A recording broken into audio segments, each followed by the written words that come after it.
Grace Hall send a super chat. I had work and can't stay and watch frown.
Hello everybody, how is everybody today? Let me get some music playing for our start here.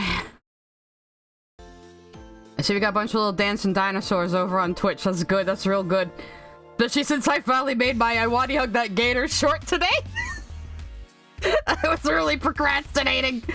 Hello, how is everybody today? So, we're not doing any art today, we're just gonna be reacting to the video, or at least I will be commentating upon it. I'll probably talk over it a little bit because this video is 2 hours long, you guys. Jesus Christ, I can't pause Andy myself, can I?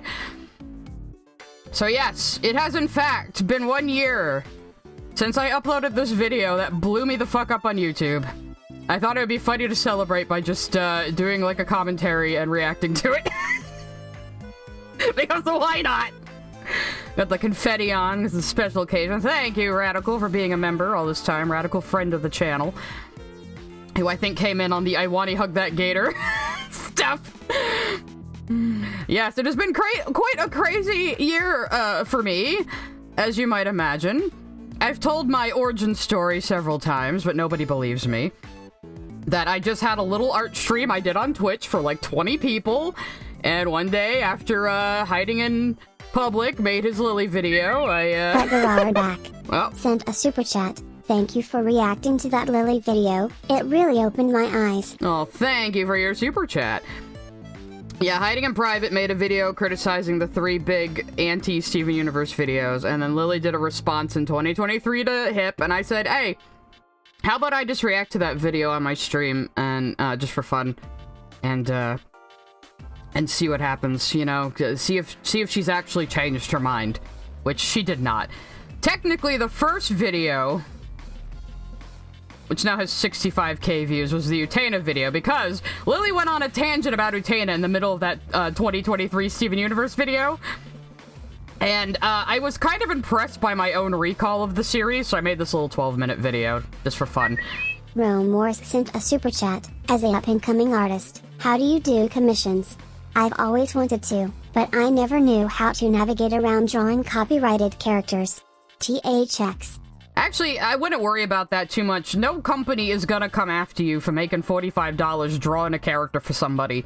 Trust me. The way I'm gonna open commissions when I finally do, I know I kept saying I was gonna do it this year, but evidently that's not going to happen. I am going to do them through Ko-fi, so I can have like a slot-based system that's really easy for people to navigate.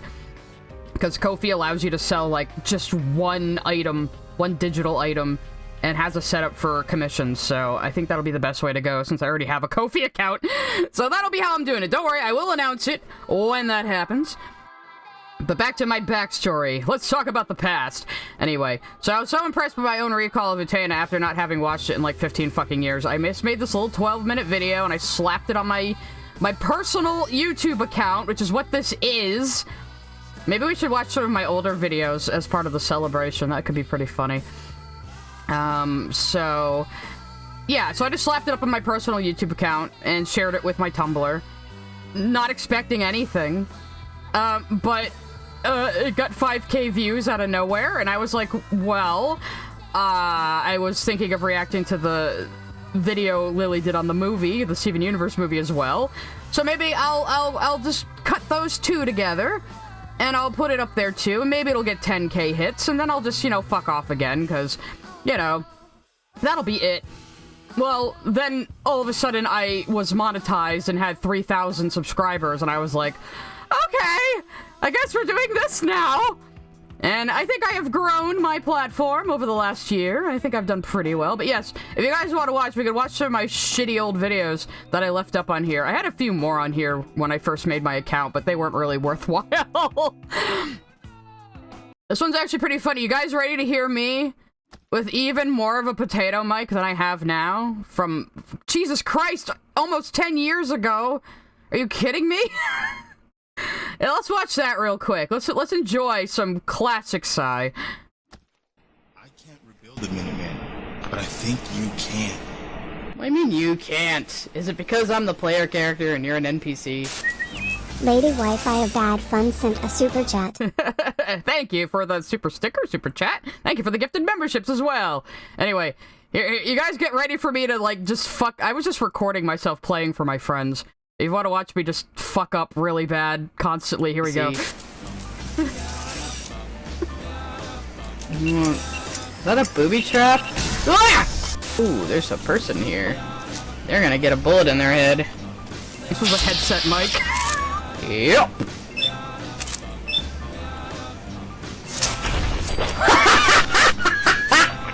Oh my god! His head fucking exploded! Drugs! Drugs will help. Shit. Okay, you guys didn't think that was, like, worth checking out at all? You guys are dumb. You deserve to die. Ah, fuck, I can aim better. Ow, my head! Damn it! And you just would have hit my vital pieces. Fuck. Quick menu. Quick menu, quick. God, I suck. Ah! Hi! Don't surprise me like that. You might get shot. So I just wanna dress all my settlers in 50s clothes and just pretend everything's fine. The apocalypse didn't happen, okay? Ah, Rad Roach, Rad Roach, Rad Roach, Dead Roach. I'm currently sniping some gunners. So I took the elevator up there and they all murdered me, so I'm gonna murder them from far away. Charlotte Petty sent a super chat. That like/dislike ratio though. I don't know what that's about, to be honest. All I can imagine is somebody who was angry at me found my YouTube account and was disliking my videos. Thank you, everyone in the chat, for saying no wonder people thought you were a teenage boy. Thank you, everyone. Thank you, you're so supportive. Hey, first. Come on, you little motherfucker, where'd you go? I should have been recording when I was doing really good at this. Oh, ah, they're shooting at cows right now because they're fucking dumb. Pretty sure we're not alone. Shut up, McCready. Don't worry, cow, I'll protect you. So, I had to come meet this courser, and now he's picked a fight with the fucking Brotherhood of Steel. And it's like, dude, could you not? Aw, man, are they aggroed toward me too? This was literally happening to me. Can the Brotherhood, like, not crash their helicopters? Oh my god, you guys suck. No, they're still going at it. He falls down, they start to go away. He gets back up. Shut up, Brandon Keener. Please don't come to life, ghouls. You're going to! Fuck you! I'm gonna save the best for Oh, last. there we go! There we go, I did it! Oh god, run, run, run, run, run! I killed myself! Yeah, that's what you saw there was I finally figured out how to throw grenades, tried to run out of the room, bashed into the doorway, and died. Yes. Yes. There you go. That's the kind of shit I was uploading on this channel 10 years ago. I should show you the other one. This isn't actually me in here, this is my best friend. This was 12 years ago. I was filming. I built pretty much everything you're gonna see in this video, and I put this together for her birthday at the time. So let's have fun. You're gonna hear a lot of isms I use because me and my two best friends, of course, once you hang around people long enough, y'all start talking like each other, you know. So here we go. We're gonna have Apple Dainty's farming tips in Minecraft.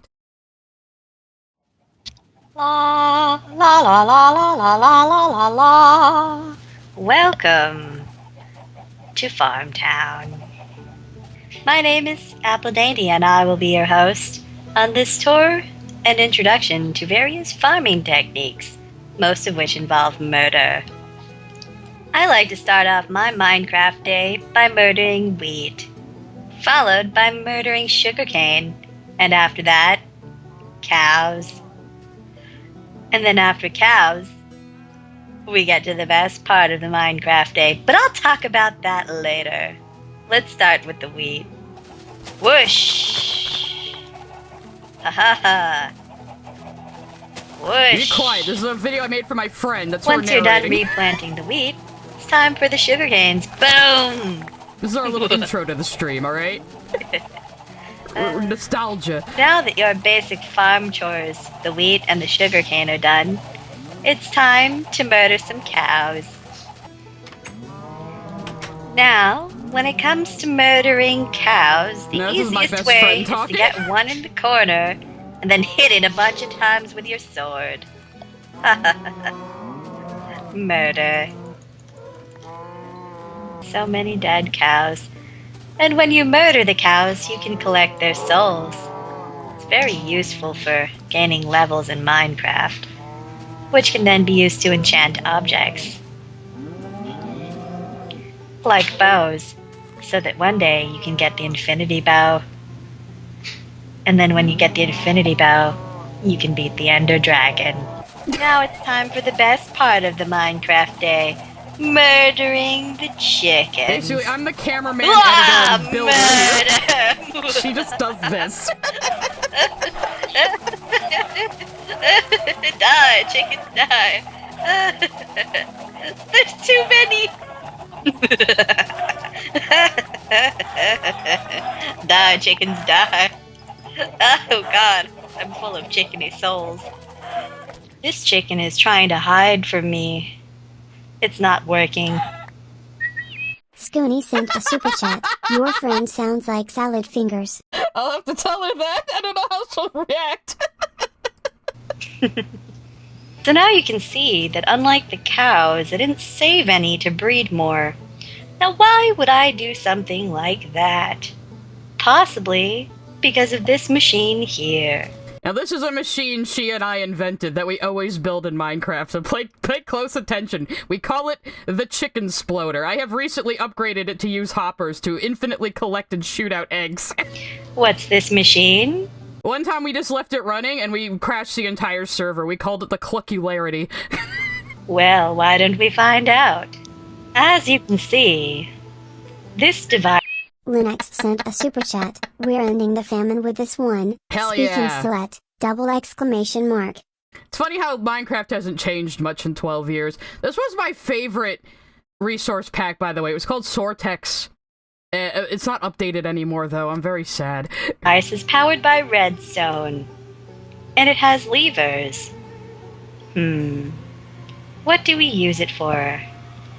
Ah, yes.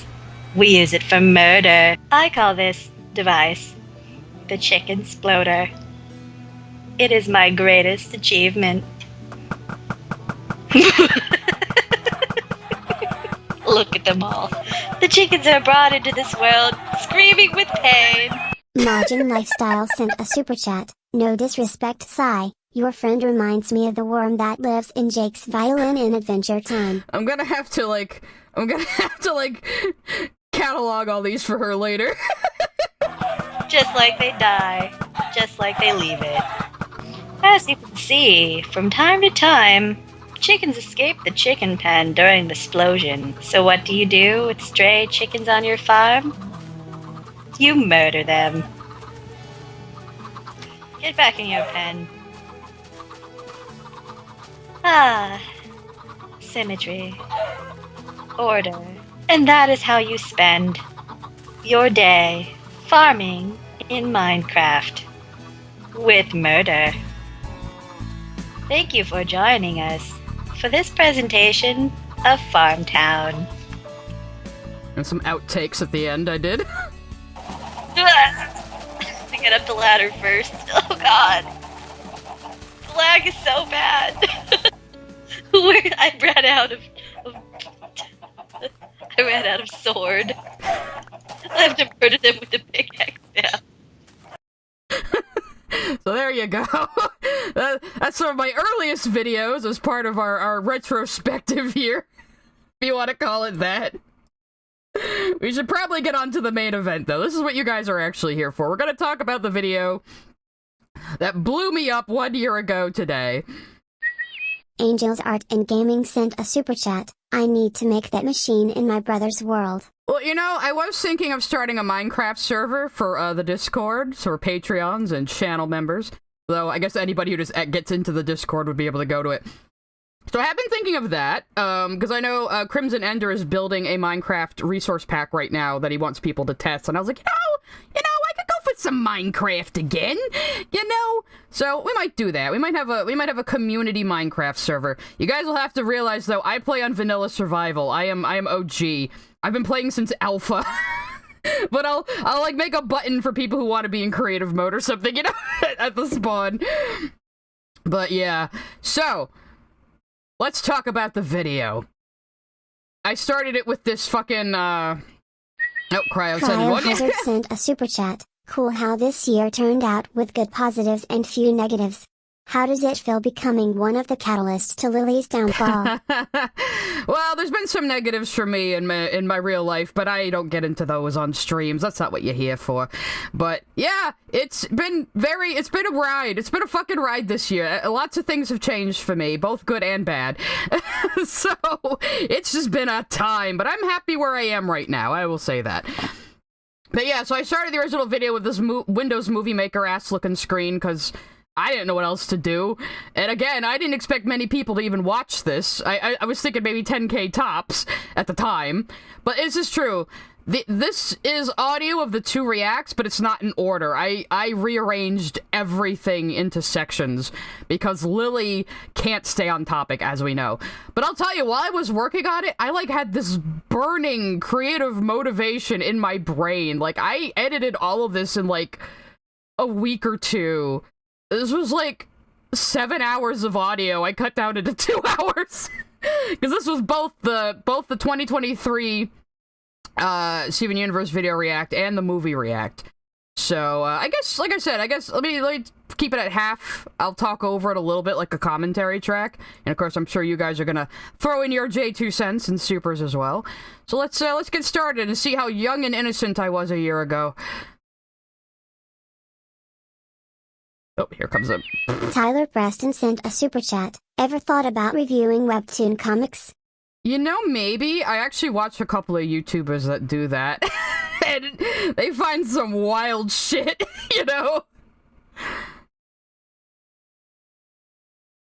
Alright, I think it's playing. Yes, I do have encyclopedic knowledge of this show, and I'm going to use it. When I can spurg about something, boy can I! And that's how I introduced myself to the internet. It remains true. Time, context, the fact that Steven Universe is over now, and 5 years of growth as a person and critic, as reflected poorly on that old video. I have admitted— Hey guys, does anyone really think that Lily Orchard has had 5 years of growth as a person? Looking directly into the camera, like The Office. Out over here. Many instances tried to update it to more modern standards with better critique. You're right, I do watch Blacklight Jack. I couldn't remember his name at the moment though, and I think Dan Fan is the other one. Which none of you terminally outraged motherfuckers bothered to watch. Why aren't you outraged at my videos, Steven Universe fans? I totally triggered you with the first one. The proof that I've been doing, like, somewhat, lip sync to footage since the beginning. You didn't, because most of your points were either, like, provably incorrect, or were just, like, the most bad faith interpretation you could possibly muster. Yeah, so in the original video, Lily, honest to God, compared the human zoo to human rights violations in the Congo. Even though the human zoo in Steven Universe is a send of a 70s sci-fi. Bad Fun sent a super chat. Plans to do this again on your Has-Been Hotel video? Maybe after I actually edit the Has-Been Hotel videos. I know, those have, like, taken forever. The first one had really bad audio, though. It's part of the reason why I haven't finished it yet. I also switched from Premiere to Vegas Pro this year, so that was a bit of a hiccup. Cluster of a scene possible. Or was just you being unable to follow the themes and plot lines in a children's show? I feel like I'm locked in a time loop where a video I made while I was dealing with severe abuse, and was therefore constantly angry, is being held up as if it reflects— Oh, give me a break, dude!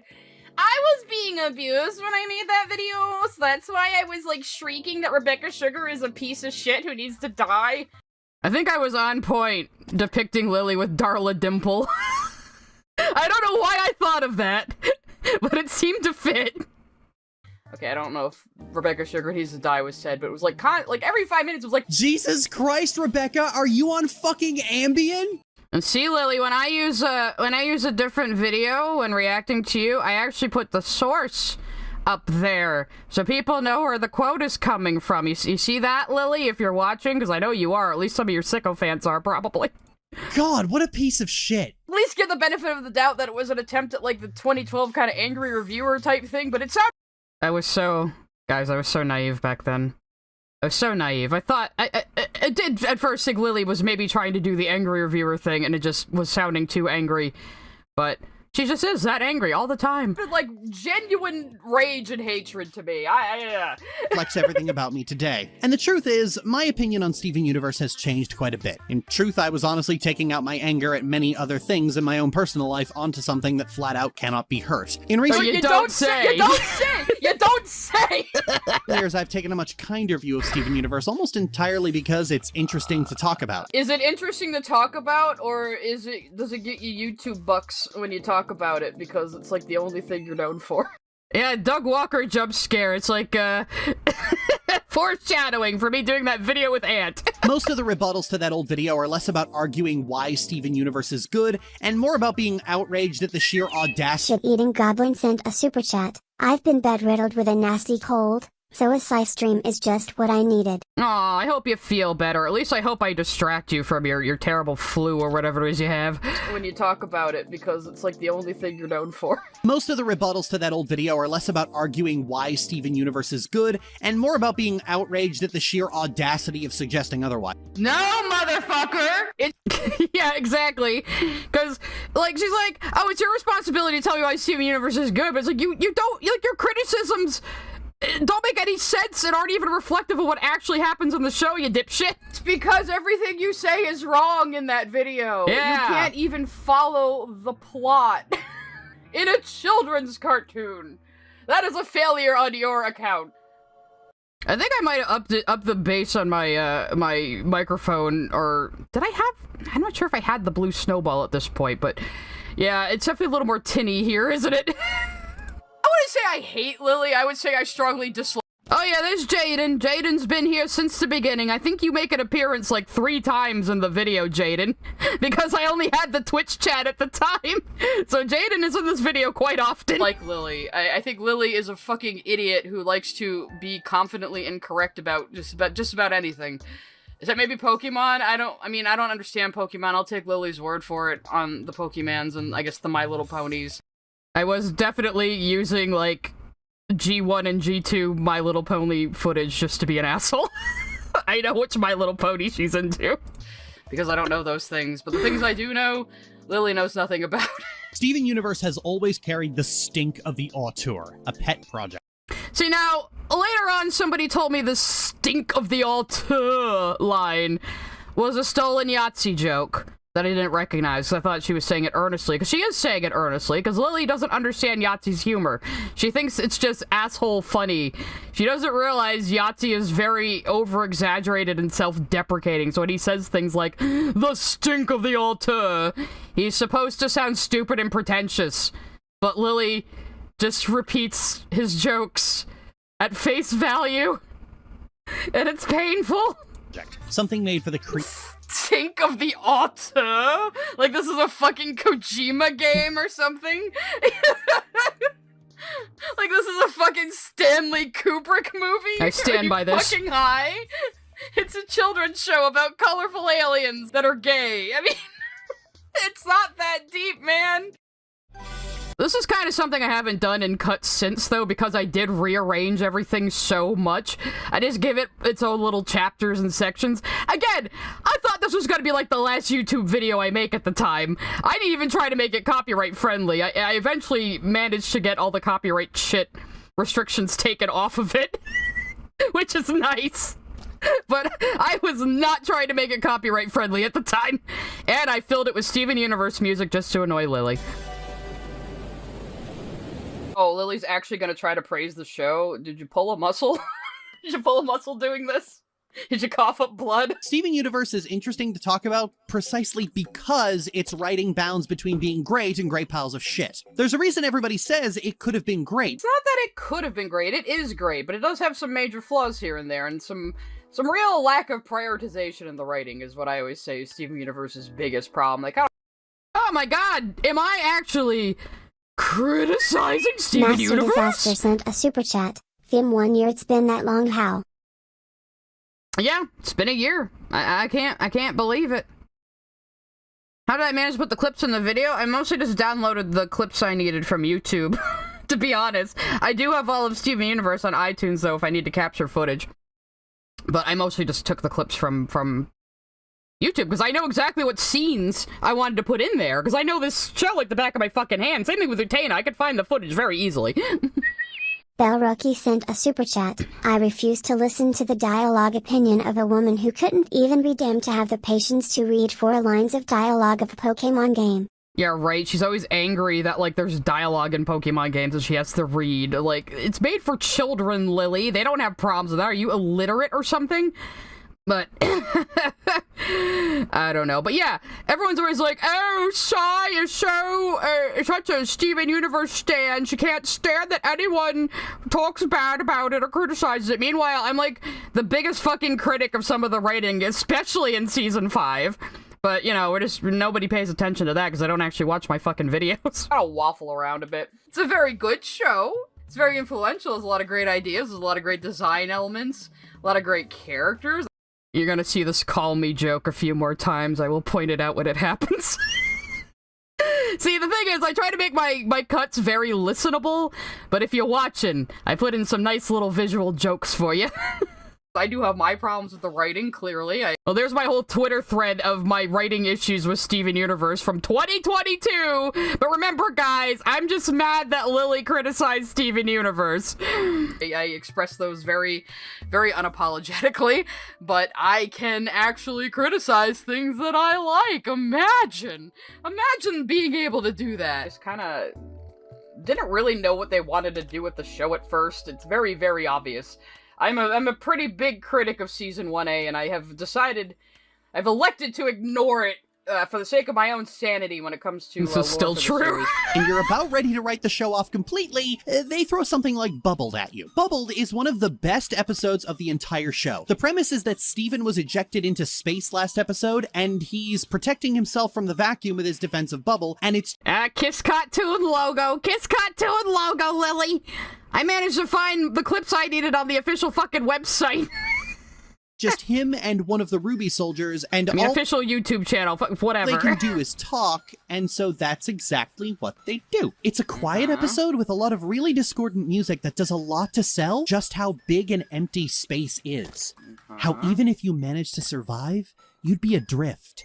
You'd be completely and utterly alone forever. And Steven's trapped with someone who wants him dead and doesn't know it yet. What do you mean he doesn't know it yet? This is how they ended up in space in the first place. They just fought the Rubies, right? I'm pretty sure. Didn't they all get ejected off the moon base? Wasn't that what happened? So I'm pretty sure he knows Eyeball wants him dead. I had a lot of fun with that footage. But see, Lily, you see what happens when you use footage that illustrates your point? Instead of just slapping random shit behind your narration. You see that, Lily? Because I know you're watching, maybe. Probably not. She wouldn't be able to pay attention this long. But yeah, like, I think she forgot what happened in the previous episode. She's just talking about things in isolation this whole time. It's so weird. Yeah, a lot of people pointed out that what Lily might have meant was Eyeball doesn't know she wants Steven dead yet. But that sentence structure was very poor, if that's what she meant. But yeah, she's been trying to kill him this entire fucking time. What are you talking about? After things come to a head and Steven has to ditch Eyeball, there's nothing left to do but just float there in the empty void of space, completely and utterly alone. It only lasts about 30 seconds before he's rescued by the others, but it's 30 seconds of the best visual storytelling Steven Universe has ever done. I never let Lily's points play, guys. Remember, I never let Lily's points play, and I'm just constantly cutting her off. Yeah. I honestly think it would have been a lot better without Eyeball. To have Steven do his usual I'm not paying attention to the danger I'm in shtick, and have it slowly reach the crescendo of that last moment as the reality that he is alone, adrift, and can't get back fully settles in on him. Really deconstructs Steven's tendency to goof off in tense situations. His tendency to goof off in tense situations. He is a 13-year-old boy. I'm just gonna put that out there. Also, kids show. That old video are less about tense situation.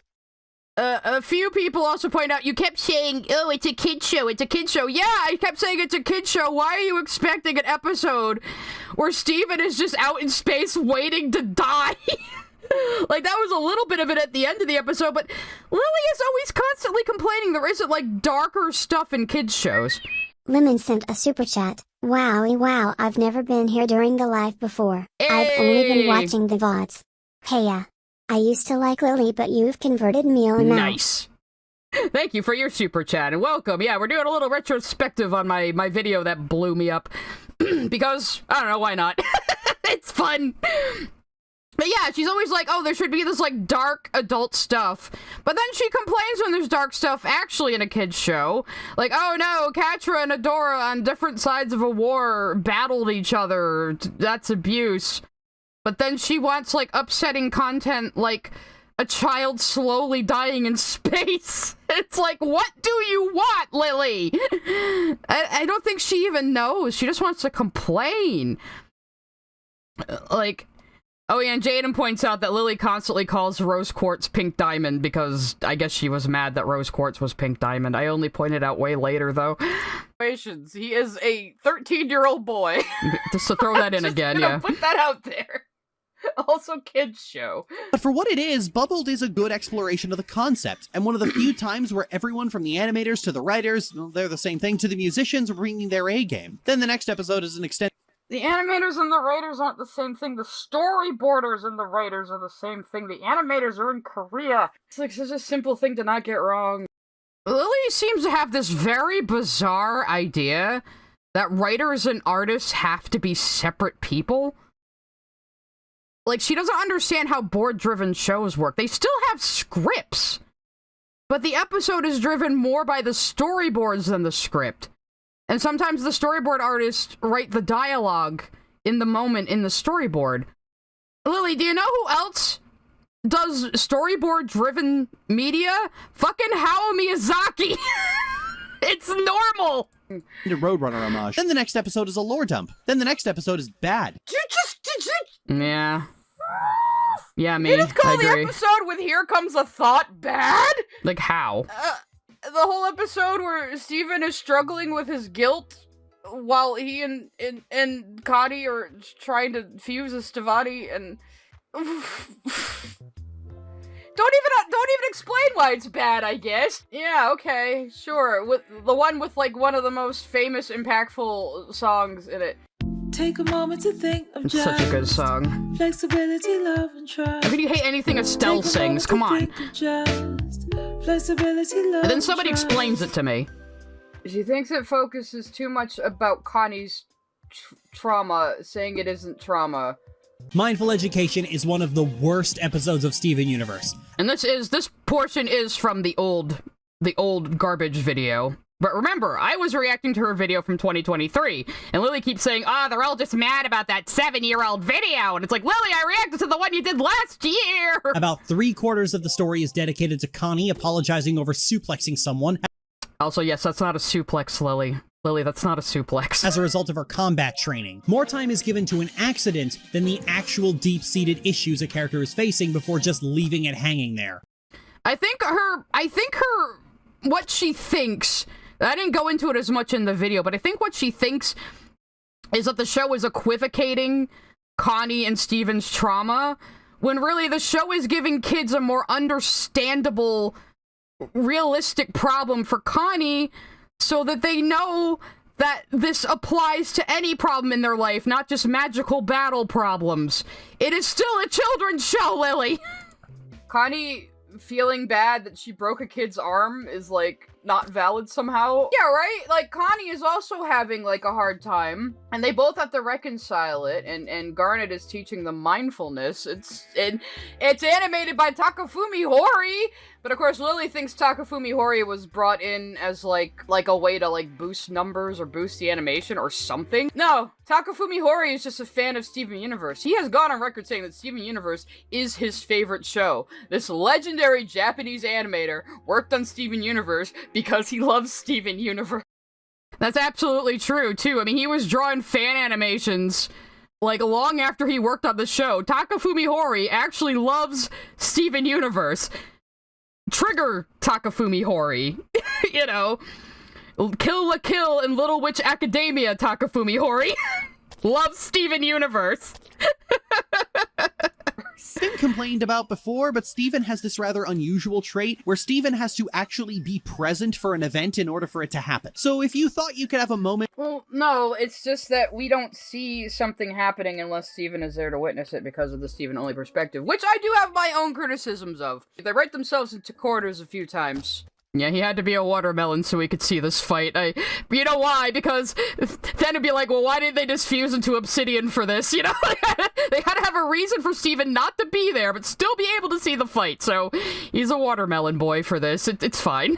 Because of the Steven-only perspective, and it can be frustrating, but like it's kind of a neutral thing. They just fumble it sometimes, in my opinion. Went between Garnet and Pearl as they both... I don't feel bad for throwing tomatoes at me. That's what they're there for. Don't throw tomatoes at Steven, though. The boy has trauma. He has anxiety. Leave him alone. Talk about losing someone important to them. You can't get that because the show has to contrive a way for Steven to be there. You think like adults never have arguments in front of children? You know, I mean, it's normal family shit. Yeah. And I don't know what to tell you. And if he's there, he has to be the center of attention. What about last one out of Beach City, where he's just kind of in the back seat for the whole thing? The episode is interesting because... And then right after I said that, she immediately goes to the last one out of Beach City, and her stolen-ass Robo Buddies take that Robo Buddies doesn't even... Or I forget Robo Buddy's new name, but whatever, Robo Buddies. You know who I'm talking about. Stole the whole opinion from Robo Buddy's video, and then Robo Buddies doesn't even fucking stand by it anymore. Well, exactly. What I'm fucking talking about. Steven's just... He's not the center of attention. Most of it is dedicated to Pearl getting a crush on a woman who looks a lot like Red Van Buskirk, thank you. I always forget it. I just want to say Red Baron. I'm so sorry. Rose. And it's probably the best episode primarily featuring Pearl living her life and moving forward with it. But it's brought down by the fact that Steven has to be there making glib remarks the entire time. What glib remarks does he make? He just sits there being a child and saying things. I mean, he points out the chick looks like Rose. I like the slip sync here. I wouldn't call that glib exactly. He's just kind of like, hey, Pearl, I kind of noticed this, buddy. You know? If this were a solo Pearl episode, it'd be great. Pearl goes on a quiet road trip during the night, thinking about everything, resolving to move forward with her life, coming home a renewed... Wait a minute, but what, you don't want Amethyst to be there then? Lots of shows have main characters. They still take time to give other people a moment in the spotlight. But... Yes, if you're over on Twitch, you can throw pizzas at the screen if you so choose. They cost bits. Tomatoes are always free, though. This is a Pearl Spotlight episode. It's mostly focused on her. But, you know, typically, when you're writing an episode of television, you want other characters to be there for the person it's focused on to interact with, you know? Yeah, we should just have a long, quiet episode without any dialogue. Okay, I kind of skipped something here, because I did cut out a bit of Lily saying they should have just had the whole episode be silent with just road noise and radio, and just Pearl driving around for a children's show. Which is about what I'm about to point out here with this. I kept using BoJack footage, I think, too, because I like BoJack, and I know Lily hates it, haha. Of Pearl just driving around having adult feelings about things, and in this show, that's like for 7 and up. Yeah, okay. Okay. That's another thing people don't seem to understand, because they're always like, oh, Shy, you're into children's shows, but, like, I'm interested in how you write for children's shows. I'm interested in writing in general, in creation. I'm interested in cartooning. You know, like, there's a lot that holds my interest in a given show. It's not just like, oh, I just want to hug plushies and pretend to be 5 forever. Brain sent a super chat. I'm convinced Lily wants a show of characters just staring at each other in silence. Peak cinema. She kind of does. She wants everything to just be comprised of nothing but, like, those scenes from the Star Wars prequels where people just sit down at a table and have boring conversations that exposit everything. That's what she wants. That's what she wants, I think. Hey, sure. Buddy, this is what fanfiction is for. Go right there. Yeah, and like Garbo Toxin says, I hate when people act like children's shows are lesser. Yeah. Adults still write them and draw them and promote them and work on them. You know, I am appreciating the work of fellow adults. It's the people who watch nothing but children's shows that maybe have a problem. And even that's not too bad if you watch nothing but children's shows. But then there's people like Lily who watch nothing but children's shows but complain that they don't have adult content or more complex content. Majin Lifestyle sent a super chat. She just wants every episode to be that one episode of BoJack where he's underwater the whole time. I bet she would hate that episode somehow. I bet she would. Even then, she probably wouldn't even make it through the whole damn thing. She can't pay attention that long. That fanfic if that's what you want, alright? Also, I apologize for the crime of encouraging Lily Orchard to write fanfiction. I was not aware at the time of why that's such a terrible idea. That's not really a criticism of the show. That's just your personal taste. Instead, the episode has to deal with his commentary the entire time. Okay, nobody's gonna say it. She kind of looked like Mom. You noticed, I noticed, we all noticed. Yes, Steven, we noticed. Now please shut the fuck up. Lily, If you don't know why it's a bad idea to encourage Lily Orchard to read fanfiction, look up Stockholm. Just Google Lily Orchard Stockholm and watch some videos on it. And you know why? You'd never want her writing fanfic ever again. We should probably cut off her hands, actually. Anyway, I like this little bit. Lily, that is for the children in the audience, Lily. The children for whom the show is made, Lily. Sometimes things have to be pointed out for the children. You know, that's just something you have to accept when you are watching children's programming, Lily. Getting back to Last One Out of Beach City, that episode ends with Pearl getting a girl's number and showing some sign of moving on with her life. This is never followed up on, and this girl, who is only known as Mystery Girl by the Phantom, never appears again. And she doesn't talk in the episode. Isn't that what you wanted? Silent shit in the episode? Also, Pearl doesn't learn how to use a phone till like 2 years later because she's a boomer. She's literally a Gen boomer. She's like 8,000 years old. What do you want from her? They let Pearl hook up with a cute buff lady, but they didn't want to revisit it because they just didn't care. Because they just didn't care, or because, like, Cartoon Network wouldn't have let them show her dating a woman? You might have forgotten that same-sex marriage wasn't even legalized in the United States federally until 2015. Yeah. Ironzer0 sent a super chat. Lily is very lucky that you are the one watching her and not Mitoku or Deadwing Dork. I would love Deadwing Dork to react to Lily, but I don't think Lily covers anything he's interested in. Majin Lifestyle sent a super chat. It's not like a children's show with minimal dialogue can't work either. Samurai Jack is a brilliant example of it. Yes. It's just Lily wants it in a nuanced way that doesn't work for a kid's show. I don't say anything by Gedney Tartakovsky in general is one step above most people's. But yeah, like, even in the fucking gay rep video I reacted to recently, she seems to have forgotten this, or not know anything about the history of gay rights in the United States, because I don't think she fucking cares. But yeah. Adrian Parchman sent a super chat. I've gotten the complete series DVD of Steven Universe for Christmas, BTW. Nice. Enjoy it. I don't have much to say about her opinion on the Loud House or Teen Titans Go, because I've never seen the Loud House and I fucking hate Teen Titans Go, so I don't really care what her opinions are. What does she think of Teen Titans Go, though? That's actually kind of curious. Does even she know it's shit, or is she being a contrarian on it and saying, no, it's actually really good. Who wants to see superheroes doing superhero things? Yeah. Deadwing Dog covered a brony guy with the child harem. Yeah, Deadwing tends to cover heavier shit than me a lot of the time. Dr. Malactor sent a super chat. You should read one of her fanfics. I've heard funny things about her Star Wars fanfic. Actually, look up Sith Resurgence on YouTube. There is a small group of streamers who did go through her Star Wars fix, and it's very funny. I don't know enough about Star Wars, to tell you the truth. I'm a very casual Star Wars fan. Like, I only really like the OG series, to be honest. What else did people say in here?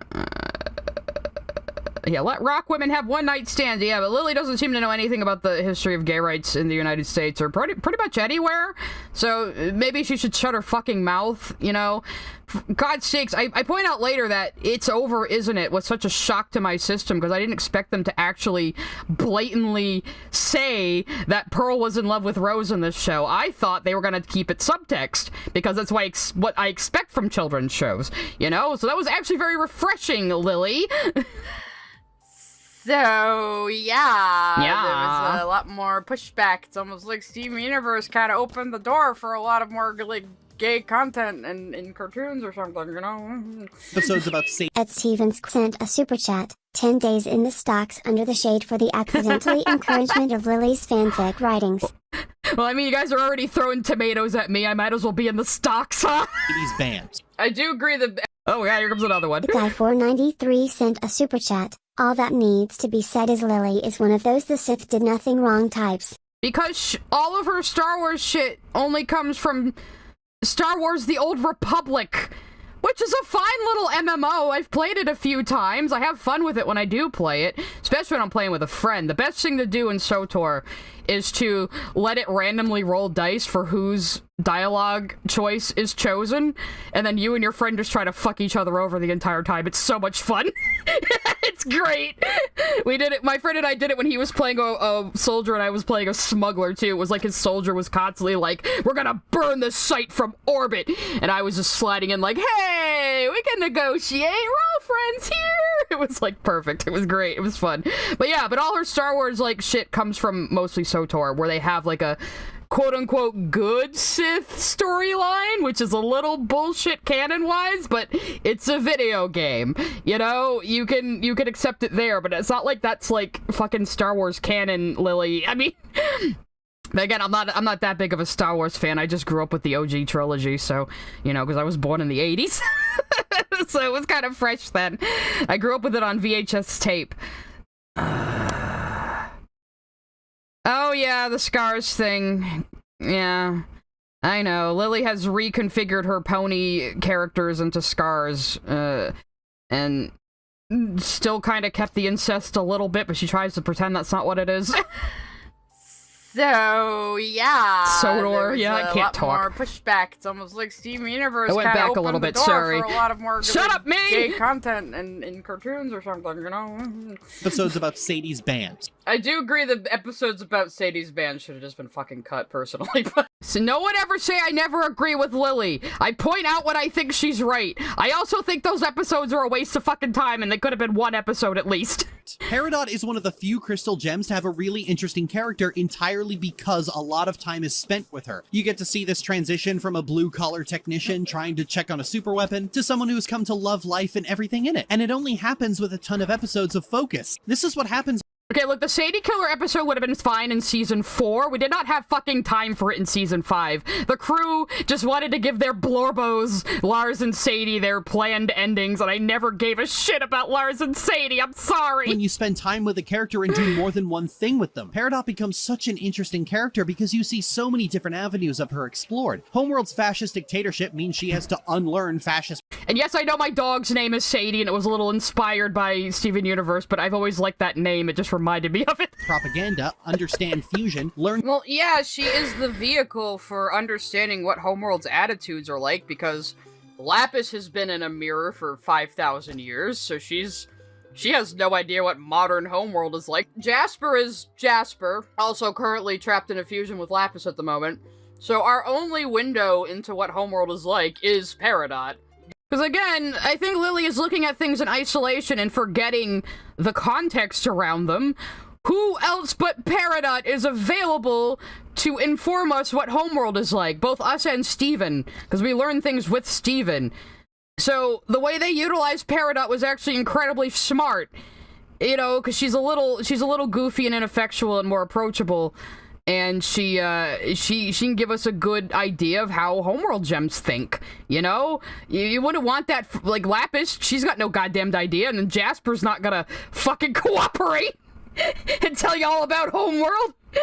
That is her utility in these episodes, so this is written like a normal. Oh, hi, it's Billy. I don't know, I promoted this, this stream from yesterday. How did you not notice? Why are you not following my stuff, Billy? No, I'm kidding. Welcome. Normal, functional show. Yeah, Jasper is Jasper. I'm pretty proud of that one. Steven doesn't really get his own story. His entire story is cleaning up the mess left by his deadbeat mom, and so most of the time spent with him that isn't him dicking around is just learning more secrets about his birth mom. But it's all mystery and no payoff, because at the end it's just, well, I guess that's a whole lot of stuff we now know. It's almost like Steven discovering things about his mother is supposed to mirror the whole, you know, as you grow up, you start to realize that your parents are also flawed human beings, just like anyone else, who, just like anyone else, don't really know what the fuck they're doing, because nobody does. So yeah. Oh, that little "no one knows what they're doing," by the way, is from, Film Joy. I like his videos a lot, and this is like his little saying, "No one knows what they're doing." Steven starts out as a little kid who's heard all these stories about how great his mom was, because who was gonna tell an 8-year-old, yeah, your mother committed war crime? You know, who does that? Nobody. Maybe Lily Orchid would. Maybe Lily Orchid would go up to a kid with a dead parent and say, you know, your mom was a bitch, kid, and now she's dead. You're like, who would do that? Who would do I'm pretty proud of that little bit, too, to tell you the truth. Do that? Except Lily Orchid.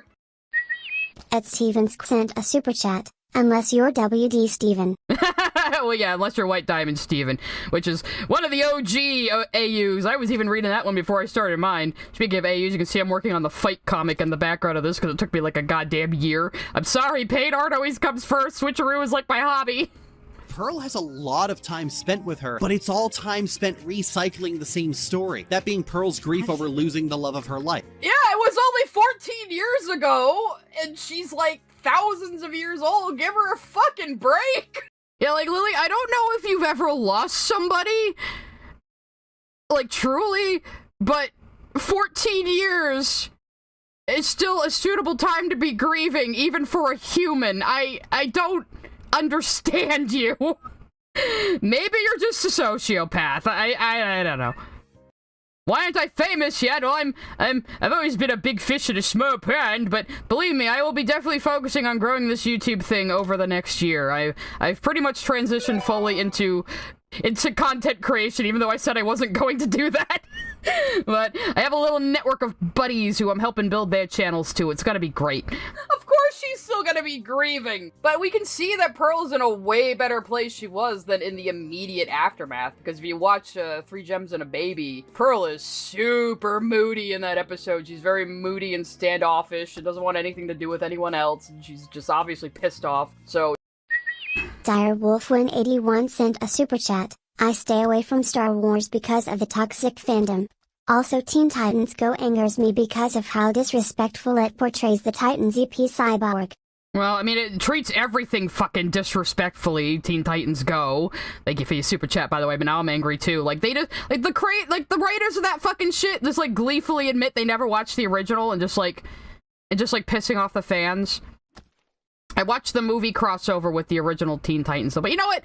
The problem is, Scott Menville is the perfect Robin. He is so good, and he's stuck doing Teen Titans Go shit. You know? He is such a good Robin voice. Oh, she's obviously come a long way from just then. Oh, okay. Adrian Parchman sent a super chat. I actually loved Steven Universe when I first watched it when I was a high schooler, but my first Lily video was her first Mary Sue video. After that she started talking about Tessio and my opinion changed for a while until recently. That's crazy, and thank you for the big super chat. Yeah, it's like, I don't know how Lily has influenced people that much, but, like, a lot of people keep telling me, like, wow, you've really blown my mind looking at Steven Universe differently, and I think part of it is because of people like Lily and Easy Peasy and ER, you have been taught to think about this show the wrong way. Because you get so used to seeing the misinterpretations people who just want to be angry post on Tumblr that you're not paying attention to what the narrative is actually communicating. Like, you should be able to watch a show for yourself and try to parse what it's communicating by just paying attention. Don't make assumptions. Say what, because the people, like, storytelling is communication. The people who made this are telling you something, and you should actually listen to them instead of just assuming what you think they're going to say, just like you would in real life in normal conversations, you know? Like, this is like an epidemic of media illiteracy. It's so strange. And so, like, you know, maybe you should consider the whole show. What's the point of Teen Titans Go? To just spam it on Cartoon Network so babies watch, but now Cartoon Network doesn't even exist anymore, thanks to the president who fucking destroyed it by doing that. No, like, all the episodes together.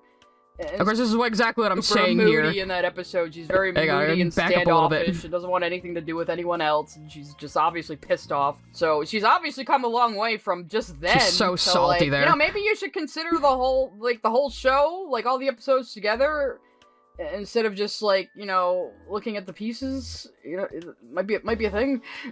Because I do think that's what she's doing. She's just taking like individual scenes and episodes, and like, not talking about them in context. It's like, that's not how storytelling works, Lily. Very clearly chattel slavery, but Becky often denies that, so it's clear this... Who denies that? It's pretty clear that the Pearls are, like, living...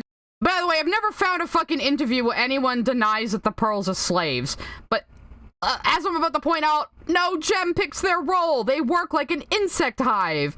They work like Plato's Republic.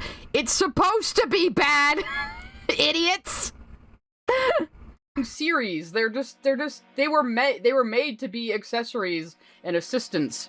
So, like, who denies that that's, like, technically slavery? But also, like, No gem gets to choose their role, and they're all subject to the same oppression.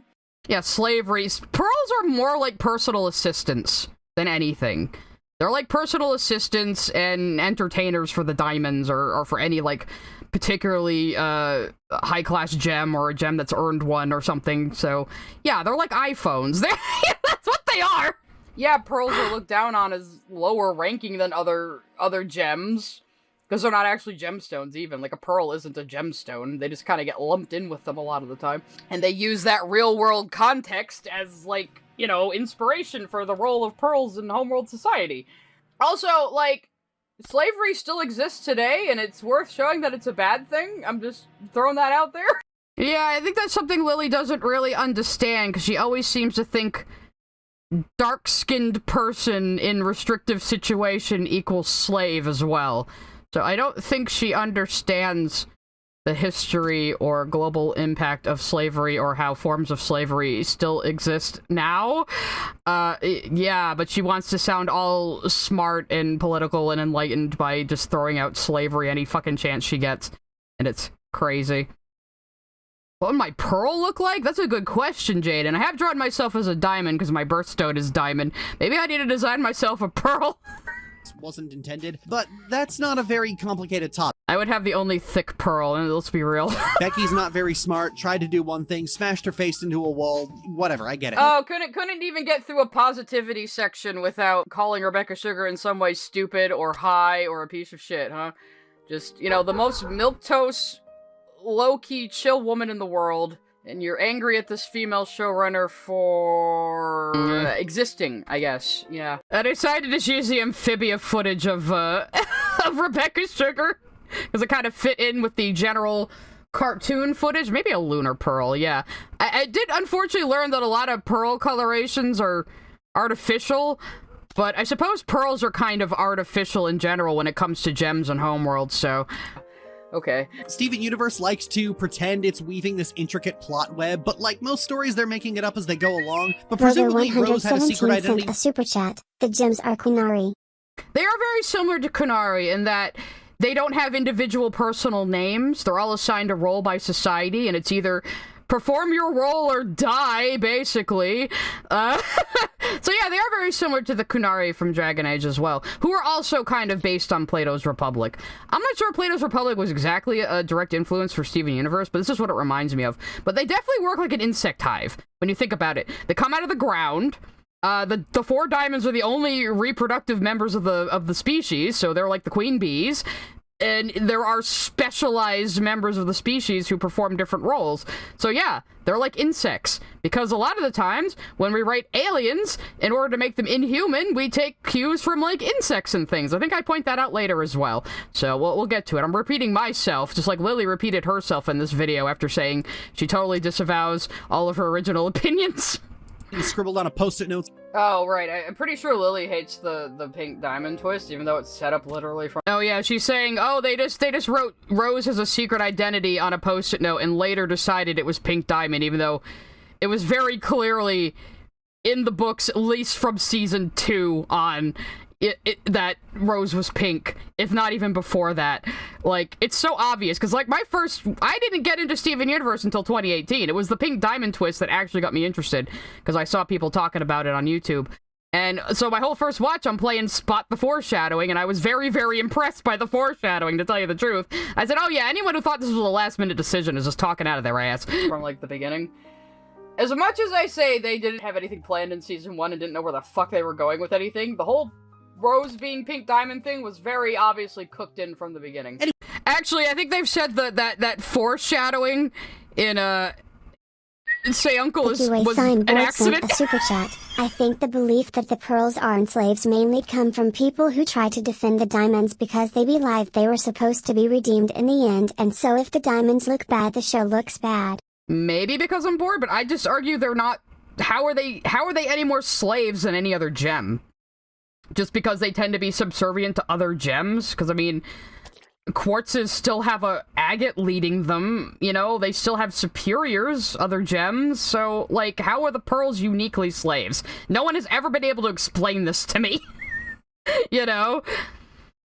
Yeah, Madame Abyss said people were theorizing that she was pink ever since we saw the diamond symbol. Yeah, like, it's been there. And like, the people that were like, oh, it was too obvious, it's like, why are you mad you were rewarded for paying attention? I probably would have been a Rose's pink truther if I had been in the fandom at the time. I probably would have been. Though I like to pretend I believe Rose is lying just because it's funny. Anyway, the reason this episode is so good is because when Steven finally chases Pearl down, Pearl just talks, mostly to herself, and we get her processing her feelings out loud. And one thing we really learn here is that Pearl hasn't really accepted that Pink is really gone. She openly wonders, Yes, it's been 14 years! And nobody knows how Steven works at this point. Steven could very well be Rose reincarnated without any memories, for all anyone knows at this point. Yeah, like, even up till the end of the series, Steven wasn't sure if he was his own person or if he was Rose in a different form with no memories. Like, reincarnated. He had no idea if he was a reincarnation of his mother or not. Like, the entire series, he's grappling with his own individual identity. Like, just the fact that she, like, dismisses that context from this scene is outrageous to me. I'm pretty sure Rose only was able to have Steven the way she did because she's a fucking diamond. Like, seriously, Rose Quartz as a character makes no sense unless she's Pink Diamond. Now, see, a few people, like, were confused by that statement because I didn't really clarify it in this. The reason why I say Rose makes no hang on, we got a super chat coming. Balrookie sent a super chat. TBH, I think she's just jealous that Rebecca is a more likable person and was able to impact people in a positive way with her stories. Yeah, that's part of it. I also think her ex Lizzie liked Steven Universe, so Lily now takes out her anger at Lizzie on Steven Universe, because she seems to do that. Like, she started talking about Star Trek suddenly after Jessie Gender talked about Lily briefly, and Star Trek is Jessie Gender's thing. She started talking about Utena and Dragon Age, because those are my things. So she just childishly tries to attack the media someone likes when she doesn't like them. So it's like she has sublimated all of her rage at the one who got away onto Rebecca Sugar and her content. It's really crazy. It's like, you damaged the reputation of this show on the internet because you were mad at your ex. Seriously, Lily. Majin Lifestyle sent a super chat. Personally, I also would have been Rose's lion because at the time of the show still airing, I thought Rose being pink was too obvious of a twist. I just like doing the Rose's lion thing. I like to joke that Lion has like a copy of her on him, but he doesn't have enough processing power to run her. So he's just an avatar of her will a little bit, you know? I don't think that's actually true. I just think it's funny. But yeah, so what I meant by Rose makes no sense unless she's Pink Diamond is that if Rose isn't Pink Diamond, then she's just a quartz with inexplicable powers. Like, no quartz is gonna have healing powers or the kind of powers Rose has. But of course, Lily would rather Rose be a Mary Sue than the story makes sense, I guess. Unsurprising. if Steven has her memories. Pearl really is aimless and adrift, alone for the first time in her life. She doesn't know what to do. Remember what I said about how the show never lets a quiet moment sit? Ah, Jade, and your aunt also liked Utena? That's wonderful. It's a great piece of art. I mean, I don't even call it a show or a series. It's an art piece, basically. Well, here it does. Sometimes Are you actually praising this I for wonder once? if she can see me through your eyes. Oh, Dee Dee, you're so What good. would she think of me now? This will not be the only time I'm simping for Dee Dee in this video. I always say, see, it didn't make it into the video, but during one of the streams I definitely said, I don't have a crush on Pearl, I have a crush on Dee Dee Magnol-Hall.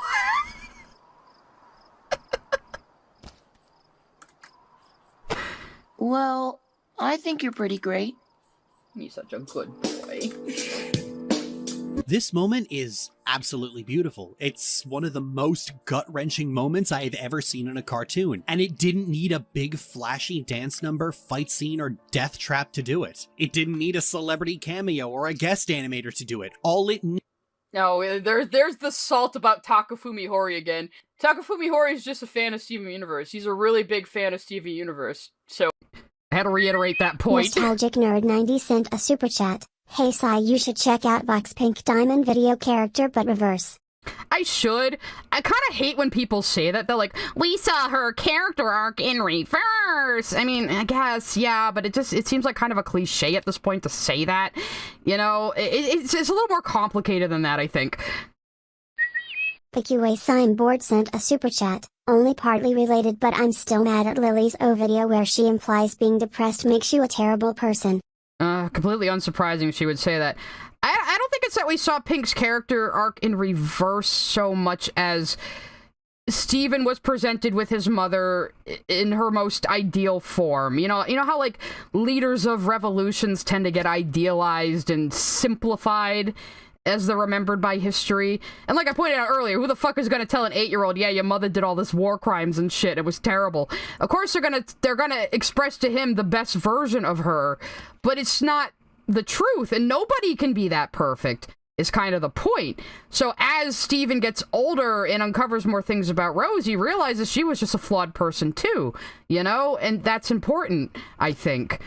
So that's my take on that. I just hate when people constantly say, oh, it's your character arc in reverse. It's like they're just parroting it without really thinking about what they're saying. You know, I don't know. No, he wanted... Not that I have that much... I don't have that much of a problem with Vox. I got a little tired of his bullshit during Future because he was just throwing out these theories like that he pulled directly out of his fucking anus. But then I started watching him again recently. He's gotten pretty good. Animate on the show. This is what Rose's story was missing for most of the show. We don't need to necessarily know who Rose is, we just need to know someone who did, and Pearl got a lot of screen time, but screen time in Steven Universe doesn't... Okay, see, I do agree, at least with this part. I think Pearl speedrunning Pink Diamond's backstory is basically the worst piece of writing in the entire show. Because, like, what happened? I'll let myself explain in a minute. Super chat. Lily constantly feels the uncontrollable urge to take out her rage on every single person who has ever wronged her in the most obscure ways possible. I know, like, when I did this video, I just thought Lily had all these out-of-pocket opinions. Now, I can actually trace back every single stupid thing she says to one of her personal hang-ups. And it kind of annoys me. I don't like knowing how Lily Orchard thinks, but it's impossible not to at this point. But yeah, I'm about to explain why I think the writing here was kind of bad. And oh my god, I'm criticizing Steven Universe's writing again. According to the internet, I never do that, guys. Happens. Garnet breaks apart over Rose being pink, and Sapphire runs off. They go find Sapphire after, like, an indeterminate amount of time. It could have been like half an hour for all we know, and she's crying and she's upset. And Pearl goes, no, listen, everything you think Pink did bad wasn't that bad. Listen to me, the #1 Rose Quartz fangirl in the world who was there and totally isn't biased. It does feel like they're hand-waving Pink's backstory a little bit, like, oh crap, we gotta get... MOHAMMD sent a super chat. People keep looking at this story at a very surface level that they somehow miss very obvious messages. I think the problem is a lot of people are constantly looking for, like, political shit in narratives, because they think that's how you... I just want to go back because I like this last line. They think that's how you interpret things. They're like, well, this has to be some kind of political or social message. I just need to figure out what it is. To the point that they're not even, like, paying attention to what the show is actually communicating to them. You know? Like, it drives me crazy. A little bit like, oh crap, we gotta get all this shit in before the show ends. See, Cartoon Network wanted Ruby and Sapphire's wedding to be the last episode of the show. This is a vile lie she tells. Absolutely vile lie she tells. And for a show all about love and finding happiness... No, they didn't. They explicitly told Rebecca Sugar. This comes from the art book. This is Sugar's words. But if Steven Universe gets a gay wedding, then every show is going to want a gay wedding. Yes, I said, good! Why not? Eventually, the decision came down from on high. We could have the wedding.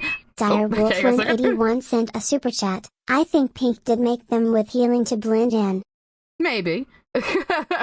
And that we are, I knew it was an extremely difficult call to make, and that we were going to be censored heavily and pulled in many countries because of it.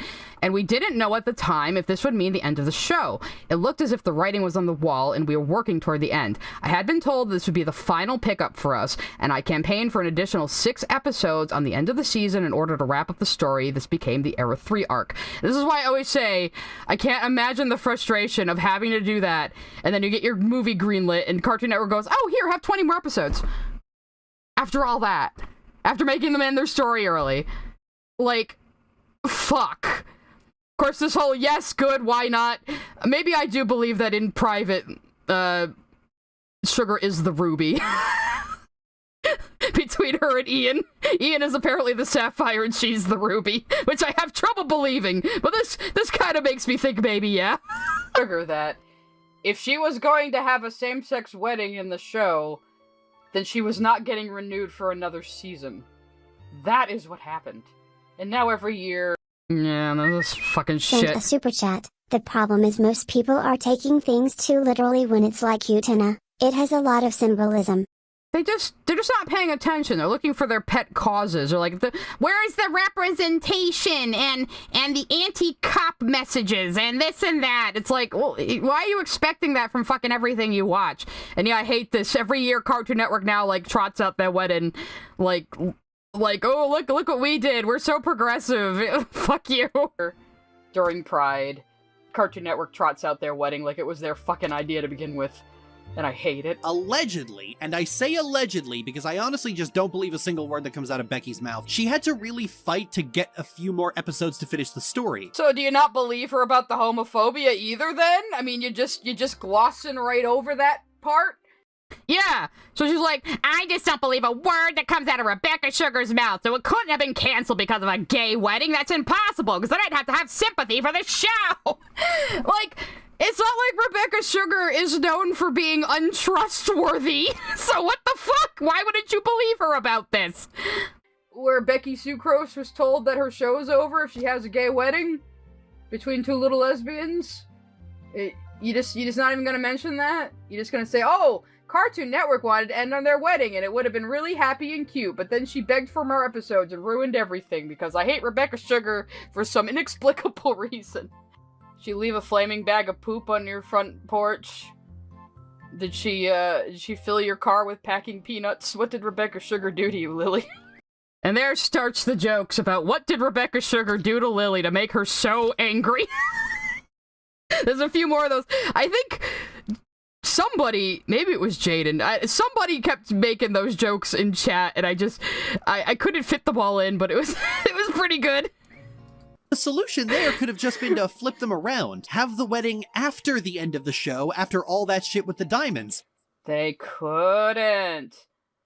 Because in order to make sure that the wedding couldn't be cut, they put it in the same episode as the diamonds arriving. So then, because it was plot relevant, Cartoon Network couldn't skip it. That is why. Did you do any research? The answer is no, she didn't do any research. Say Hi or Die sent a super chat. Sigh, I blame you for introducing Utena to me. Now I love it and I don't have anyone to talk about it. Girl and is sad, crying face. Same goes for Breaking Bad, disappointed face. Well, there's plenty of people on the internet who will talk about it. MOHAMMD sent a super chat. If showrunners had as much power as Lily thinks Rebecca has, the world would have so much more beautiful art. Well, yeah, Lily vacillates between saying, oh, the show is this way because nobody could rein Rebecca Sugar in, and she had all these terrible ideas. And then she just ignores it when the studio fucking canceled the show over a gay wedding. So, like, yeah. Before we start this next section, though, I'm just gonna BRB super quick because I have to go to the bathroom, and I will be right back.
Okay, I'm back. I got some more water, which means I'll probably have to pee again in an hour, but that's okay. The Virgin SU versus the Chad Stockholm. I'm sure that's what she thinks. Bladed Fox 14 sent a super chat. For a left-winger, Lily sure loves siding with corporations. Yeah, it sure is a pattern of her. She sure seems to have a lot of conservative attitude for a supposed left-winger. Don't worry, it's Billy. I already pre-ordered the Olivia plush. I wasn't just gonna assume I'm gonna win the contest. I think I was just handing them out to anybody who had a good video, but I still already pre-ordered one. If I do get a second one, maybe I'll do like a giveaway or something. I don't know. We'll figure it out. This is why Steven Universe thought nothing about taking a story regarding dysfunctional family dynamics and just throwing Nazis on top of it. Because They're not Nazis! Now I do have a short of this next part, but it's a bit of the longer cut from the actual stream because I cut this a little short in this video. So fun fact. Here goes my Chaos Kofi sent a super chat. Hi Sai, I wanna ask. You said that Cian surprised Rebecca with feature to go with the movie, and I was wondering where you got that from, cause I looked it up and Rebecca says she had planned for future. Well, she did plan for it because the movie was greenlit in 2015. So, but it's like after they made them end the original 5-season run. Oh, hang on, we got another super I comment. sent a super chat. I bet you could trick Lily into liking a shit series. School Days is better than you think. Why Diabolic Lovers is actually feminist. Oh dear God. Maybe this is something I kind of put together in my own head. But like, basically they got the first 5 seasons cut short because of the gay wedding, and then in 2015 they got the movie greenlit. Now remember, the movie didn't come out till 2019, but they got it greenlit in 2015. And at that point, someone at Cartoon Network went, well, you gotta have episodes if you're gonna have a movie, so here's 20 episodes. I think it was around the time they changed presidents, too. So, but don't quote me on that. So, yeah, they had time to plan future, obviously, because animation takes a while, guys, no matter what fucking Lily Orchard thinks. Animation takes a long time. So, yeah, they knew future was coming before the movie came out. But, so they were able to plan it, but I'm saying they probably would have rather used those 20 episodes to finish up the story, the original story, than having to come up with something new. So, and Sugar, I think originally they were going to do more gem-focused stuff for future, but Sugar got a book on child psychology, and they went in that direction, which I don't mind. I would have liked more gem lore, though, but I'm a future defender. I will stand it, and I'm easier on it than the main show. Sent a super chat. I don't think that part you mentioned was that bad, cause who else was gonna tell Pink's backstory but Pearl? Oh yeah, absolutely, but the placement of it and just how quickly they just buzz by, like Pearl is just giving like the greatest hits, the cliff notes of Pink Diamond's backstory, because fuck, we gotta have 3 episodes of Lars in season 5! God damn it! Awesomeness sent a super chat. Thanks for reaching to this decade-old little video. This YouTube is awesome and needs more eyes on her heads. Keeps awesomeness. Oh god. Anyway, so yeah, what the fuck was I even saying before that? I lost my train of thought. But yeah, about future, yeah, so. But yeah, Future also made Jasper my favorite character. She actually wasn't one of my favorite characters before then, but I'm pretty sure it's like Spinel and Jasper at top 2 now. Pearl has slipped down to 3rd place. I'm sorry, Pearl. I still love you though, Dee Dee. My rant about the diamonds. So, what do the diamonds do? They expand their civilization with no regard to the local ecosystem and wipe out several species doing so. Now, what other species can we think of that does something like that? I wonder. Obvious environmental message in a children's show, and it went directly over your fucking head. Yeah, so, like, I fucking, like, recognize that as, like, an environmental thing, like, immediately when I fucking watched it, because I could actually follow what a show is communicating! But nah, they're fascists because, well, here. But no, they're Nazis because Steven makes a comment about them being dictators. I didn't actually find that clip. But Steven does make an offhand comment like, I know they're really busy being dictators and all, and it's like, Yeah, that's Steven. Of course Steven says shit like that, because he says shit like we're about to hear. Steven will just, like, say these dark things every once in a while, and it's really funny. Like, when he describes Malachite as a fusion boiling the ocean with hatred... It'll be like there isn't a vengeful fusion boiling the ocean with hatred. Where does he get this shit from? Steven, you okay? No, he's not okay. Least favorite character, Lars. Definitely Lars. I fucking hate Lars. The entire first watch of the show, I was like, show, why are you trying to make me care about this fuckboy and this girl that's too good for him that he treats like shit? Why? I do not care. Know why? The Dinah's redemption was the single most contentious thing the show ever did. You spend the entire show being told, yep, they're evil, they're... No, I will take even Lapis over Lars as much as I dislike Lapis. My problems with Lapis are more her writing. My problems with Lars are his everything. Impressive. They do genocide. They hate non-stated relationships. The voice actor's a cool guy, though. No shade at him. I just fucking hate the character. They don't respect people's identities. They're not genocidal. Ah, yes, this section where I officially decided I'm going to say retard out loud no matter what anybody says to me, because I had to make this fucking point, because what else can you call this take she's about to make except retarded? Unless you count against gems, but most people who say that are like, the diamonds genocided entire planets. I'm like, look, I don't like it either, but word of God is they never met anything that wasn't, like, above an animal species, so, again, environmental message, they're expanding their civilization, and destroying ecosystems, and wiping out entire other species that are lower than them. I wonder what other species does that, I wonder. Golly gee. People they want to exterminate are branded with stars, and then suddenly the show just Oh, God, This was fun to do. Oh... did you just say what I think you fucking just said? Holy shit. Do genocide, they hate non-stated relationships, they don't respect people's identities, all the people they want to exterminate are branded with stars, and then... Okay, there is no word stronger than retarded for what Lily just said. Rock Josiah sent a super chat, a 1/10 the sub count and x20 the stream views of Lily. That's just good economy for a community equals Hell D. yeah! Thank you for the compliment and thank you for the super chat. I try. Unlike Lily, I actually care about entertaining an audience. That is just... Oh. Nostalgic Nerd 90 sent a super chat. Hey Sai, have you watched Power Rangers before? I was really into the OG series as a kid, alright? Shut up. But I'm not really into Sentai stuff now. Scooney sent a super chat. I appreciate the Once Upon a Forest and Fair Gully clips. Some of my favorite movies as a kid. Honestly, Scooney, I never watched Once Upon a Forest, but I knew it had, like, those scenes. But Fern Gully, I watched Fern Gully so much as a kid. Mostly because it had fairies in it. I like that. But yeah, I was into fairies, like, big at the time. Fundamentally, mentally challenged. I had to do it to her. I guess, sorry, like, what else can you call that? You know, like, seriously.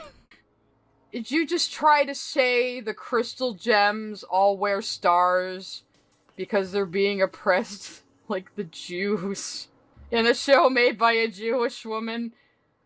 Rebecca Sugar said the reason they picked the star as a symbol is because it's kind of gender neutral, so both girls and boys could relate to it and want to wear it. Dr. Malactor sent a super chat. What if we invade one of Lily's streams and spam? I don't know if I could raid her. Is she live right now? It's probably only on Twitch though. I could probably Twitch raid. Guys, I could probably Twitch raid her though. That would be funny. Anyway, so let's read this excerpt from Rebecca Sugar I put on screen here. Because again, I try to make videos listenable, but I'll also put notes on screen. Senior sent a super chat. Thank you for the blank super chat. Thank you. You're senior, so you're senior citizen. Having a little trouble there, probably. Anyway. So, here we go. Sawesomeness sent a super chat. Toxic Love is my jam. Tim Curry is my man. Tim Curry could elevate any movie by just being in it. He's amazing. I almost said was, but he's still alive, isn't he? Sent a super chat. Lily never heard of rebellions having symbols. No, never. Actually, random Tim Curry tangent.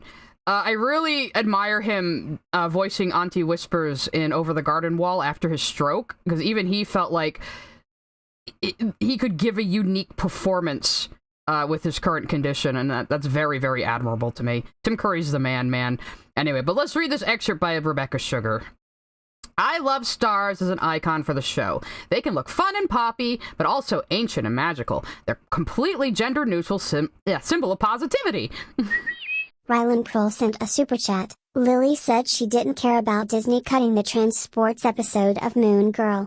I have a feeling her leftism is performative. Yeah, you think trans issues would be her bread and butter, but okay.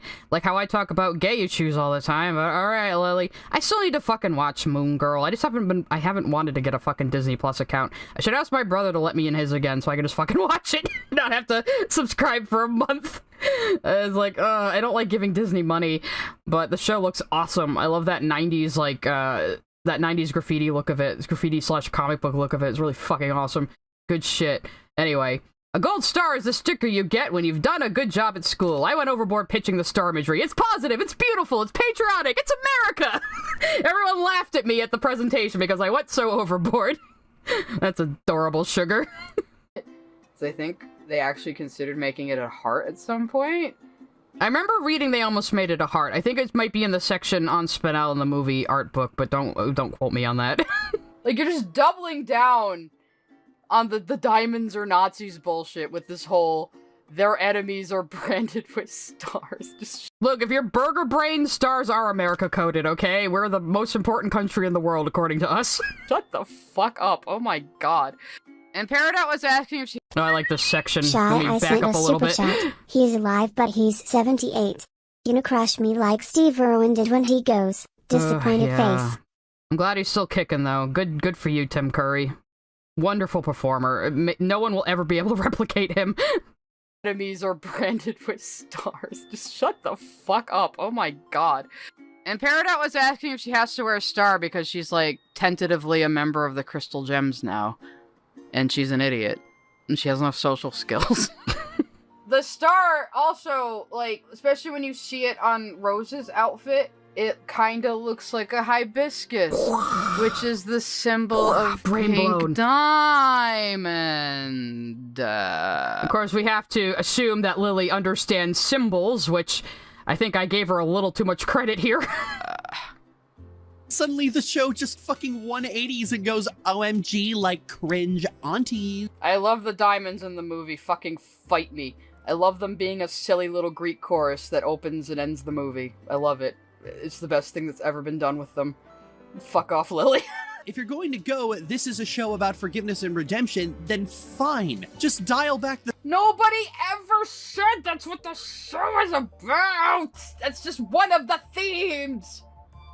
Funny you say rare Psy L, Mandy, because the J Productions, friend of the channel, very good young animator, was making fun of my take because he happened to be here during this react.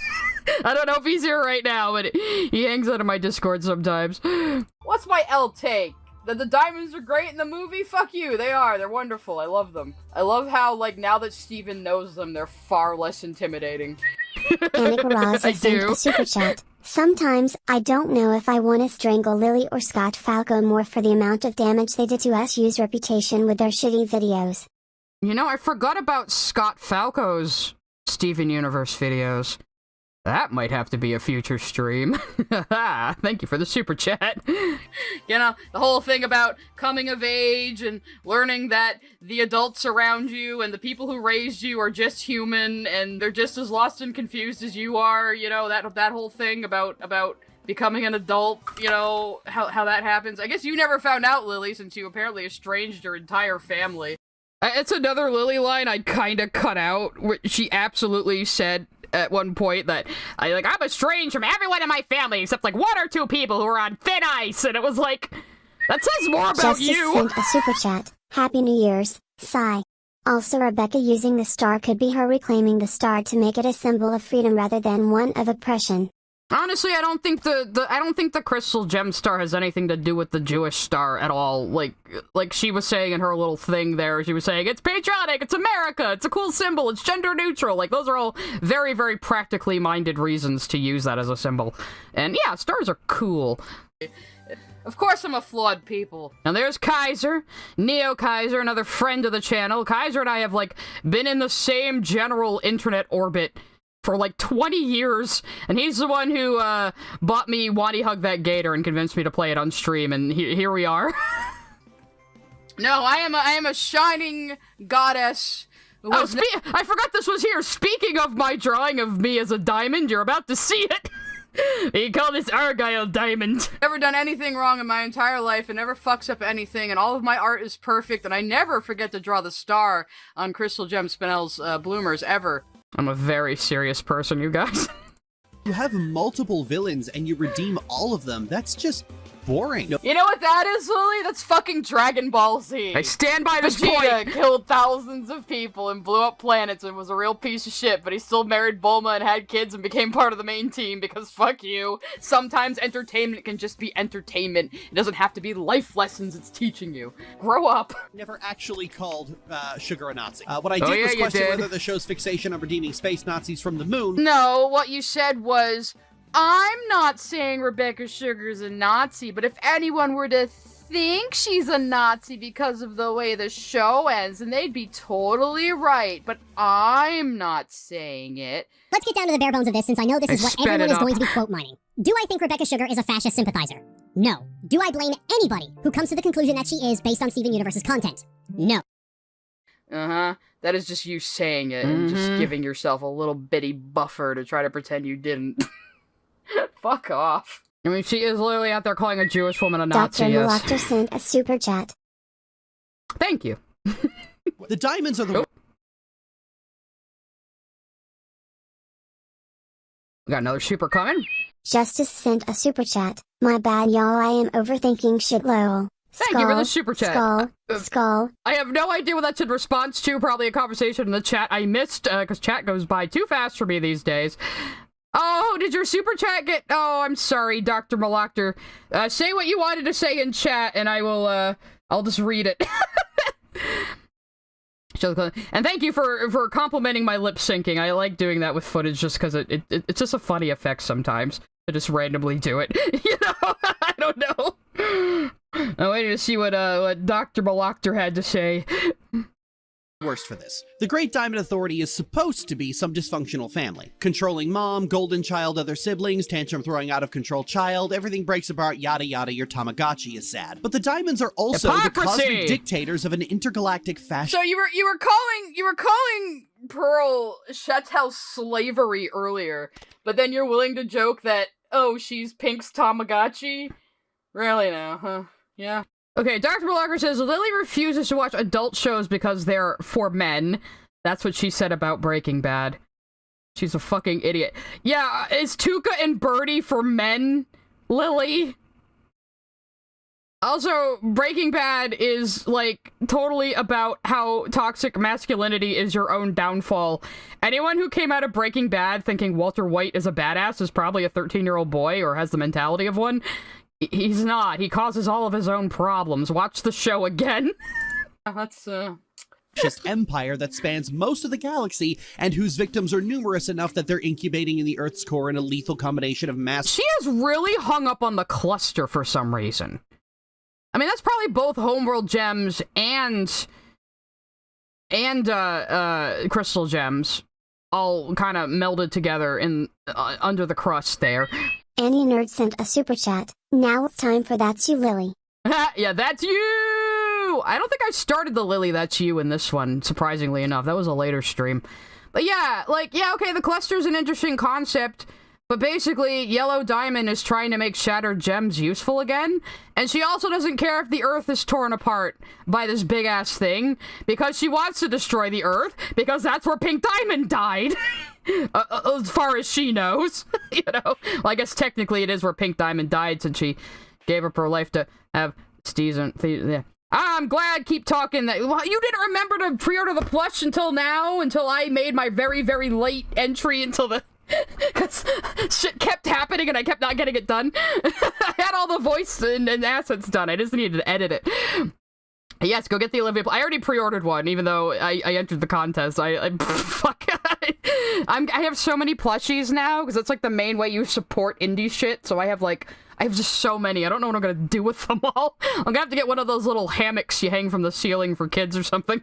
Grave and weapons of mass destruction. You know, I feel like these two aspects of the time. Oh, Garbotox says you like Wani. Oh, Garbotox, and I am Wani. Or at least I'm considered the unofficial official voice of Olivia. You've probably heard the audio before in somebody's thing. I don't know. But yeah, Neo Kaiser bought me Wani. I said, okay, we'll do a first impression stream, Kaiser. And then I was so charmed by it, we just played the entire game. And I end up getting a repertoire of character voices out of it. So you've ever heard this Olivia voice? That was me. Make a plushie ball pit. Yeah, I can just dive into it in the morning. Diamonds are not really going to gel together. It's almost like all the gem stuff works on a metaphorical level. You know, that thing you don't understand. I like how we're nostalgia about a bunch of things in my channel right now. Chat. I have a feeling Lily would hate Sonic 3. I might eventually watch that when it's on the Netflix or something. I'm not that into Sonic, but the second movie was cute. It was pretty good. I'm embracing myself as the VA of Wani, yes. Or eventually I might dub my own comics. People have been asking me to do that. That's definitely something we can do in the future. You don't seem to get punished by the algorithm for being a variety streamer anymore, or a variety YouTuber anymore, so what the fuck? I can just do whatever the hell I want on my one channel. Damn. I don't have any plans to make a second channel, but if it becomes prudent to, like, to make a second gaming channel or something, I will, but for now it doesn't really seem to matter. So it's not just my parents are in space and I'm estranged from them, it's my parents are in space and I'm estranged from them, and that estrangement has a body count in the trillions. Also, Earth will blow up if we don't make up and become a family. No, they didn't have to make up and become a family for the Earth not to blow up. They solved the cluster issue by themselves without the diamonds, if you recall. You know, the show you're supposed to be reviewing. Again, she seems to just remember disparate events in the show and not the context around them. It's ridiculous. Space_Prince, son with face, sent a super chat. I just know Shad hate I saw the TV glow. I saw the TV glow? What is that? Hang on, I was about to look it up, but now let's just stay focused. But is that a game or a show? Because that title sounds interesting. Chaos Kofi sent a super chat. Your Olivia voice oddly sounds similar to Tarazi Pyrope's canon voice from Homestuck. Oh, really? Well, what happened was everyone asked me to do a Jasper impression for her, but that was, like, too hard to keep up. So I kind of went up more in my palette in the front of my face, so it's easier to do, and that became the Olivia voice. So there you go. It's much easier for me to slip into. You can just stay estranged. Rose did stay estranged. This is Steven. They're two different people. It's almost like that's the point of the ending! I'm so proud of myself for putting the "she's gone" footage there where I shouted. Let's watch that again. I'm gonna be like Lily right now, praising my own jokes. But we are reacting to Lily, though, so I think it's appropriate. They don't like the idea. Oh, hang on a second. So it's not just my parents are in space and I'm estranged from them. I went back too far. Whatever. My parents are in space and I'm estranged from them, and that estrangement has a body count in the trillions. Also, Earth will blow up if we don't make up and become a family. No. Jer Bear sent a super chat. Lily just seems to have very binary views. Oh, she's an extremely black and white thinker. You can see that from any of her videos.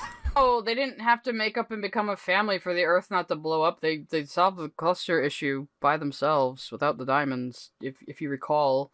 You know, the show you're supposed to be reviewing. You can just stay estranged. Rose did stay estranged. This is Steven. They're two different people. It's almost like that's the point of the ending!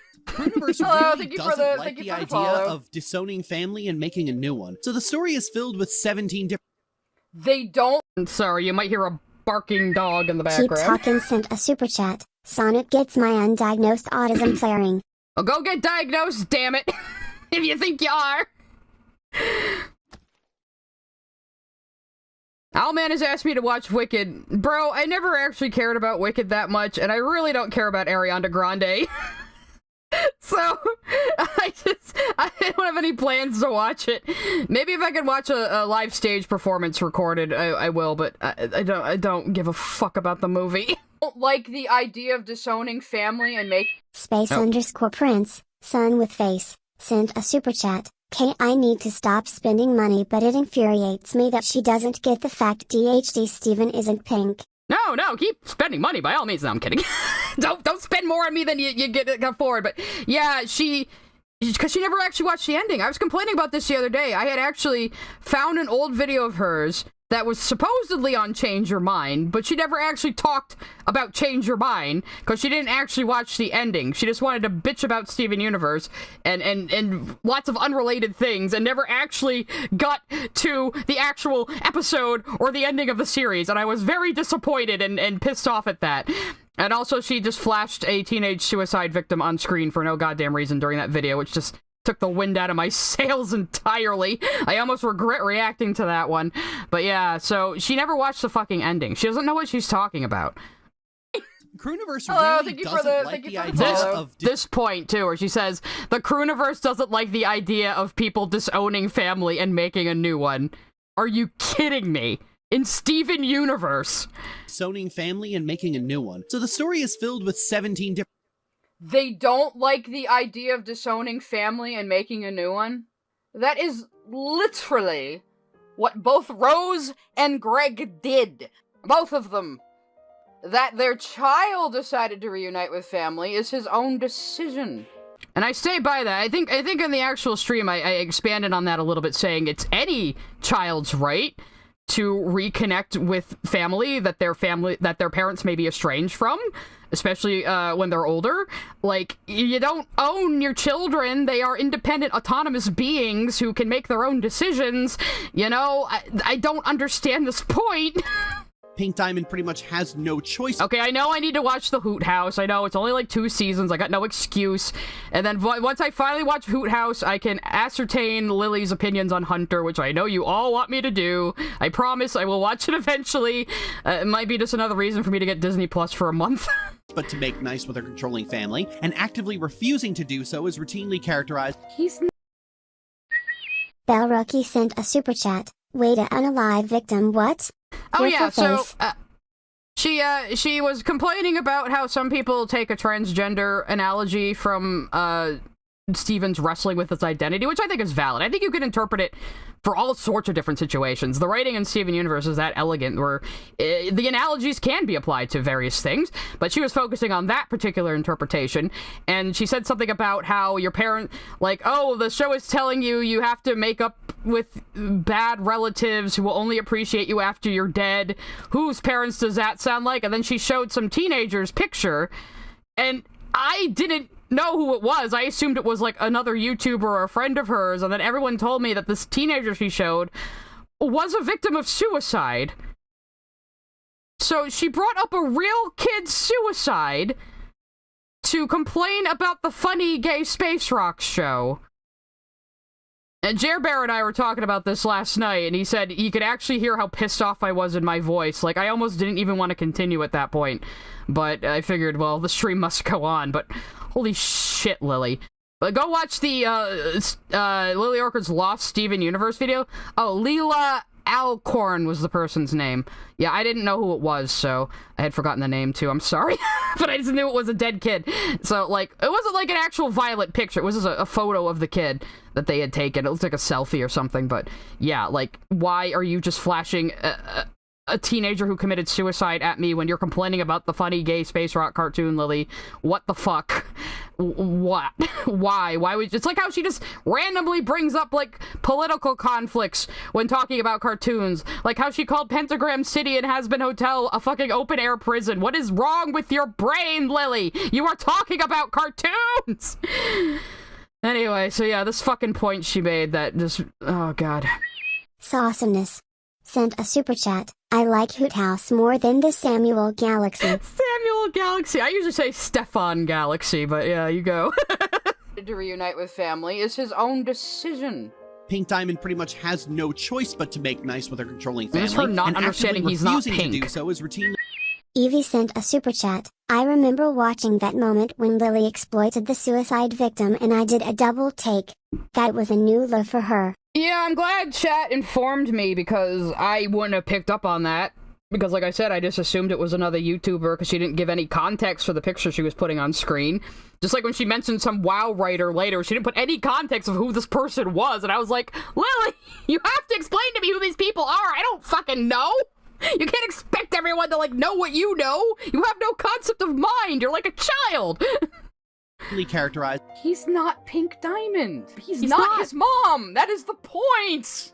Oh my god. Because that's what happens when you give family drama a body count, and how much the story has to railroad itself entirely because not reuniting with the rest of the Diamonds is just instantly the rational, correct, and healthy decision to make. I know I cut out a line from Lily there. Like, I actually cut her videos down to make her sound more succinct and intelligent than she is. Bladed Fox 14 sent a super chat. Sounds like she was trying to emotionally manipulate us to critique the show. Basically, I don't understand why she is that adamant against children's cartoons. It's oh. FLCKR sent a super chat. I love Esteban Multiverse. Ay, Dios míos, poor Esteban! Anyway, but yeah, she's like, oh, not reuniting with the Diamonds is the only actual rational choice, but like, it isn't though. It's gotta end the fucking war for one thing. Like, the fuck? Even outside that immediate family, so to speak, the Diamonds are completely hated. Not a single character has a kind thing to say about them. Nobody in the cast wanted this reconciliation, so why did we do this? Nobody says nice things about the... I mean, there are... I don't think she's watched Future, by the way, but I'm using it as a point. There are gems hanging out with Blue Diamond and her clouds, and White says she's going around to various, you know, former colonies, letting Gems try out her new reversal powers, and there's Gems taking tours of the old palace, and they all seem pretty chill with the Diamonds. And Spinel, of course, is their new baby that they dote on, and... What are you talking about? One of the best comments I got, somebody caught this little note here and said, you were so real for that. Even going, we're family, we have to be family, and then one episode later it's like, oh, these fucking guys again. I mean, you just said you were estranged from every single one of your family members, so why aren't you vibing with Steven on that one? I don't understand here. I mean... Expecting Lily Orca to not contradict herself in the same fucking video, imagine. I'm pretty sure this is the 2023 video. There is a few bits of the movie react worked in various sections, but you can tell because the mic sounds different, so... Audio balancing, that's something I still haven't learned to do in a year. I always found it a little skeezy the way the show spends so much time analyzing every single bad thing Pink Diamond ever did, because Pink Diamond's crimes are fucking minuscule compared to the rest of the Diamonds. You get these big... Yeah, almost like we're given looks into Pink's life, so we can understand why she became Rose and made the decisions she made. And we can have sympathy for her while also understanding that she has some pretty severe character flaws, like everybody else on the show. It's almost like that's the fucking point or something. Pink Diamond ever did, like all two of them, and it's such a... That was not about Pink, that was about Spinel's backstory! The whole song was about Spinel's situation, Pink just happened to be involved in it. I don't understand people who think that the whole point of Spinel is just to demonize Rose. Like, this is just what her backstory is. It's a retcon, but it's a good retcon because it fits logically into the story. I still stand by that, too. I don't understand why people are like, is my PFP a little smaller now? It might be. Bell Rookie sent a super chat. Yay, I agree. Blue Diamond is Haiki Mommy Uwu. I think she even says, ada ada in Japanese. Yeah, well, my PFP has moved around a little bit because of me just resizing the window I use and moving it around for various streams. So yeah, it might be at different sizes at different times. It's always down in this corner. So you could rely on that anyway. But, oh god, I've got chat going crazy by saying ara again. But yeah, I never understood people thinking like, oh, it's just, this is just another way to show Rose was evil. No! I mean, it gave Spinel motivation for one thing. And like I said, it's a retcon, but it fits perfectly into the story. I will only say ara again for a super chat. Just like last time. Settle down, you animals. So... A point of drama and wait for like half the show, but then the actual tyrannical oppressors show up and they're basically just silly little aunts? To say Beck... Yeah. But Steven is still... Why is it a retcon? Well, because, like, obviously Spinel didn't exist in continuity before the movie, so it's retroactive continuity, but they fit her into the story retroactively. So, like, a retcon isn't always a bad thing. It just means that something was added to the continuity retroactively that was not established before, but fits into the story, or at least hopefully fits into the story. There's retcons that make absolutely no goddamn sense, so that's why it usually has a negative connotation, but I don't think it's a negative thing, you know, in general. It's just something that happens sometimes, you know? You think of something new, and you think about a way to work it in. I mean, most stories are not written start to finish from, like, a game plan. That's not how anything works, really. Like, not comfortable with them. But how characters are depicted in Steven Universe tends to change as Steven gets to know them. The first appearance of each diamond was very eerie and alien and inhuman. And now that he knows them better, he's seeing what idiots they are, basically. It's true. It's like, oh, okay. They weren't big, scary monsters. They were always just kind of dumb.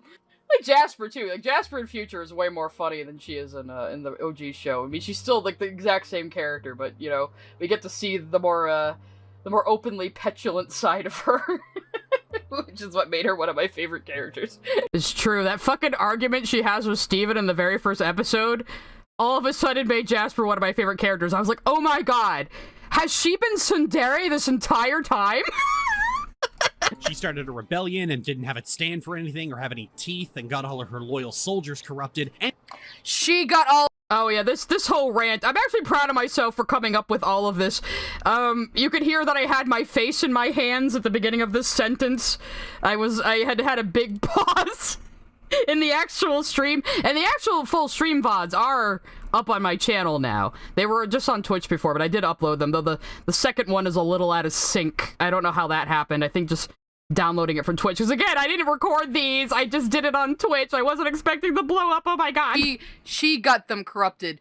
Look what she made the diamonds do.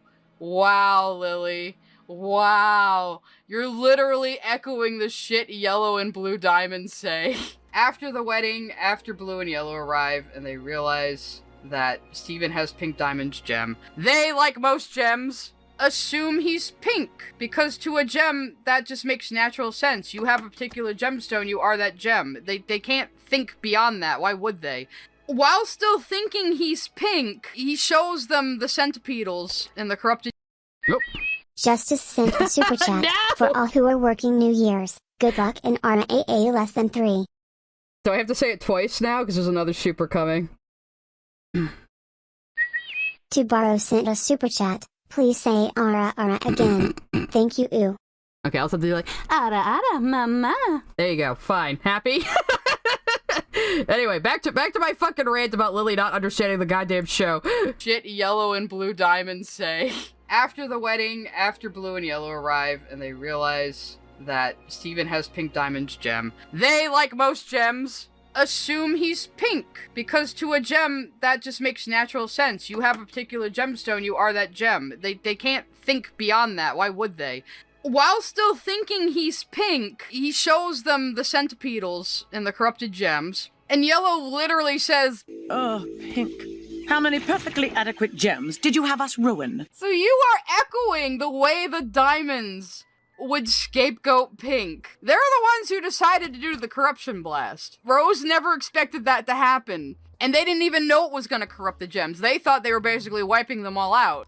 It was just their way of ending the wall with, like, the nuclear option, basically. Damn it. She started the rebellion because Mommy and Mommy wouldn't listen to her about how she likes the Earth the way it is and she doesn't want to suck up all its resources and she wants to preserve it. To Yellow and Blue, they just thought, oh, Pink, you have been begging us for this colony this whole time and now you're flaking out on it?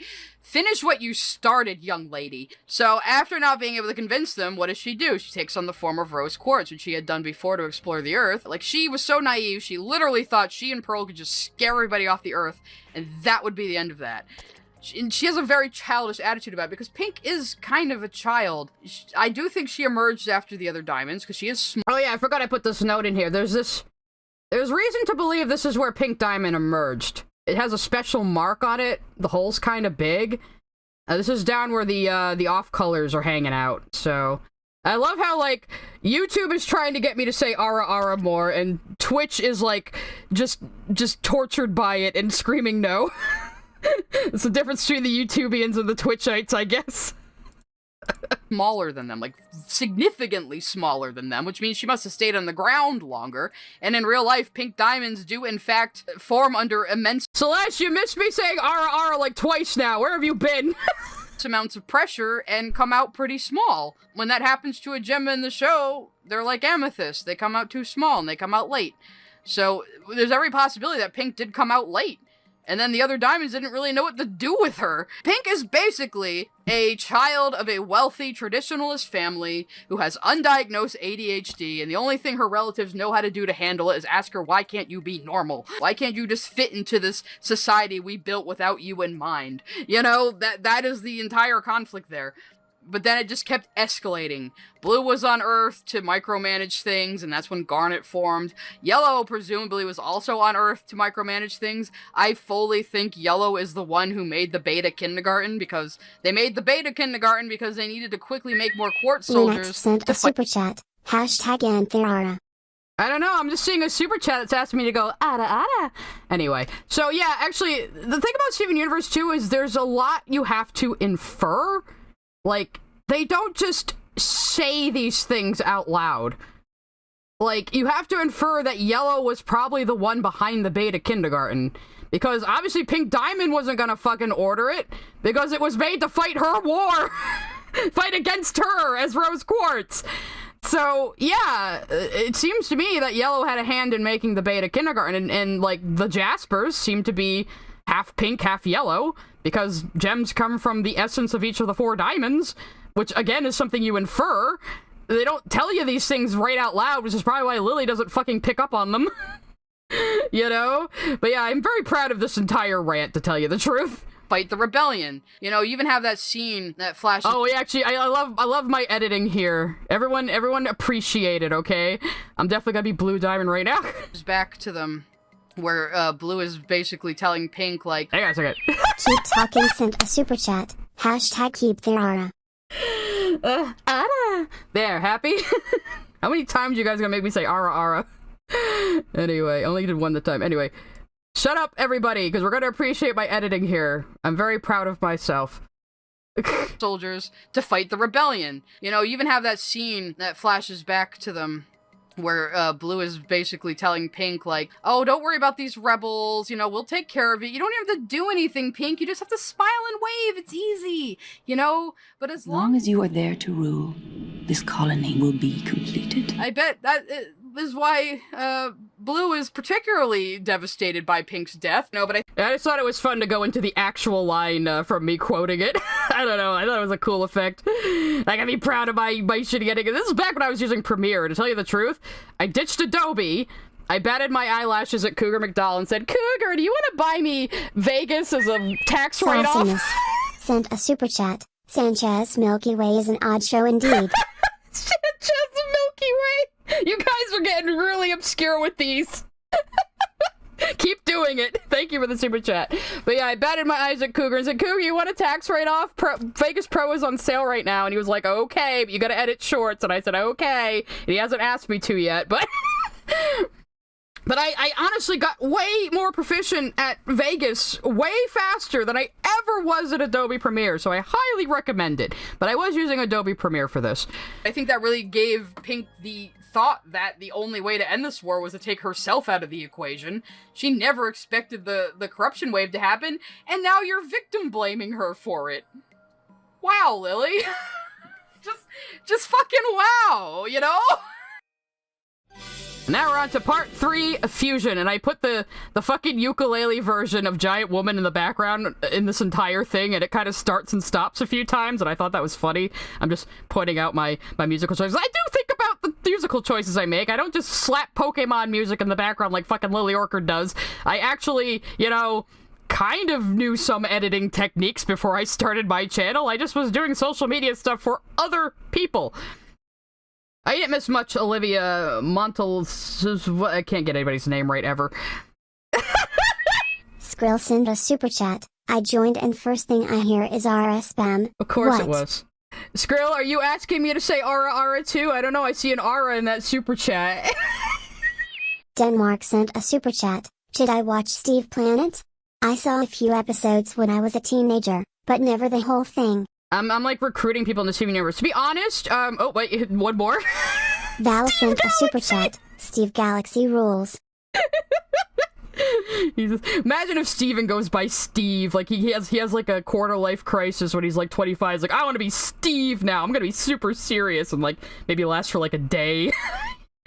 But Denmark, one thing I would suggest, there is a viewing order for Steven Universe called the Flood Order, which cuts a lot of the fat of early season 1. I would still, it cuts out the first episode, Gem Glow, but I would recommend still watching that. But yeah, I would say go by the Flood Order. It basically gets you to Mirror Gem as quickly as possible, and that's when the series really starts getting interesting. Before that, it's really more of an episodic early 2000s show, and like if it had stayed that way, I probably never would have gotten into it, to be honest. So yeah, if you're gonna get into SU, if you really wanna deal with the slog that is season 1, more on ya. I did it too. Tyler Preston sent a super chat. I want to be a giant woman. Writer's barely disguised fetish. You might have a point with that one. I can't be sure, but the fetish stuff Lily jokes about later is not true. But anyway, Pretty Patty's Rule, Larry the Lobster. God damn it, I just saw SpongeBob the Musical with my friends too. I mean, we didn't go out to it or anything. We saw a recording of it. It was really good, actually. Fucking loved Larry the Lobster in that. But yeah, so I did do because I was interested in the Pink Diamond twist, so I did sit through season 1 because I was like, well, the show's got to get better, right? But Steven Keep Talking sent a super chat. Steven Omniverse is amazing. Across the Steven Omniverse, yeah. But Steven, what season 1's your favorite? Well, I mean, it's up to personal taste, but I really don't like early season 1 that much. So I would highly recommend the Flood Order if you want to get around some of the awkward growing pains of the show, to be honest. Are fusions composite identities, or are they their own identities greater than the sum of their parts? It depends. They are one where they need to be, and the other at all. They're both. They're both! Why can't you understand this? This is how I view fusion, by the way. Because we get to have my superior opinions to contrast these. Fusion, in my mind, is like multiple people all sharing the same perspective as long as they're within that fusion and in sync. So they have all been that singular person, and they all are those individual people. But they've all had that same experience of being that one person. Direwolf181 sent a super chat. I figured it was a mix of it and Bismuth putting it in her head honest let that lead her to make the decision to fake shatter herself. Yeah, like I said in my big rant there, I think she came to believe, from what Blue was saying to her and the whole Bismuth thing, I think she came to believe that she just had to take herself as Pink Diamond out of the equation and everyone would leave. She never expected the diamonds to, like, fucking fry the earth with their corruption wave, which they thought was just gonna basically, I don't know, destroy all the gems on Earth or make them inert, Angels you know? Art and Gaming sent a super chat. Stefano's face was so good. It was my favorite. Face. But yeah, so maybe with Pink, that Diamond Blast would have actually, like, destroyed every gem on Earth, but they didn't have her, obviously. So what it did was just corrupt them all. So, yeah, but that's the fucking point. Like, she just thought, well, if I just discard myself, no one cares about me, my parents don't care, you know, Yellow and Blue, then they'll just all leave finally, and that went terribly for her, as you might imagine. Yeah, so the guilt she must have felt was probably pretty profound, and I do think I bring it up later, but I have this headcanon that Rose's healing tears don't come from love, they come from regret. Yeah, I do bring that up later. I'm gonna say it right now again, because it's only ever worked for Steven when he was Thomas from regret. Harden sent a super chat. When in doubt, call Escapar Moon Crater. Okay, you guys are really reaching now. Oh god. Master Disaster sent a super chat. Stefan across the Crystalverse best movie MTL.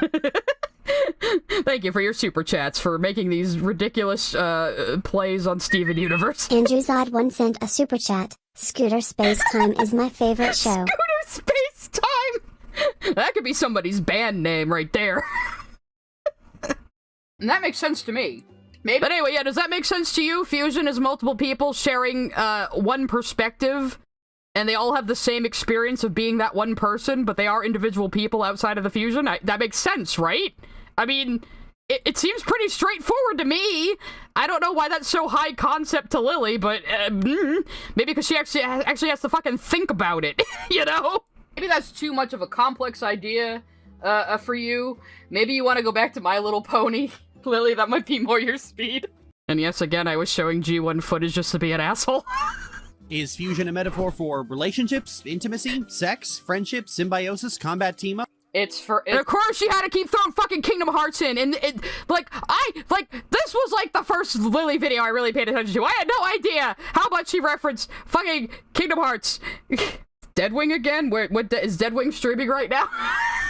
Am I missing Deadwing stream because I'm streaming now? If you're ever on a Deadwing stream, you may see me give super chats sometimes. I do like his streams. I haven't caught a lot of them recently though. It's all of those as well. I'm a big fan though. Well, it's real. Oh. Stoney sent a super chat. I, too, enjoy the Jimmy Neutron movie. Wait. Oh, we've gone full circle where we've actually named another thing. Oh no. Jimmy Neutron Star. That's Steven's alternate universe evil doppelganger. Dr. Malactor sent a super chat. Don't forget Gary Galactic. Gary Galactic, that would be Greg. Gary Galactic. Relationships, which would include friendship, which would include familial. Yeah, this is the other thing. Lily seems to think relationship just means romantic relationship and not like working relationship, friendship, you know, any other kind of relationship that fucking exists between people. Just interpersonal interaction in general is what fusions represent, damn it. I don't know how she doesn't understand this. Is this combat team-up? It's all of those as well. It's relationships, which would include friendship, which would include familial relationships, which would include romantic relationships and sexual relationships. So relationships in general, all the kinds. It's not that difficult. I will say though, the crew didn't do themselves any favors with the early fusions, because all the first fusions we see, the crystal gems are doing very suggestive dances. So I don't blame anyone who thinks fusion is sex for that Chaos reason. Kofi sent a super chat. Might as well say in Mario Galaxy. Didn't Steven dress as a Mario parody in one episode? It was like Peter Papapopoulos or something. I don't know. That sounds more like a BoJack joke. But he was a Mario parody in one. sent a super chat. Stevie Quasar. Top-notch show. Stevie Quasar. No, that sounds like a stage name. But yeah, I stand by this point. I don't blame anybody who thinks fusion is sex just from these particular scenes because, guys, you really kind of shot yourself in the foot there. I'm sorry. I know you were trying to be sapphic and all, but yeah, that kind of gave people the wrong impression, especially with Pearl here acting like it's something inappropriate for Steven to see, even though that's a joke. It just made everybody kind of just assume that that's what it is, so yeah.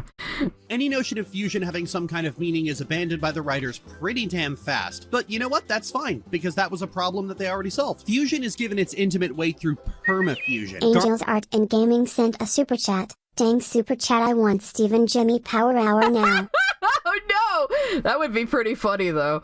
Yo, God, maybe somebody should just draw that as fan art, like in an alternate universe where Steven Universe was like super popular. Space_Prince, son with face, sent a super chat. MLP is SU but afraid to write its own concepts. Ooh, don't let Lily hear that one. But yeah, this is where she goes on about permafusion like it's fucking important, and then we're gonna get into like something people always constantly correct me on, even though I have a note in the video. Garnet and later Rhodonite are permanently fused because they are in love. Because of this, they're actually very in sync. Okay, I want to point out something because this annoys me. Permafusion is not a term from the show. Okay, I stand by this point that permafusion is not like an official term that people in the show actually use or that the crew uses. Because somebody pointed this out to me when I was like having beta viewers when I was working on the video, that Peridot says permafusion, but what I pointed out was Peridot uses the term twice, but she also notoriously makes up nonsense terms no one else uses. So unless we're gonna say all gems call fingers touch stumps, I think Peridot's talking out of her ass as usual. She tends to do that. I don't know if you have noticed that Peridot is an unreliable narrator. I mean, she already, like, declares herself leader of the crystal gems. She thinks the rubies are there to find her, the quote-unquote leader of the Earth mission, when it was actually Jasper they were looking for. So Jasper was actually leading that mission back to Earth. Not Peridot, but she thinks she was in charge, because Peridot has a lot of unwarranted self-importance. I don't know where the fuck she could have possibly gotten that attitude on Homeworld, but it's really funny. It's not a term that's ever been used in the show. It's not a term the crew has ever used. It's a term that fans use. So it doesn't mean, like, permafusion is a big theme, because it's just a name some fans have given to a thing in the show. So that doesn't even mean that's, like, the intent. You gotta not confuse fanon with canon. They're accustomed to being fused all the time, and they don't like not being fused because... Sawesomeness. Sent a super chat. I remember that weird-ass Uncle Grandpa crossover. That's the only episode I've never watched, and I'm never going to watch it unless it'd be funny for me to stream a reaction to it, but I don't think I could with copyright. But it's like, my whole thing, even though they say it's not canon, it's like, guys, I'm here to watch your show. I don't give a shit about your friend's shitty, ugly show, okay? So, let me watch your show. Because they've been together so long that being apart creates a very deafening solitude. A lot of people might hate the idea of sharing a mind with someone, but to someone who... Okay, yes, the our ship joke was funny, and anyone who thought Lars and Sadie was gonna work out after that was just kidding themselves. But again, show, why are you constantly showing us Lars and Sadie being on again, off again? I do not care about these two kids and their toxic relationship. Get back to the space, lesbians! Who has already been sharing a mind for a very long time, being a complete individual could be just as nightmarish. This isn't a new concept. In Star Trek, most Borg drones who become separated from the... Yeah, she compares fusion to the fucking Borg. What the fuck? Like, how is that even the same thing? That's a hive mind, Lily. I mean, I wouldn't call it nightmarish, because... Cryohazard sent a super chat. I thought in Steven Universe, fusion was where both of the characters still had their own minds and shared one body like Pacific Rim. Nope, they become one being with its own personality that they all experience being that one person. So they all have the memory of being that one person. It's all conscious continuity for all of them. So that person exists when they are together. The only fusion that's like that, Cryo, is Malachite, because Malachite isn't, like, stable or fully formed and is only together because Lapis is binding Jasper to her, and Jasper is wanting to overcome her for the power the fusion has. So it was a tug of war between the two of them, basically, which is why Malachite talks in both their voices instead of her own singular voice, because she wasn't of one singular mind, and that's why she was so fucked up. Ruby and Sapphire split apart easily in future and are comfortable with it and are fine. Because, like, consider, neither Ruby or Sapphire have a fucking English accent. Where did that come from? You know, and it doesn't, like, torture them to be apart. They're not, like, in pain. Collective are very distressed when it happens. And they're not like Borg! You've got the very intimate kind of fusion with Garnet, but then you have Steven and Amethyst bro-fisting to fight bad guys. Yeah. Any idea that it's strictly about intimacy or relationships is thrown out the window when Jasper fuses with a complete stranger and a beast. Well, yeah, and that's obviously not a very good relationship. It's also how she gets corrupted, but I explained why she was able to fuse with the corrupted gem right here. The only reason that worked is because the other gem wanted to escape. And I'm right about this, because if you watch the episode, they show like 3 or 4 shots of corrupted Ocean Jasper here trying to get out of the bars. So the only reason they were able to fuse is the monster wanted to get out of the cage, and Jasper wanted the power a fusion could give her. So they both wanted something, so they were able to fuse. But as soon as Ocean Jasper got scared, because obviously the corrupted quartzes are about the intelligence of a dog, and wanted to run away, they unfused, you know? You know? So they both wanted... And then I put this note here. They're both Jaspers. Same gem fusion for combat is allowed and expected. And this is another thing Lily doesn't seem to understand. She's gonna think all fusion is verboten on Homeworld. No, it's only cross-gem fusion. Like, rubies and amethysts and jaspers and other quartzes are all expected to fuse for combat power. and that's what fusion is seen as. But with the crystal gems, fusing, you know, with two different gems, obviously the fusion comes out a little different and more monstrous looking the more gems you have in there, because it's all different types, but it also facilitates understanding between them. So yeah, like you see the rubies do like a little cheerleader pyramid and fucking fuse, Lily. Like, were you not paying attention? At this point, I have to just reconcile that she didn't actually watch the entire show and didn't rewatch it before this video. I think she actually admitted she hadn't rewatched it before making this video. So, yeah, unsurprising. Mock sent a super chat. Was that the first time Lily referenced Amethyst? Good question. You're right, she doesn't talk about Amethyst that much, does she? It's like how she managed to do 2 Dungeon Meshi videos without ever talking about Senshi. Like, bitch, how? Something from this. Jasper wanted power. Ocean Jasper wanted to escape. They were able to fuse, but then the fusion falls apart, like, almost immediately. Because, you know, it didn't work very well. What I want to know is how the fuck Lapis knew how to trap someone in a fusion, and that never comes up again, because that's a very interesting concept. It is a very interesting concept that Lapis managed to keep her trapped in the fusion. I wish stuff like that was explored a little bit more, because I also had to accept that gem lore was not as important to the Crooniverse as it is to me. Stargirl Nexus sent a super chat. It was only nightmarish for 7 of 9 because AZ she spent 90% of her life part of the Borg, whereas Picard was back to normal right away, albeit traumatized. Yeah, it's a good point. I'm not a Trekkie, so... Oh yeah, Malachite is definitely unironically my toxic fave. I think Malachite has the best fusion design, personally. That's just me. I think I admit at the end of this that I find most of the fusions kind of ugly. Fusions are presumed to not last if the people involved aren't in sync, but Lapis... Tyler Preston sent a super chat. Don't ever let Lily watch a single Ultraman show. She'll twist the human and Ultra fusion concept into something perverted. I will take your word for it. I have no... I guess that's a Sentai, right? Yeah. Exactly! At the bottom of the ocean for months, tormenting her for giggles. Then in the very... Now, see, this part's funny. Because I think she thinks saying Lapis tormented Jasper will trigger Steven Universe fans, whereas I just agree. Well, yeah, but also, we don't know how the fuck she knew how to do that. Exactly. This is what I was saying, though. It's interesting that she was able to do that at all. Last episode, Steven is just fusing with gems that aren't even active, which... They're his family members, though. A, they're his family members. B, they wanted to get all these fusions in before the ending, and I can't really blame them for that, so I tolerate it. So what? It's a fun little scene. Who the fuck cares? Sometimes things can just be fun, Lily. Do you understand fun? I don't think you do. Honestly, are you allowed to do that? That feels like it should be a crime. Fusion isn't sex, Lily! That's some people's favorite line. Also, it was just fun to do media-aware Sunstone there as my you don't understand fun, Lily. And also, Sugalate's existence is racist. Yeah, I think she brought it up again in the video, or at least I brought it up from her old video. I can't remember which. I would have to rewatch the full VOD. But yeah, I brought up this whole shit that we went over in more detail in the Lily Orchard plagiarized 2 insane articles about Steven Universe video. Go watch that if you want to enjoy that. Awesomeness sent a super chat. I'm an Opal boy. Goddamn those hips. Yeah, actually, Opal's a really good design. Opal and Sardonyx also look really good as fusion designs. It's just the rest of them are just kind of mad at me. Jer Bear sent a super chat. I see that Lapis and Jasper wanted power, but for diff reasons. Oh, absolutely.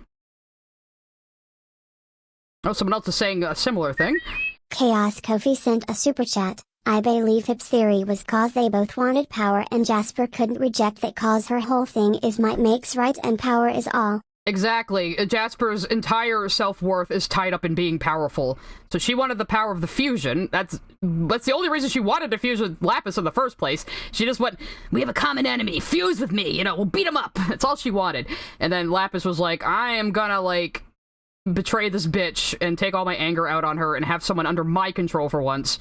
So yeah, it was pretty fucked up from both of their ends, but Jasper's motivations were a little more pure in a way. Kind of. I mean, she wanted to defeat the enemy, but it's pretty just pure, straightforward logic, I think, really. For reasons. Because she's kind of ugly? because, you know, fusions tend to look weirder the more gems. See, I didn't know where she was getting this idea that Sugilite was racist from before we read the fucking article she ripped off, and holy fucking shit, that article is batshit crazy. They're involved, and Sugilite would be a 3-gem fusion, technically, because Garnet is Ruby and Sapphire. Shy, I sent a super chat. I know it would have killed Tilde at the symbolism, but Jasper should have showed up with a mean Souflappis as her arm candy and made a healthy malachite. Oh, there's plenty of fan art of stuff like that, of her hooking up with the other 2 Lapises, which is pretty funny, actually. I would more ship her with Freckles Lapis, but I tend to like couples that contrast each other in personality, if you can't tell. So, the more gems you have in a fusion, the more bizarre they start to look. We see that with Alexandrite, too, who has a mouth under her mask face that also has a working mouth. I mean, that's 4 gems. And then you have, like, fucking Fluorite. You have Fluorite, who's 6 gems, and she's basically a giant caterpillar.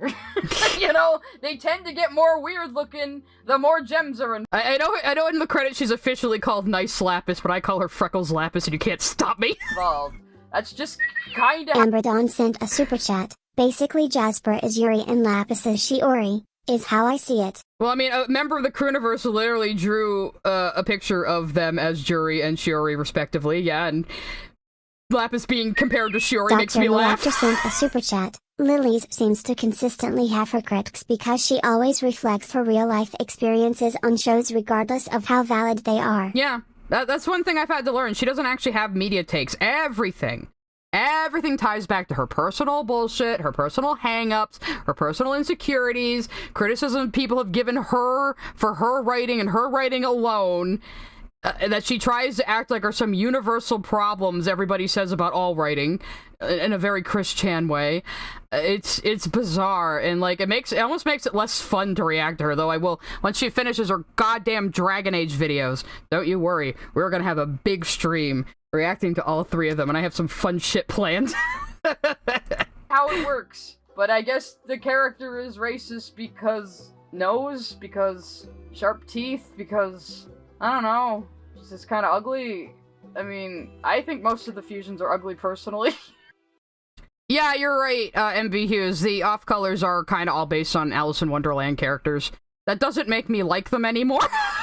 I'm sorry. The off-colors are a good concept, but we really did not have time for them in Season 5. I think they should have been cut, even though I have an off-color OC. We're gonna get into Garnet. Here we go, everybody. Are you ready for... Actually, maybe... I don't think it's still the Pearl section that we get the really racist shit. But we got some bullshit right here. In the Sardonyx arc, Pearl and Garnet form Sardonyx to destroy Peridot's beacon to Homeworld with more grace and agility than Sugilite previously had. But then Pearl starts repairing it to have an excuse to fuse more often. She gets caught, and Garnet is rightly furious, leading to an episode where Ruby and Sapphire can't agree on what to do about it. This is all interesting character work so far, as we now have to contrast the fact that Sapphire uses her precognition to avoid addressing issues in the here and now, and Ruby can't see the future, so she thinks Sapphire doesn't care. When they get home, all Garnet says is, "Not now." This is good because it puts the arc to bed in a way where we can pick it back up whenever we like and deal with it when everyone involved has clearer heads. Well, Pearl and Garnet get stuck in a trash compactor and have to very quickly work out their shit and fuse before they can get out. Almost like it's a metaphor for this being a conversation they can no longer avoid and have to actually talk about. You're like, such a blatantly obvious metaphor, and Lily's like, ow, they forced them into this situation to make them talk, it's terrible. What the fuck are you talking about? And yes, Snorri Hicks, Lily is doing Dragon Age videos because she knows I like Dragon Age. She found out Dragon Age is my other big fandom. I streamed all 3 games before Veilguard came out, and then Veilguard. So she is literally tanking her own numbers and tanking herself in the algorithm just to go after shit she knows I like. And she couldn't possibly do any damage to Dragon Age. I think she thinks people are serious when they say, I hope Lily Orchard talks about your favorite thing. Like, I think she actually thinks everyone believes that she can just destroy something by talking about it, even though it was only Steven Universe she had that effect on. Direwolf181 sent a super chat. Jasper and Lapis were just toxic and unhealthy mess. Yeah. Kind of fun in a way, you know? It was an interesting conflict anyway. Denmark sent a super chat. My favorite bit. Pool hopping. Oh yeah, the famous pool hopping bit will be coming up soon. Everyone loves the pool hopping bit, and I was so happy. I was able to make it a running gag throughout the video, because I kept saying it. It was great. I actually cut out like 2 more pool hoppings, I think. I can objectively edit myself. But yeah, so Lily is now trying to go after Dragon Age, which she has no hope of actually understanding, and I've said throughout my streams, if you guys think I'm insane about Steven Universe, you have never fucking heard me talk about Dragon Age lore. You'll be getting it, trust me. I am an encyclopedic knowledge of that show too. So, yeah. So once she finishes her goddamn 3rd video, if she ever makes her way through Inquisition, because she's really bad at it, just like she's really bad at all video games, we'll see.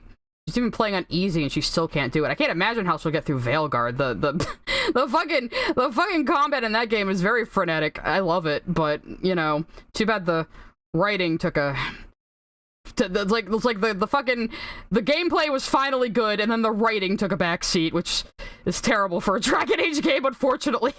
But she couldn't help herself, which is something a rapist would say in court. Yeah, here she is saying it's rape because of that old fucking Steven Universe article, which I did not know at the time, so I just reacted as any sane fucking person would. Jesus fucking Christ! Like that. Because Garnet's so strong and put together and stoic and independent, and she wanted to be strong too. But Garnet says, hey, this idea that I'm some stoic, strong, always together person who doesn't need emotional support is a load of horseshit. This is one of the first times Garnet has admitted to having doubts and insecurities outside of being the stoic one. So, when do we get to see more of pool hopping? Pool hopping is when we get to see more of that.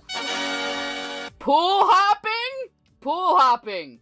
Go fucking rewatch it. It's unfortunately also soured by the fact that Garnet is now consoling the person the start who of the pool hopping joke. Why?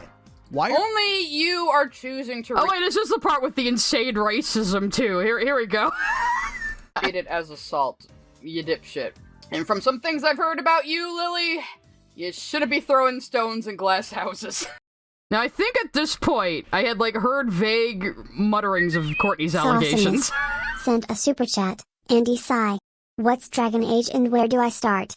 Dragon Age is a game series I really like that started in 2009. You could start with the first game. It hasn't aged very well. If you like Baldur's Gate style CRPGs, you'll probably be fine with it. Dragon Age 2 is my favorite in the series. Every game is very different stylistically and gameplay-wise, but it's the lore and the world building that's the same throughout every game. Even in Veilguard, the world building is pretty intact. They just sanitized a lot of it, unfortunately. Yeah, so. And it seemed like they were just dumping all the lore answers out of a box to get them over with. Lifestyle sent a super chat. I hate the Pearl raped Garnet argument. Especially when I was one of the people who used to believe it for a while till I started using my brain. Oof, that sucks, man. Yeah, it's like people really were invested in Steven Universe being a quote-unquote woke show that accidentally has bad messaging when it isn't that. This ain't your show for that. But they tried to force it into that box. People like Lily, you know? And again, Lily did her shitting on Steven Universe at the height of the popularity of shitting on it. When all the chuds were like, oh yeah, this fucking gay show. Fucking gay. Yo, this show sucks. Fucking gay. And she like took advantage of that as a supposed fucking leftist. You can't convince me you're not fucking homophobic, Lily. PQA Signboard sent a super chat. Can I start with Inquisition? Yeah, I think you can start with Inquisition. There'll be a few things you don't fucking understand or seem a little weird to you, but you could always look up the lore answers. I still really recommend Dragon Age 2, though, because honestly, I think it has the best cast of characters. And the game was made in 18 months, and you can tell, but it is more dynamic than people give it credit for. You could go watch my live streams, too, if you want to have more information. I lore dumped the entire time. I was basically hitting everything that was going to be important for Veilguard before Veilguard came out, and I was completely right about all of it. Pearl's feelings being given more weight than the person she hurt. Well, unfortunately, this is how a lot of stories treat black women, especially in relation to their white... What?! Where did that come from?! And there's Jay Productions again. He used this Kofi meme a lot, and I begged him. I said, dude, you have to give me that really fucking funny meme you always use for this section of the video. I just like how high effort it is. Like you know, the hats are like, you know, matching the fog back there. It's it cracked me up every single time he used it. I'm not sure where it's from, but I messaged him on Discord like, man, you gotta give me that fucking meme. I need it. Okay, I guess now we've gotten to the part that's as unhinged as I expected it to be. It was only 35 minutes in. Oh, I missed him. He was so fucking baffled there too at the same time as me. Alright, let's hear this out, I guess. Hopefully I won't. Cryohazard sent a super chat. Yeah, the writing for Veilguard kind of put me off, but it was actually cool listening to you play the series. I think we're way beyond the point of believing anything that comes from Lily. Thank you, Cryo. Cola sent a super chat. Lily fully acts like Garnet is a real person that the crew assaulted IRL in this segment. It's really disturbing. And you know what's the worst part? By claiming this, you were claiming that Estelle was just completely unaware that this was a racist plotline. The poor, stupid dear, the poor, successful, accomplished, beautiful, smart black woman was just too stupid to see the racism. But Lily Orchard can. I mean, Estelle had such a hand in this show behind the scenes. She contributed more than just her voice. She did songwriting, she did plot suggestions, and she really, really gets along with Rebecca Sugar. And again, if you go watch the video, Lily Orchard plagiarized 2 insane articles about Steven Universe, I stick in a bit of an interview with Estelle about the Steven Universe movie and how she contributed to certain plot elements and stuff. So, like, yeah, look at that. The video, everyone says I'm racist for saying those articles are terrible. I let a black woman speak for herself in, yeah, okay. But yeah, whatever, guys. But yeah, isn't that so fucking insulting to, like, Ian Jones-Quartey and Lamar Abrams and Estelle to say that, oh, the black people working on the show just couldn't see how racist this was, but I can, because I'm invested in this show being bad, so I'm just gonna make up bullshit about it and prove how racist I am instead. Lily Orchard 2023. Well, pause and scream again immediately. Garnet's feelings aren't prioritized because the writers overwhelmingly favor Pearl, and this is a story where Pearl is undeniably, unequivocally in the wrong, and as we've explored, Crewniverse is just unwilling to stick to that. The show makes no bones about Pearl being in the wrong. It really doesn't. And then they talk about it like adults, and they make up. And they only talk about it when they have no choice but to talk about it, but they finally talk about it like adults and come to a reconciliation like adults. Some people don't hold grudges forever, Lily. Even when Rebecca Sugar, I don't know, what did she do this time? Toilet papered your house, I don't know. Want to explore any kind of conflict resolution other than forgiveness, which naturally puts the responsibility for ending a conflict on the victim over the... And the thing is too, Lily, fusions are relationships. They repaired the relationship and then could fuse again because fusions are relationships. These metaphors are not difficult. They're made for children to follow, Lily. How dare people choose to forgive and reconcile their differences and reconcile mistakes with each other and continue their relationships? How dare they? How dare they do that? Pearl, I don't think Pearl's coded anything. But it is funny that people always read Pearl as white when her voice actor is Filipino. And there's another call me joke. Of course, I just had to put hearts all over Dee Dee to make fun of myself for the crush I absolutely have on her. And a lot of people didn't even know, like, until I brought it up, that in the other video I mentioned too, that a lot of the voice actors on Steven Universe are Asian. But we know how liberal racism is. They always like to ignore Asian people entirely, so you know. Hypervist sent a super chat. Oh god, it's been a year already? Oh Christ. Cheers from Brazil, regardless of how horrifying the passage of time may be. Thank you. Yeah, this has been quite a year for me. I'm suddenly a YouTuber now. What a rush, guys, and we'll have years ahead of us, hopefully. I have definitely plenty of game streams to do. Everyone keeps giving me suggestions. I'm gonna have to start you guys voting on that again soon, but let's just all worship our goddess Dee Dee for a minute, everybody. She's such a perfect mezzo-soprano. I'm jealous. How dare you tomato my waifu? Anyway. The perpetrator. But the problems with that are magnified when your dainty white ballerina violently assaults a black woman and all she has to say for herself is, I couldn't help it, you're just so strong and alluring. Like, Lily, you're the one who put those words in Pearl's mouth just now. You're the one who said that. I'm about to make a similar sentiment, but it bears emphasis. Lily? I think this might be your own racism showing, because I don't think that's what the show is saying at all. It's not. Yeah, who threw that tomato at Dee Dee? I will come to your house. I will simp for her and beat you up.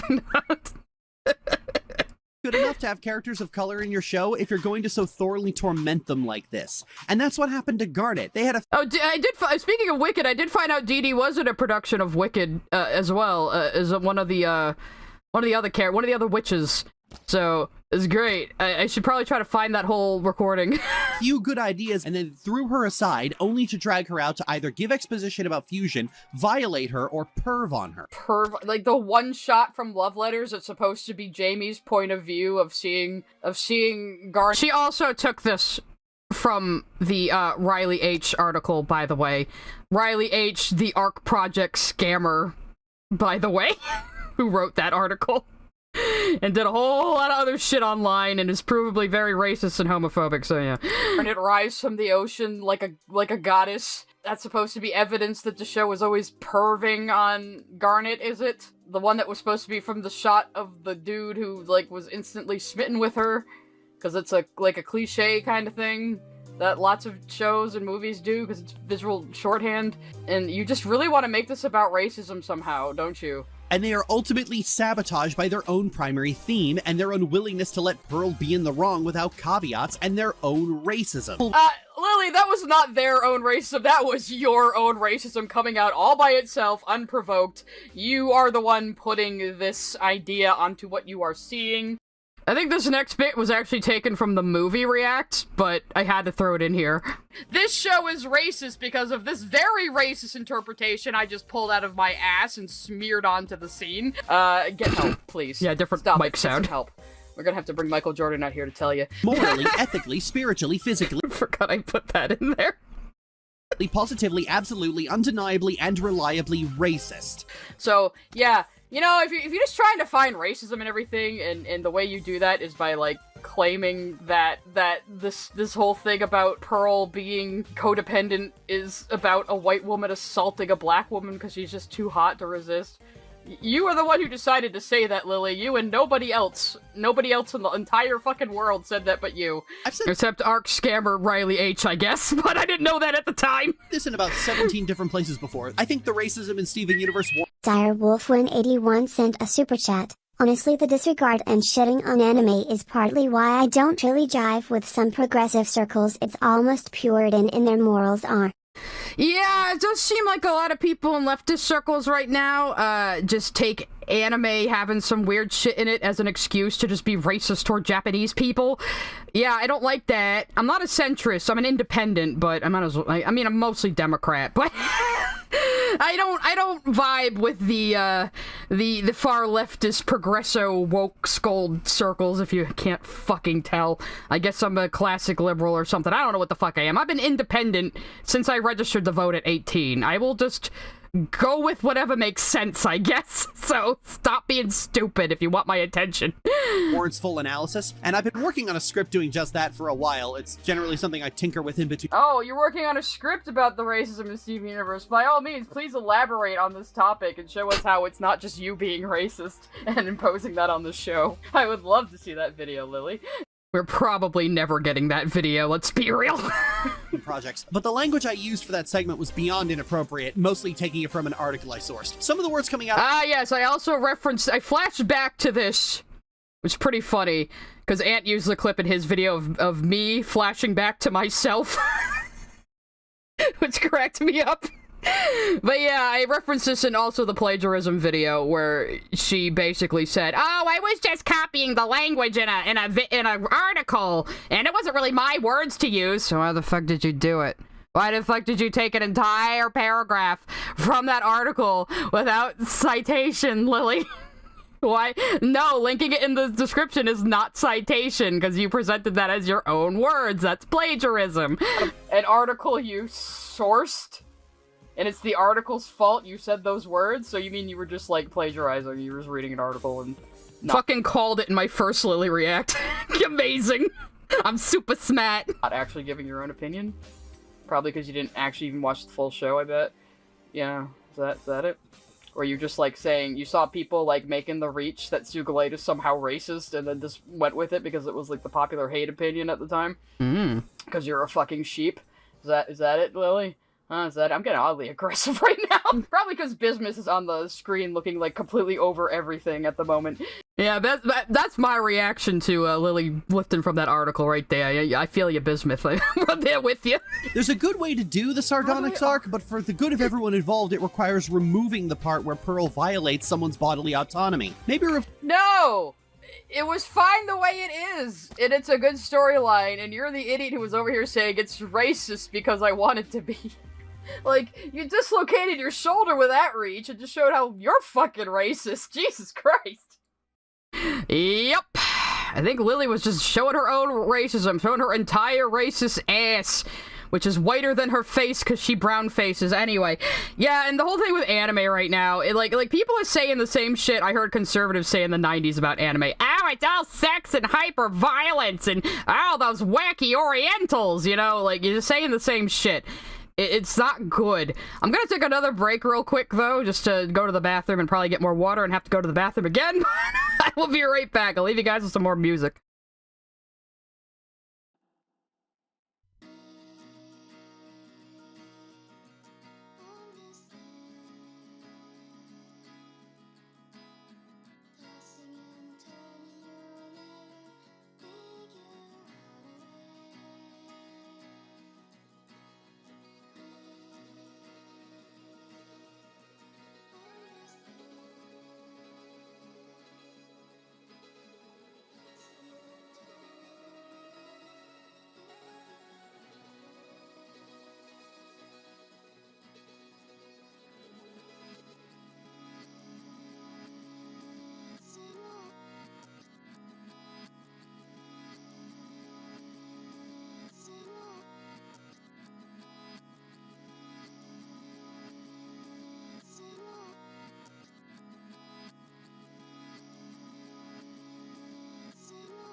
Spooky music, yeah.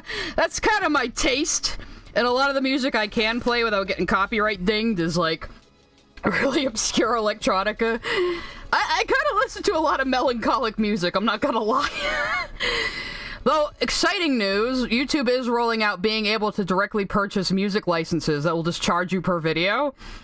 So I might be able to start playing more variety of music on stream soon. I also found out that I think Flogging Molly has some revenue sharing, so I put some Flogging Molly on my list for the future. A few other things that have revenue sharing that won't get me copyright restricted. So that's good shit right there. That's good news. I'm very happy. I used to play so much more music when I was only on Twitch, guys. I can't do it anymore. It's upsetting. But yeah, you missed the Nazi part, unfortunately. But honestly, I have a 40-second short that explains my whole "they're not Nazis, it's environmentalism" pretty succinctly, so you can just send that to anybody who tells you the diamonds are Nazis. You got it right there. Anyway, let's continue. The next section, I think, is Pearl, which Lily really hates Pearl for some reason. I don't know what the fuck it is, but she really doesn't like Pearl, and I protest that. When people try to point to this story being done well, they usually point to Mr. Greg, because Pearl sings about how Rose chose Greg over her, and it's certainly loud and epic. The reason why Mr. Greg is so impressive is that they managed to fit, like, a full musical into an 11-minute episode. They had to plan this episode down to, like, the second in order to get it to work. That's completely true. This was actually their test for doing the movie to see if they could do a musical. And I had a few people say to me, wait a minute, that episode was only 11 minutes? Yeah. It's like Jailbreak. It breaks space-time. It doesn't feel like 11 minutes when you watch it. It's crazy. But yeah, Mr. Greg is such a well-crafted episode because it had to be. There was no other way to do it but, like, plan, like, every single second of it in order to make a full musical in 11 fucking minutes. It's fucking amazing. It is a good episode, and it's fun, and it has great songs, and it has It's Over, Isn't It? Which is just full of lesbian yearning, and we will get into that. That's why. Adrian Parchman sent a super chat. Apple Fields. Okay, listen, somebody told me once that calling Lily Apple Fields or Apple Farms has, like, some kind of dire meaning, and I never found out what it is. If someone would like to inform me. I just thought it was a joke on orchid or orchard, but I might be incorrect. It might come from something more sinister looking. Why it's impressive, you fucking knobhead. And climactic as Pearl does her best impression of a Kingdom Hearts character, but it's hollow and empty. This is like the second or third Kingdom Hearts reference. Why? If only I knew, chat. If only I knew. I was so young and innocent back then a year ago. Using a musical number to sort of yada yada over the fact that you're watching Pearl do this song and dance, literally, for the 10th goddamn time. Mandy saying, Kingdom Hearts mention, close the stream! No, this is like the second one. Actually, I don't think it is even the second mention. If you look at the full VOD, like, I think she mentioned it like 5 other times before I made that statement, which is why I was like, why are you mentioning Kingdom Hearts so much? Sent a super chat. Lily hates Pearl. I say, and let's bring Pearl. Yeah, and let's bring Pearl. Yada yada over it. That's like the first big. That's like that song is the first time we get like direct confirmation that Pearl was in love with Rose. Yeah, again, I think she is neglecting where this is in the series. You know, this is the first time we really get it like driven into our heads. Yes, they weren't just friends. Pearl was in love with her. You know, so. I was fine. Oh, Dee Dee in your velvetly voice. Who would come into her life now and again. Oh, she's so good. I was fine, 'cause I knew that they didn't really MOHAMMD sent a super chat. I think the reason she hates Pearl is because she's her favorite character. And she's upset that story doesn't spend 10 seasons focusing on her trauma because that's how Lily would write it. Maybe? Everyone tell me stay focused. Don't just drift off listening to Dee Dee sing. It's okay, I cut off the song. Belrocky sent a super chat. Please don't tell me Lilith wrote Kingdom fanfic. Not that I know of. Surprisingly, she hasn't. She says she loves the series, but Crimson Ender also like reacted to her one of her videos on it, and the two of us came to the conclusion that she might not have even have played all the games and just watched cutscenes on YouTube or something. So it's kind of like, I don't know. It's like, has she even consumed her favorite thing? It's like, what the fuck? First watch, up until that point, I was like, okay, I could see Pearl being in love with Rose, but they're gonna probably keep it subtext because they can't really show that in a children's show. And then we get hit with It's Over, Isn't It? And they just blatantly show that Pearl was in love with her, and I was very pleasantly surprised by that. I was like, oh, they're actually just saying it. Wow. That's amazing. I mean, yeah, they still made it subtle enough for the straights, but it's there. Smooth Illustrated sent a super chat. Lily, give me Claude Furlow vibe. In what way? Thank you for the super chat. Yeah, it was too subtle for the straights is a saying of mine sometimes. We have it here. The actually good episode about this is Rose's scabbard. This is the first time Pearl has had to confront the fact that Pink kept secrets from her. Pearl thought— oh god, that's right, she already talked about this episode and she was talking about it fucking again. She knew everything about Pink. Yeah? She thought she was the only one who truly knew her, regardless of anything else, like the fact that Pink chose Greg over her, the fact that she gave up her life. Well, yeah, of course Pearl would cling to this because she threw away her whole life on Homeworld for Rose. So I had somebody comment protesting that statement as well, that she threw away her whole life on Homeworld for Rose. Like, well, their life on Homeworld was bad. It's like, well, but it was the only thing they knew. They didn't know life could be any other way than what they're used to. I just don't understand people who can't think from a character's perspective. You know, it's like they think characters in fiction should just, like, automatically know what is objectively the best path to take in life and do that. Like, why? I don't get these people who want every story to be a morality play that just reflects their values back at them. I don't understand. Like, how do you enjoy anything like that? I really don't get it. These people that think the purpose of media is to, like, basically indoctrinate people with their worldview, like, what? Denmark sent a super chat. I am a straight. It's really easy to be too subtle. Well, there's still people who gals being pals, Pearl and Rose, and even Ruby and Sapphire, so, you know. Yeah, the straights are, they're amazing that way. You know, to go along with this, she's the only one. Direwolf181 sent a super chat. According to Krim, she did admit to skip scenes/games. Yeah, I think she was recommending, like, oh, you can skip this game and this game. They don't matter. And I'm sure Krim had a lot to say about it. I'm not sure if he still has that video up, but it was an interesting stream. I was listening to it when I was at work at my old job, so. And who knows that Rose is Pink Diamond? She is keeping that immense of a secret in her. So of course she gets a little triggered when it turns out that Rose kept secrets even from her, because she knows the biggest secret. Yeah, it's not the most mature reaction, but people have emotions. You know, almost like gems are people. And almost like gems are kind of immature, because A, it's a kid's show, and B, they're learning human values for, like, the first time. They don't think like humans, because they are not humans. They are aliens. And the fact that they're aliens gives you a lot of opportunity for metaphor and analogy and just to play with the concept. I'm always confused by people who want to make gems more boring. Like, people who have them start adopting individual names. Like, why do you want to make them more boring? I sent a super chat. Mr. Greg is my favorite episode to rewatch after seeing that fan art by Sugar. The lesbian yearning? Yes, but then the gurning. I disagree, but thank you for your super chat. During this episode, while trying to heal Pink Pearl's scar, always a silly notion, scars don't actually heal. But they're gems, Yeah, scars don't heal on humans because we're made of flesh and bone. This bitch is made of light. Yeah, I don't get what Lily was getting at here other than scars don't heal, like my story, scars! Like, that's why it's called Scars, you see, because scars don't heal, and it's like, okay, Lily, but this chick isn't even made of flesh and bone.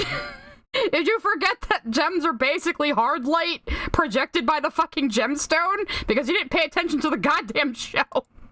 And they make it very clear in the episode that the scar is psychosomatic. Turns out that the scar on her face isn't an injury. It's from an injury that was so impactful that it manifested as a part of her physical form. Yeah, it's so psychosomatic. It's a scar. This does have a good moment where Pink Pearl says she's fine and her No, scar so it's psychosomatic!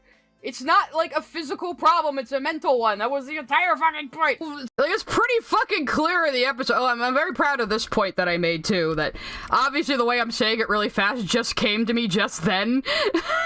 This is why I'm at my best live, guys. I can't sit down and write a script. I don't know. Things just pop out of my head sometimes. The entire fucking point. It's almost like Garnet at the beginning of the series is talking to a bunch of gems in her yoga class about how their physical forms reflect their mental state. And it's almost like it's thematically relevant to fucking Steven turning into a kaiju at the end. You know, almost like, yeah, there's themes and shit. Yeah, there's themes and shit. Oh, she's just like me. Okay, I said that as a joke, but like, during the writing of this video... Muse sent a super chat. Thank you. I don't know why it was blank. That might have been a sticker. Got another one coming. MOHAMMD sent a super chat. They're not scars, they're cracks. Lily. Yeah, I mean, the cracks even go up into her hair. Because a gem's form, like, everything about them is like one whole thing. They're like a video game model, you know? Like even their clothes are a part of their body, basically. Oh, I actually did make another appointment with my therapist. Okay, Lily, nobody gives a shit about your personal life. If only I knew again, chat. If only I knew that every single one of Lily's videos are about her personal life. Even when they seem to be about reviewing something, they're about her fucking personal life. Every single video is just about her. And it sucks. And it makes it less fun. Yeah, right, please stop trauma dumping in your Steven Universe hate videos. It's very disconcerting.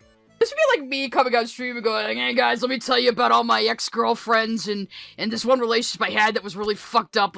I don't know why my impression of myself is Grunkle Stan, but there we go. If you don't want to hear that, you want to hear me laugh at things and draw, which I'm not doing currently. Okay, let's continue. I Okay. was having so much fucking trouble with the hilt of Rose's sword. You can see me redrawing it so many fucking times throughout this video. Okay, so Pearl assumes it was white, but when Pink She's Pearl- almost like all these situations are meant to be relatable to the people watching or something. This isn't even a criticism of the show, it's just like, oh, I related to this character that I called my therapist. Somehow this is Rebecca Sugar's fault.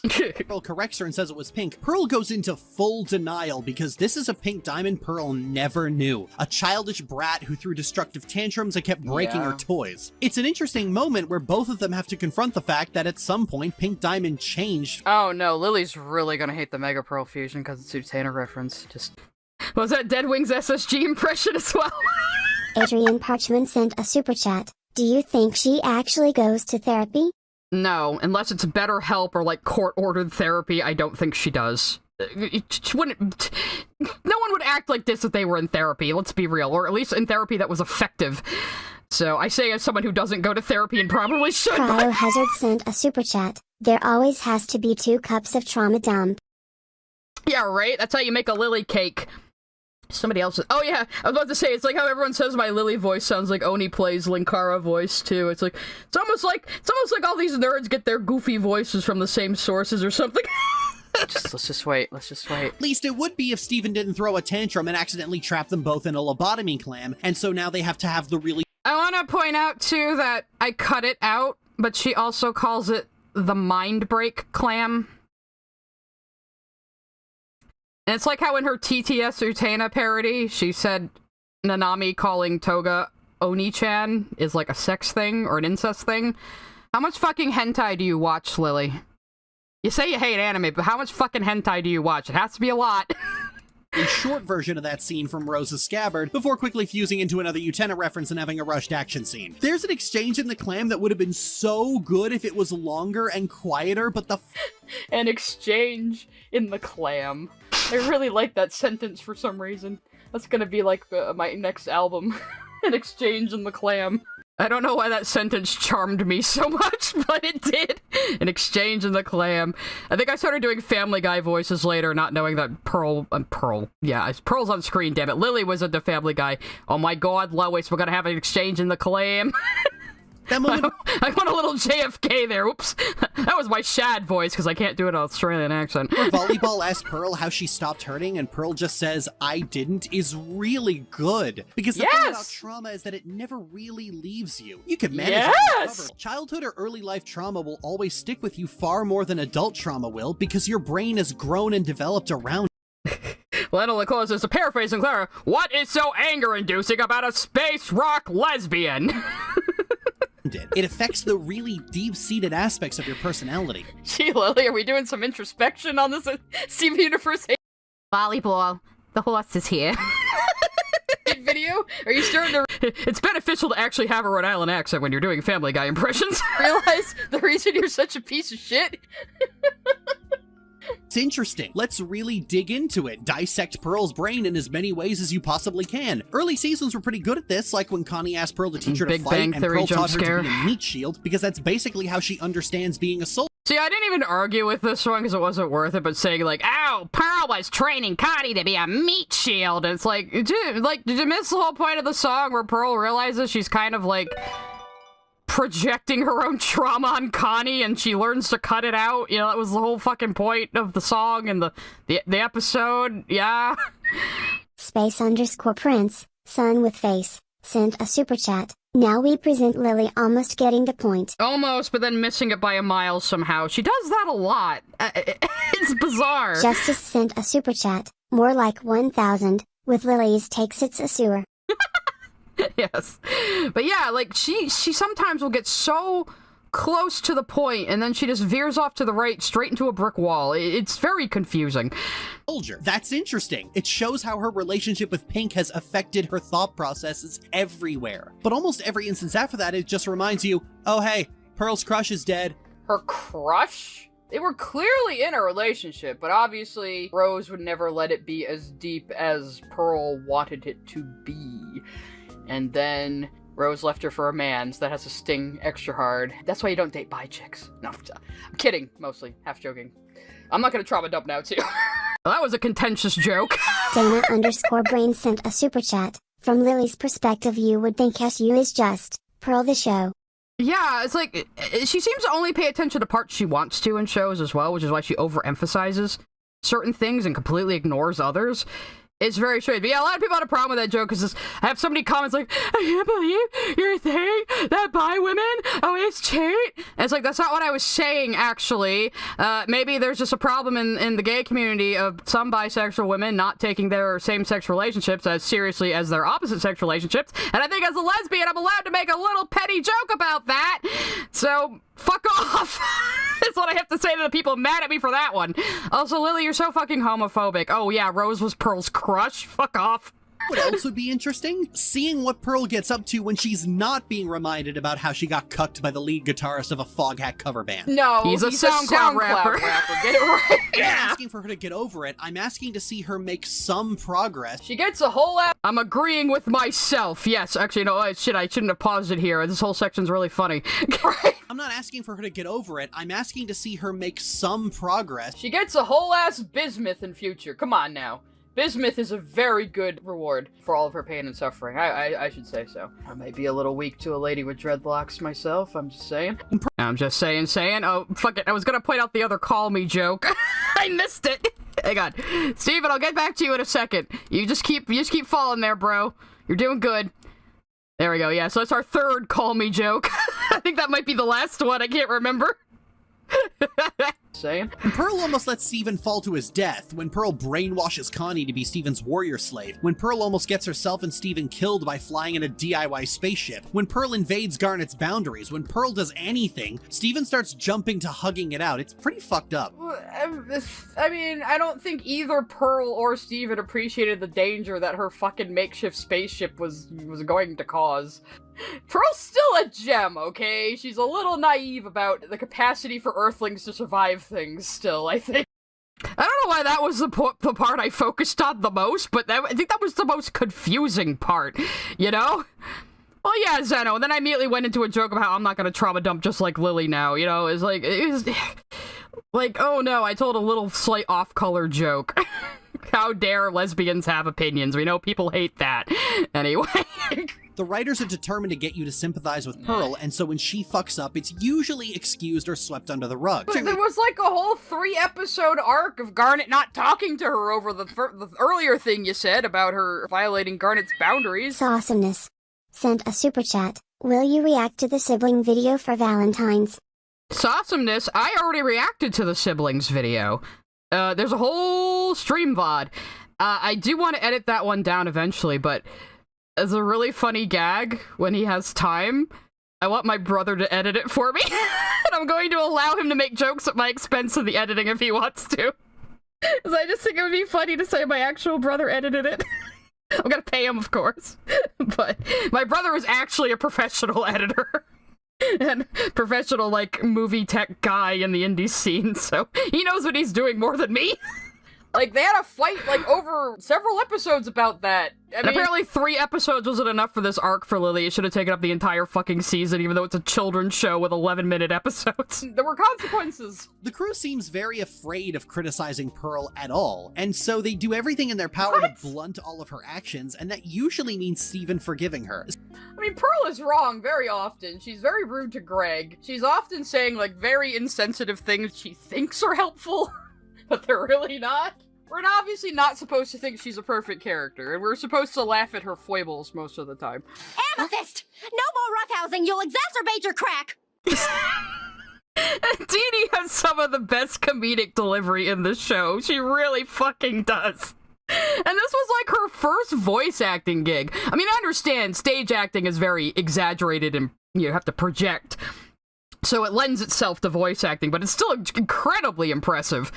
But she also doesn't perform like a typical voice actor would, which makes it kind of unique. I think that's why Pearl stands out a lot. Just stop taking shortcuts. Unpack Pearl's behavior. People will get it. It's almost like there's this fear people will condemn Pearl at the first opportunity, but people— You mean like you? You seem to hate her quite a bit because of, like, very understandable mistakes she makes due to her emotions and her past trauma. So is trauma supposed to, like, be excusable and explain people's actions, or is it not, Lillian or Cadio? You might want to, like, fucking ask your therapist about that. They might have some opinions on that. Yeah, Lily, that therapist you have, that's totally real. You got back from the gym and I'm still going. We're 3 hours into watching my 2-hour video. We're about the halfway point. I'm not pause-anding myself. Oh, the whole section on shattering's pretty short. I might just let it play. So what are you gonna do? Shatter me? Go ahead! Just do it! No! Even if we don't agree, nobody deserves this.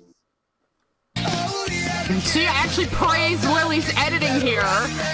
So never say I never gave her anything. Okay, so you're just gonna remove the context of this, huh?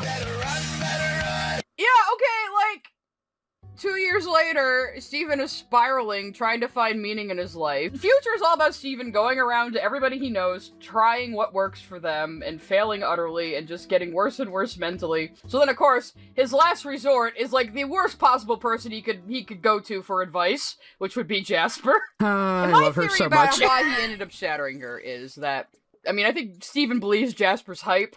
Jasper was the first, like, truly dangerous villain Steven encountered. And I think on some level, because he never actually defeated her himself, ever. Even in Earthlings, he was Smoky Quartz with Amethyst, and then Jasper just kind of defeated herself by refusing to be helped when she was being corrupted. Yeah, she did. So he never actually, like, defeated her. So I think to Steven, he thought Jasper was as indestructible as she acts like she is. So there's no way he intended to shatter her. He basically thought, you know, like, oh yeah, I'll show you my full power like you keep telling me to, come on. And then, whoopsie doodles, you kind of shattered her. It's a little different between Bismuth saying, just shatter me then, and Steven accidentally shattering Jasper because he just spent 3 days with her, listening to her might makes right rhetoric, and I didn't teach you that. Is emulating her. Unless I forget, Jasper has probably shattered, like, hundreds of gems. Yeah. I mean, let's be real. Remember how shattering gems was this big line that was too far to cross because it was clearly a fate worse than death? Well, it turns out you can repair shattered gems very easily. That's not easily. You need all the diamond elixirs to do it. Plus Steven's tears. Because my whole theory about this. Oh, here's my headcanon, Rose's yeah. healing tears never came from love. They came from regret. Because the only 2 times healing tears have worked for Steven was when he was feeling regret. The first time was when he brought Lars back to life, and the second time is when he brought Jasper back to life. I should make that a the whole short, thing about actually. that, too, is after Steven shatters her, Jasper's basically thinking, okay, good, now we're on the same page. Now he's worthy of being my diamond, and I will obey him like he wanted me to. And this is what we both wanted, right? And Steven's just like, no, you dumb bimbo. I love this stupid bitch so much. She has her own special logic about things. She really do. Well, now we're talking about future. I think the movie is the next section? Oh no, my backstory is the next section. Oh god. We're gonna have to listen to my sad story after I made fun of Lily talking about her real life. Okay, what happened was Cartoon Network made Lars died, Jasper died. It's like poetry, it rhymes. Yeah, sure. them in the show early. So around the time they were producing season 5, they got the movie greenlit. And then some brain... You know, it's funny, Blue Diamond, the Irish space goddess, a friend of mine does call the diamond elixirs the diamond gamer girl bathwater, so...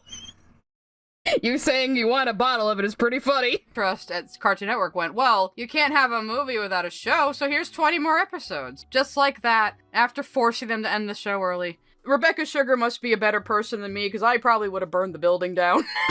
If I received that news. Yeah. It's like the biggest crock of bullshit I've ever heard of. And it's exactly why I'm much easier on Future than I am on the main show, because you kind of went over this earlier. Steven turns into a kaiju because his 12-year-old girlfriend refuses to marry him.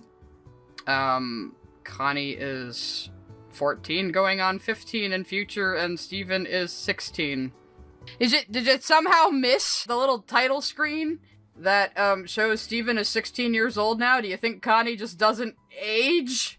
Yeah, actually, the whole section on Future just exists for this point.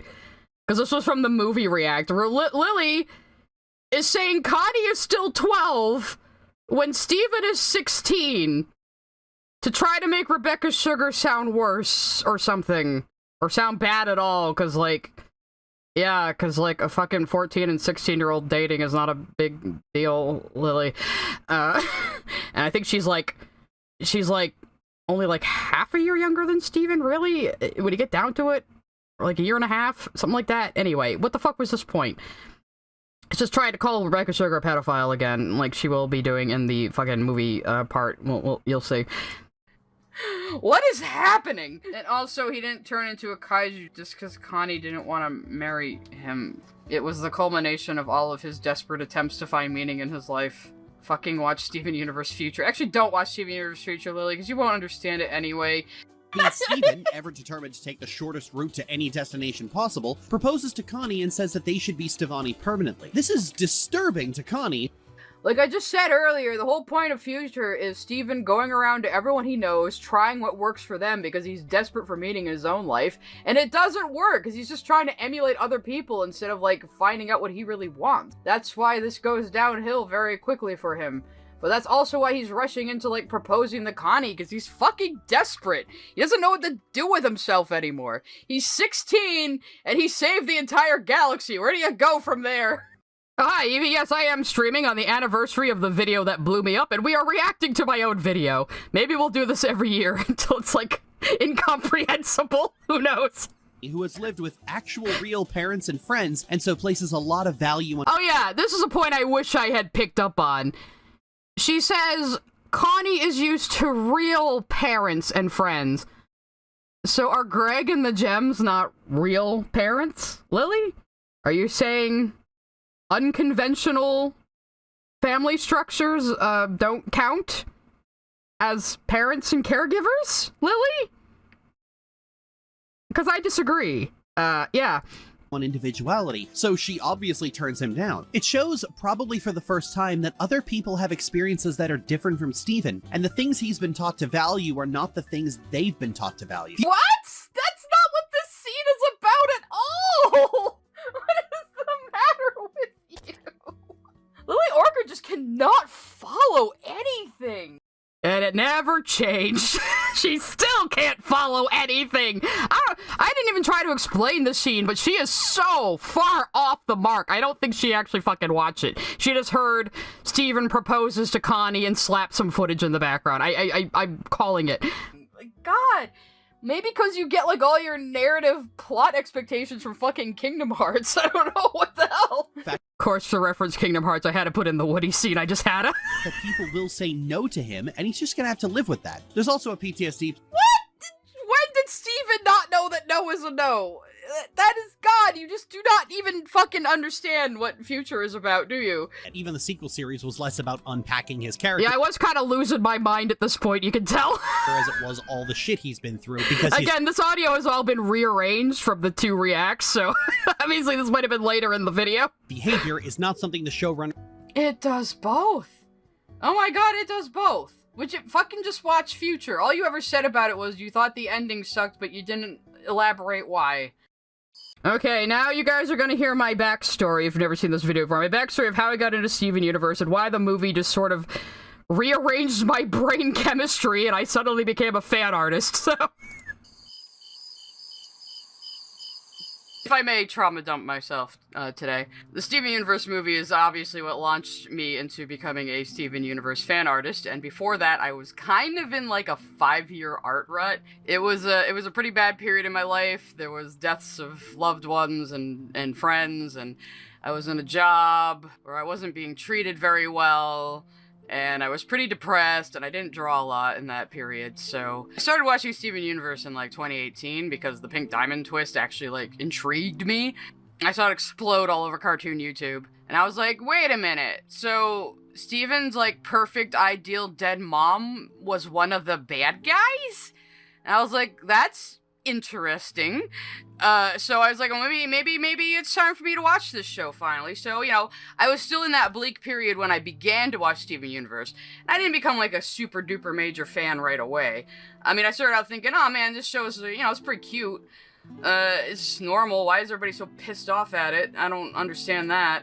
So yeah, I was enjoying the show, and I started getting into the lore more when we got into, like, Mirror Gem and stuff, and Pearl admitted, like, all the monsters they fight are fellow gems, because I didn't know that going in. All I knew was, like, Rose was Pink Diamond, and Garnet's a fusion. That's basically what I knew. I don't know what it was about the movie. I had just changed jobs. I finally, like, everything came to a head at that terrible job I was at. My friend and coworker had just died of pancreatic cancer. She went downhill very quickly. The management was already terrible there, and the owner was already, she had no idea what she was doing. She was always, like, just mean to me all the time. I finally just stormed out. I had enough. I just stormed out. So the movie came out just as I had gotten out of that really bad period of my life, and I kind of hyperfixated on it. I may or may not have had a bootleg copy on my Google Drive and have been watching it, like, repeatedly. I may have, like, gotten really autistic about it or something. Yeah, I did. So it kind of... Actually, fun fact that I should mention now, all of the footage I used from the movie is from that same file I had on my Google Drive when I was rewatching the movie like 15 times. So, yes, it was a bootleg before it came out on DVD. Leave me alone! It kind of wormed its way into my brain, and then I did my first, like, little switcheroo image, thinking it was just gonna be... Oh god, that art is so old. like, one drawing, and everything just kind of... Oh yeah, I just did one little drawing, thinking it was gonna be that one drawing. I just did 2 little videos, thinking it was just gonna be those 2 little videos. How does this keep happening to me? Spiraled out of my control from there, and here we are. So the point of all that was that the Steven Universe movie means a lot to me. I don't like to be dramatic or anything, but Steven Universe really did bring me back into creating again. So I really do have that to thank for it. As critical as I can be of the show, as much as I shit on some of the writing, it is very, very dear to me. Okay, the serious part's over. Back to the funny. But yeah, so I did bootleg I had the recording from Cartoon Network. But when it came out on DVD, I bought it on DVD and I have it on iTunes, alright? I bought it twice. So there. I made up for it.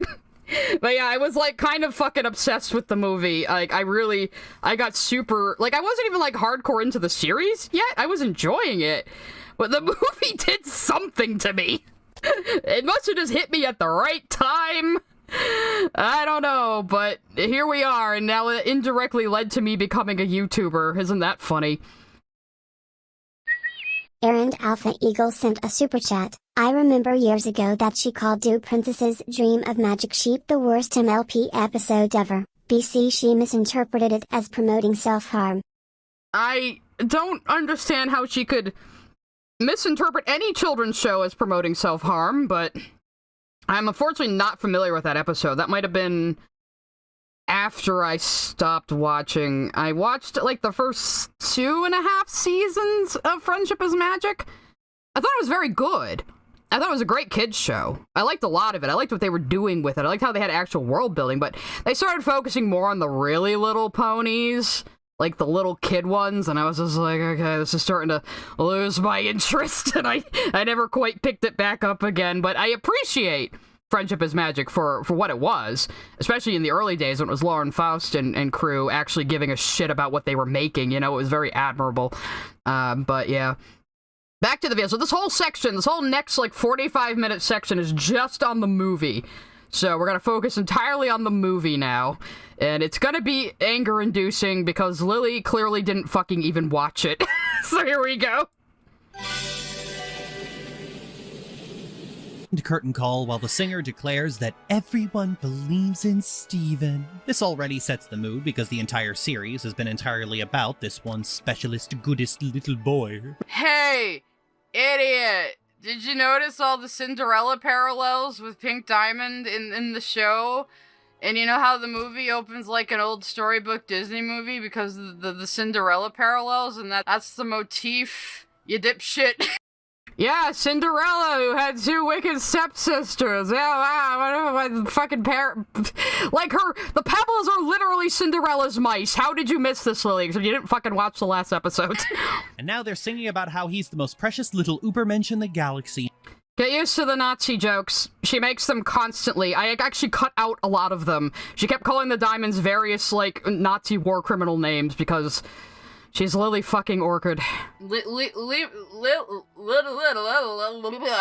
just cannot let go of the fucking Nazi thing. 1 year later and I still can't talk.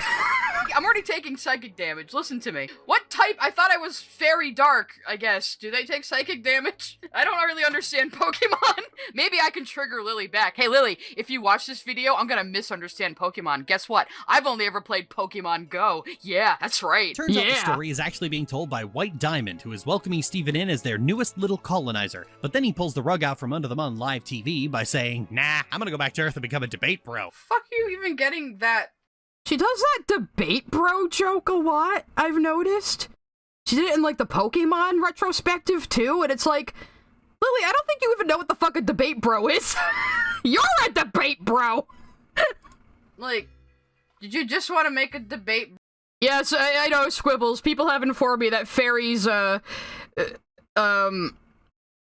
fairies can't, or I think it was, someone told me Dark can take psychic damage, and I would probably be fairy fighting instead, which I think is probably more appropriate knowing my personality.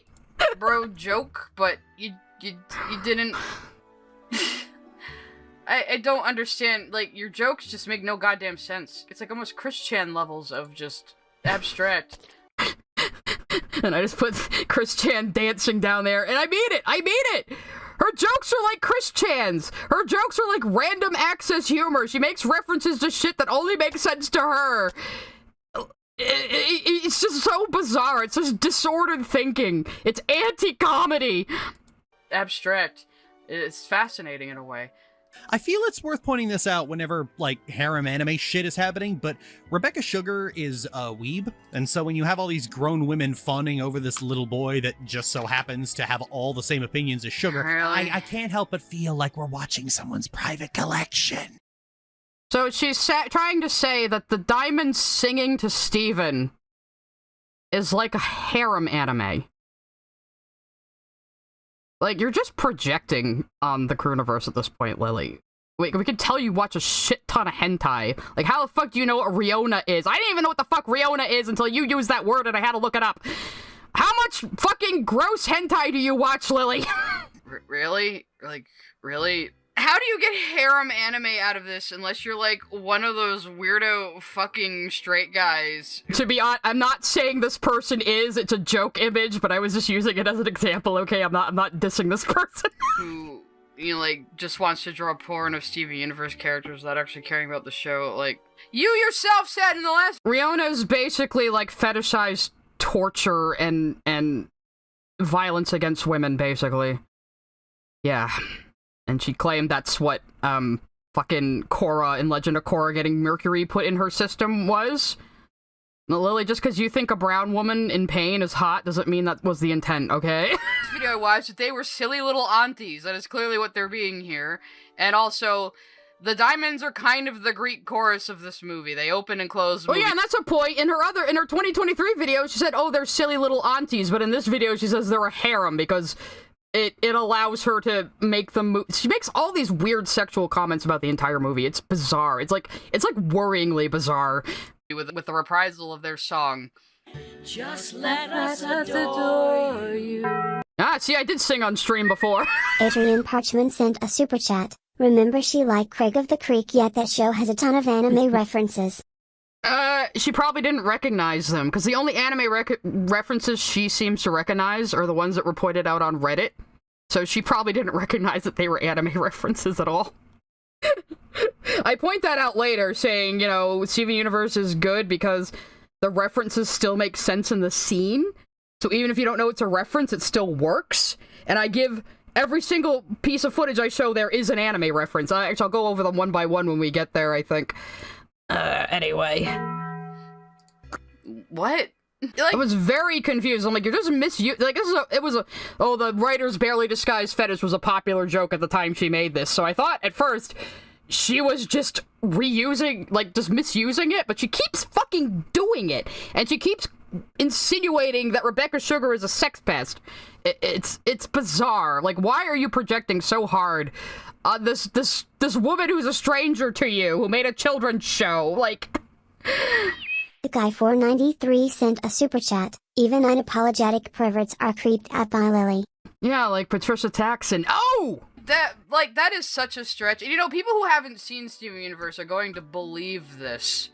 Credit where it's due, Patty, Lisa, and Christine are putting their whole pussy into absolutely atrocious songwriting. So I found out later that putting your whole pussy into something is a saying, but I still think it was incredibly disrespectful for Lily to say here. Like, seriously, and I'm about to point out why in the video. Did you have to say that about these women? Did you have to say they're putting their whole pussy into singing about these 3 very talented, celebrated women? And yes, I made those graphics myself, and yes, I deliberately found photos of them in their diamond colors for this, because I'm extra. But yeah, just the fact that she tries to make the rest of the movie so sexual, just her saying, like, these very accomplished, celebrated, well-respected women, she's like just kind of being low-key misogynistic toward them, and we know she doesn't seem to like successful women in general, so yeah. Did you have to do that? Really? Did you? That's just, yeah, okay, moving on. Maybe actually play all of Let Us Adore You, because it's really fucking good, and it's like one of those 1960s harmonizing ballads. I still have no idea what the genre is. What you call that style of music. Yes, we know that you're not her, but you were. Oh, listen to that harmonizing. You know what it meant to love her, and you remind us so much of her. The Diamonds are all like, Steven, we stopped doing fascism. Of course Kaiser had to show up for you putting your whole pussy into things. Of course, that's when you decide to show up, Kaiser. Hello. Kind of, not really. Please give us head pats. Kaiser, you already missed your cameo in the video, so there. Yeah, that is exactly what they're doing here. They still don't quite get it. I've been saying please and thank you even to lower life forms. What did we talk about? Equal life forms. It's a joke, Lily! She's your racist grandma. Maybe that's your problem. You don't know what the fuck jokes are. You don't know what's funny, because you're a very unfunny, very miserable person. I fucking called that too, didn't I? So, I mean, I'm a miserable person, but I'm the kind of miserable person who becomes a comedian. Watching these monsters beg for the approval of this little white boy who's just become the center of the universe by virtue of his own boring white guy. No, okay, so, like, a lot of people think Steven might be Jewish, for one thing, with the last name DeMeo, which was Greg's original last name, and also, he's got that little white boy fro. And all. He does! I'm just putting it out there. Where we see Connie again just before she tells us that she has to go and not be in the movie, which is a Okay, yeah, I agree with that. Like, they had to just get Connie out of the movie because they knew she would solve the problem within, like, 10 minutes. I do wish Connie had been in the movie more. I wish that Cartoon Network didn't. Awesomeness. Sent a super chat. I wasn't a big fan, but the movie blew me away. Yeah, and here I am agreeing with Lily again. Connie should have been in the movie more. But yeah, actually, fucking Toonami came through when the movie was premiering, because, like, Cartoon Network initially made a trailer, and it was one of those trailers that hides that a musical is a musical, so the trailer sucked. And then Toonami came along and made their own cut of a trailer that embraced it being a musical and got so many people interested in the movie who had never watched the show. You know? Which is great. It just goes to show the power of fucking editing. And it make them, like, have to raise the stakes of the movie, and because their original concept. Oh, I'm about to talk about the original concept. I was just about to mention it, but here we go. The concept was mostly going to be about Spinel learning about what real friendship is, but they wanted a ticking time bomb in the movie, so that's why we got the injector. So yes, the planet-killing injector was actually a very late addition to the movie. It was going to be more down-to-earth and slice-of-lifey, I think, and then, well, Cartoon Network wanted higher stakes, so... We're talking about the Steven Universe movie, Dominguez, whatever. I am reacting to my own video on the 1-year anniversary, because this is the video that made me go viral and become a YouTuber. Hooray! Hold the phone. Is that a nude painting he did with— Oh my god, she goes on about this forever, and I'm so happy that I remembered that this painting was in pool hopping, because it led to the continuation of the pool hopping running gag. Garnet? That was one of the episodes. Vidalia painted that. It was pool hopping. It was pool hopping. It was pool hopping, Lily, which you clearly didn't watch because you said that they never bring up Garnet feeling like she doesn't have control of things and isn't the stoic leader she acts like. So, you never watched fucking pool hopping, did you? Why is that there? No, really, why is that there? Sugar does pool hopping! Interviews a minute? Why did nobody ask about this? Like, you didn't watch the whole fucking... I actually made that Super Cyan for the Utena one. Maybe we'll watch that after if we have time, but yeah. Fucking show. You didn't watch the whole fucking show. Let's look it up, because I'm right. I debunked her live. In the episode Pool Hopping, because remember, at one point they go see Vidalia, and Garnet says, "Paint me like one of your amethysts." I can't do an English accent very well. That was the pose they were doing, and that was the final picture Vidalia did, because she's a fucking weirdo, and she paints things like that. Like, Vidalia doesn't draw just life. She draws what she's... Alpha Eagle sent a super chat. Pool hopping, the funny meme. Yes, the funny meme that even Lily is aware of now. And of course I had to show her painting of Yellowtail. That's the joke, though. Vidalia does these very classical Baroque paintings of friends and family. You know, she's kind of in her realism period. She was doing abstract art before this. It's just funny. It's just a funny little character quirk. Sees, you know, that is the brilliance of her work. Anyway, go fucking watch Pool Hopping. God damn it. Okay, like, when do you stop talking about this goddamn fucking painting that doesn't matter to anything in the plot? By putting it there, because I would love to hear it. Yeah, Lily, I would love to hear why you put that in your video. You as Chris Hansen on To Catch a Predator with Lily Orchard's face on a predator. Real rich! Coming from the writer of Stockholm, where there's just tons of incest and underage girls having sex or getting molested or being raped, and children having sex with their parents. Just go look up the Lily Orchard Stockholm master post, or I have posted excerpts on it on my side blog, Purple Demon Lily Posting. So yeah, Lily, real fucking rich coming from you, who has actually written child abuse materials, and used to be very proud of that fact that you did that. And you're never gonna escape it, Lily. We all know it was fucking you. You can't deny it. Though, now, her and her sycophants' excuse for it is, you're all weird for talking about it, while just ignoring that Lily wrote it. Although they'll say, oh, but Lily was a young, vulnerable teenager of 22 when she wrote that. She was working through trauma. Bullshit! It's clearly porn!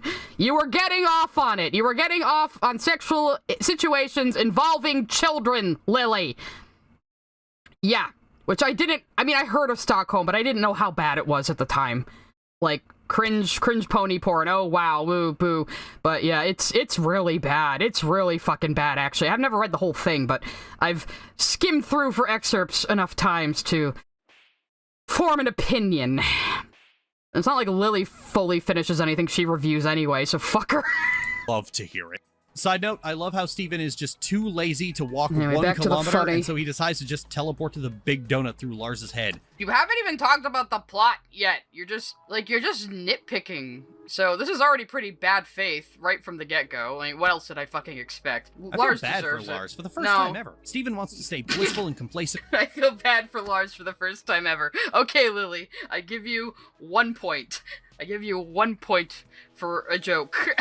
Let's see if I need to take it away later. I don't think I ever did take it away, but yeah, I give Lily 1 point for shitting on Lars. I can't help myself. That's when it's time for the plot to come smashing in like the Kool-Aid Man. Hey, are you Steven Universe? There she is! Come on, it's a great entrance. I love when people are like, how did Garnet not predict this? And I'm like, how the fuck was Garnet supposed to predict that a killer clown from outer space was just gonna suddenly show up and try to murder everybody? It's fantastic! Bravo, Sugar! Bravo! And yes, it was a Bravo Vince joke. It's from the Breaking Bad fandom. The new gem is this sharp, edgy, Sonic the Hedgehog-looking motherfucker. Don't fucking look like Sonic the Hedgehog. She looks like Knights. She looks like Knights. Damn it. That's why I don't think she was purposely made to look like Knights, though. A lot of early designs had a lot of Sonic references. I blame Ian for all of those. I'm sure it was him. Motherfucker wore, like, actual Sonic sneakers to the Sonic movie premiere. What a fucking nerd. I remembered that from his Twitter, and I just had to give him shit for it. Though obviously, it's a joke. Me being a nerd, calling another nerd a nerd. You know? And launches into a song about how much she's jealous about all the other characters. A song where everyone just forgets how to fight while she's progressively losing her mind. Garnet makes a half-hearted attempt to hit her and misses. Pearl does nothing and gets flicked. Amethyst just lets herself get hair wedgied, I think. Then she swings around the lighthouse. Oh, that's a bad shot. Direwolf181 sent a super chat. Cool hopping. Imagine a new Peter's sinister looking. Oh, but it had Steven as a cherub in a painting when he wasn't even posing naked for it. That's bad somehow. No, Ian is based. I just like giving other nerds shit. That's all. I follow him on Twitter because he's hysterical. Anyway, here comes another big rant. That's a bad shot? That's a bad shot? You have any idea how complicated that shot is? Both her and the fucking water tower move. That is a complicated shot. And guess who animated it, Lily? Takafumi fucking Hori animated that, Lily. He did. Major animators work overtime writing the story again, didn't you? Takafumi Hori animated this entire sequence on his own. You dumbass. You would know that if you did any fucking research about the fucking movie. All you had to do was watch the behind the scenes. Not hard to find. Yeah, you could just watch the behind-the-scenes video, Lily. But yeah, Takafumi Hori, he animated the other friend sequence and the change sequence. Both. And you can really tell in change, he draws Steven so squishy. Finelle pulls out her weapon, and okay, I see where this is going. She's got Sorry, this Epic Boy, I only say RR for a super chat. You better get over on YouTube. bold cartoon thing going on. So she's gonna pull out like this big comedy mallet or like a hand on a spring, isn't she?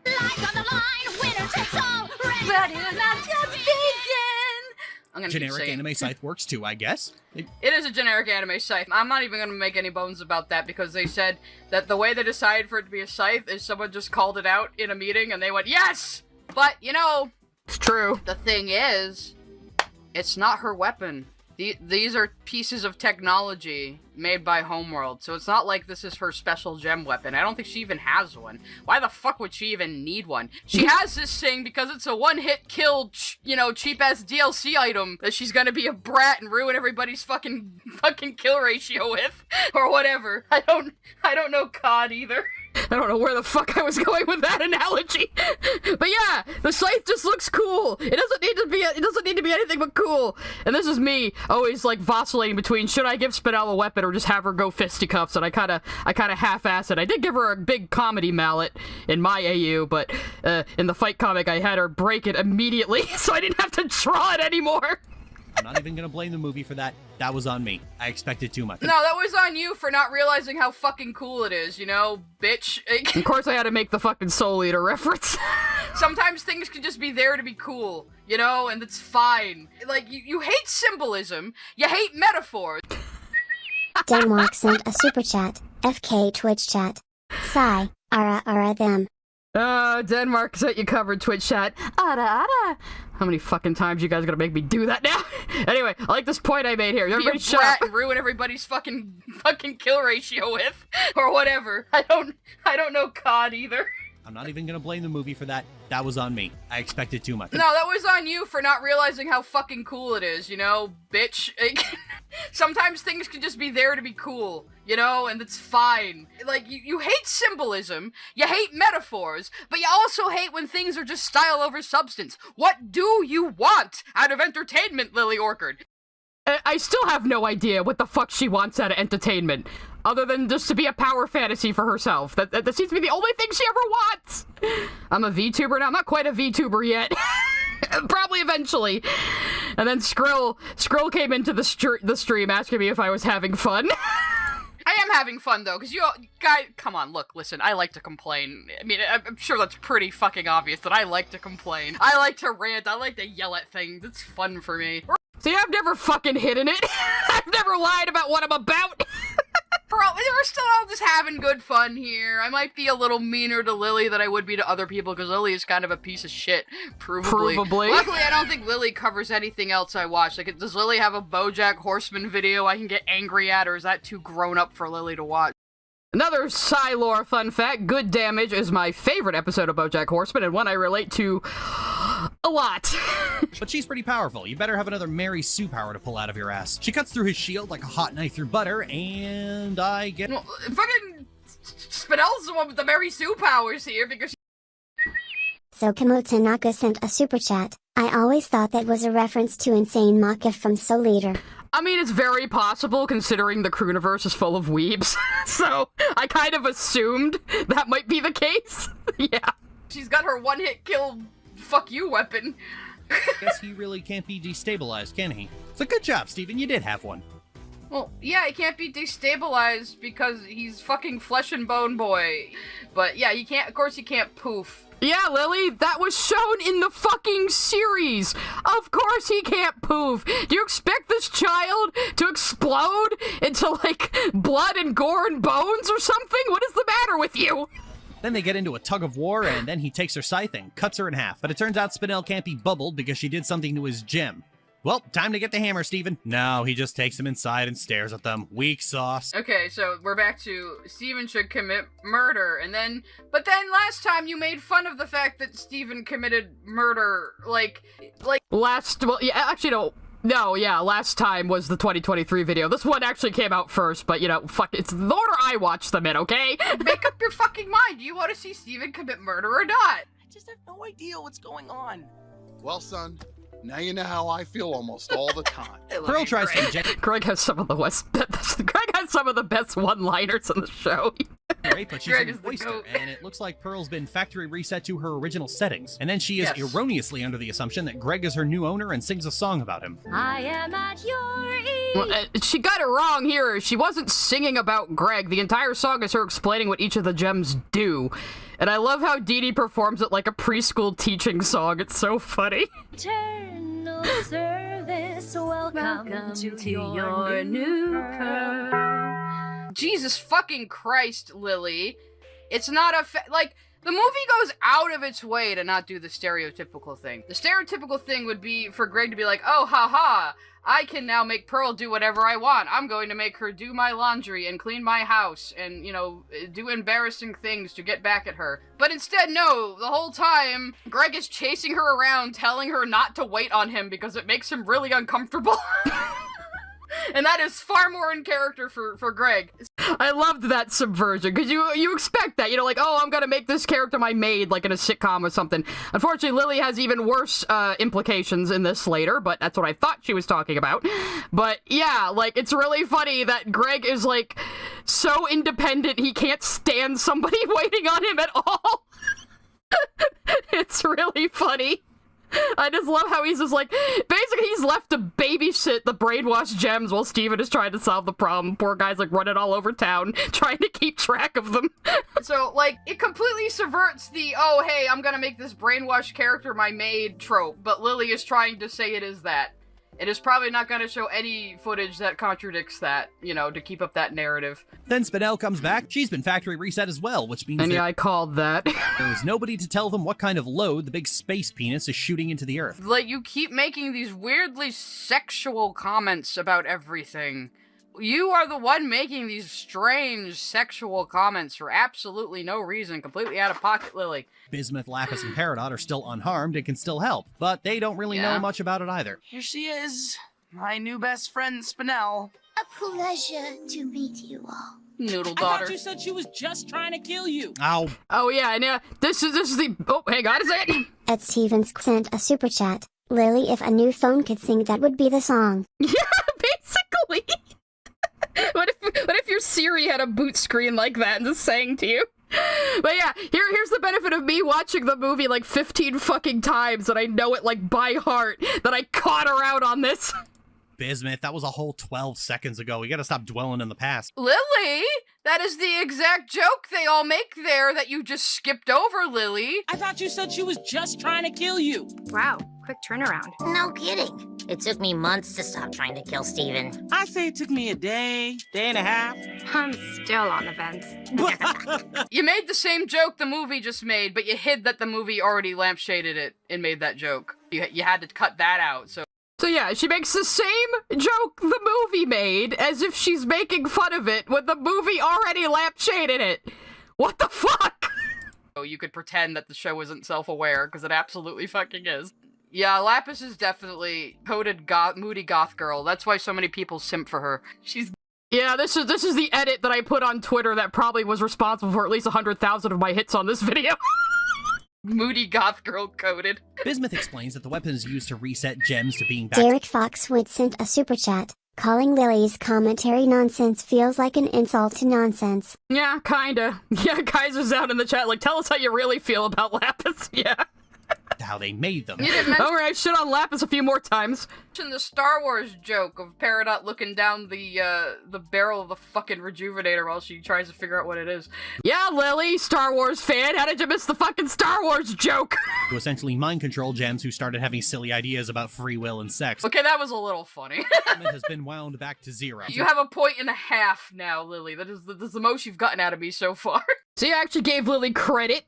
I don't so much these days because she was far worse than I could have ever imagined, but yeah.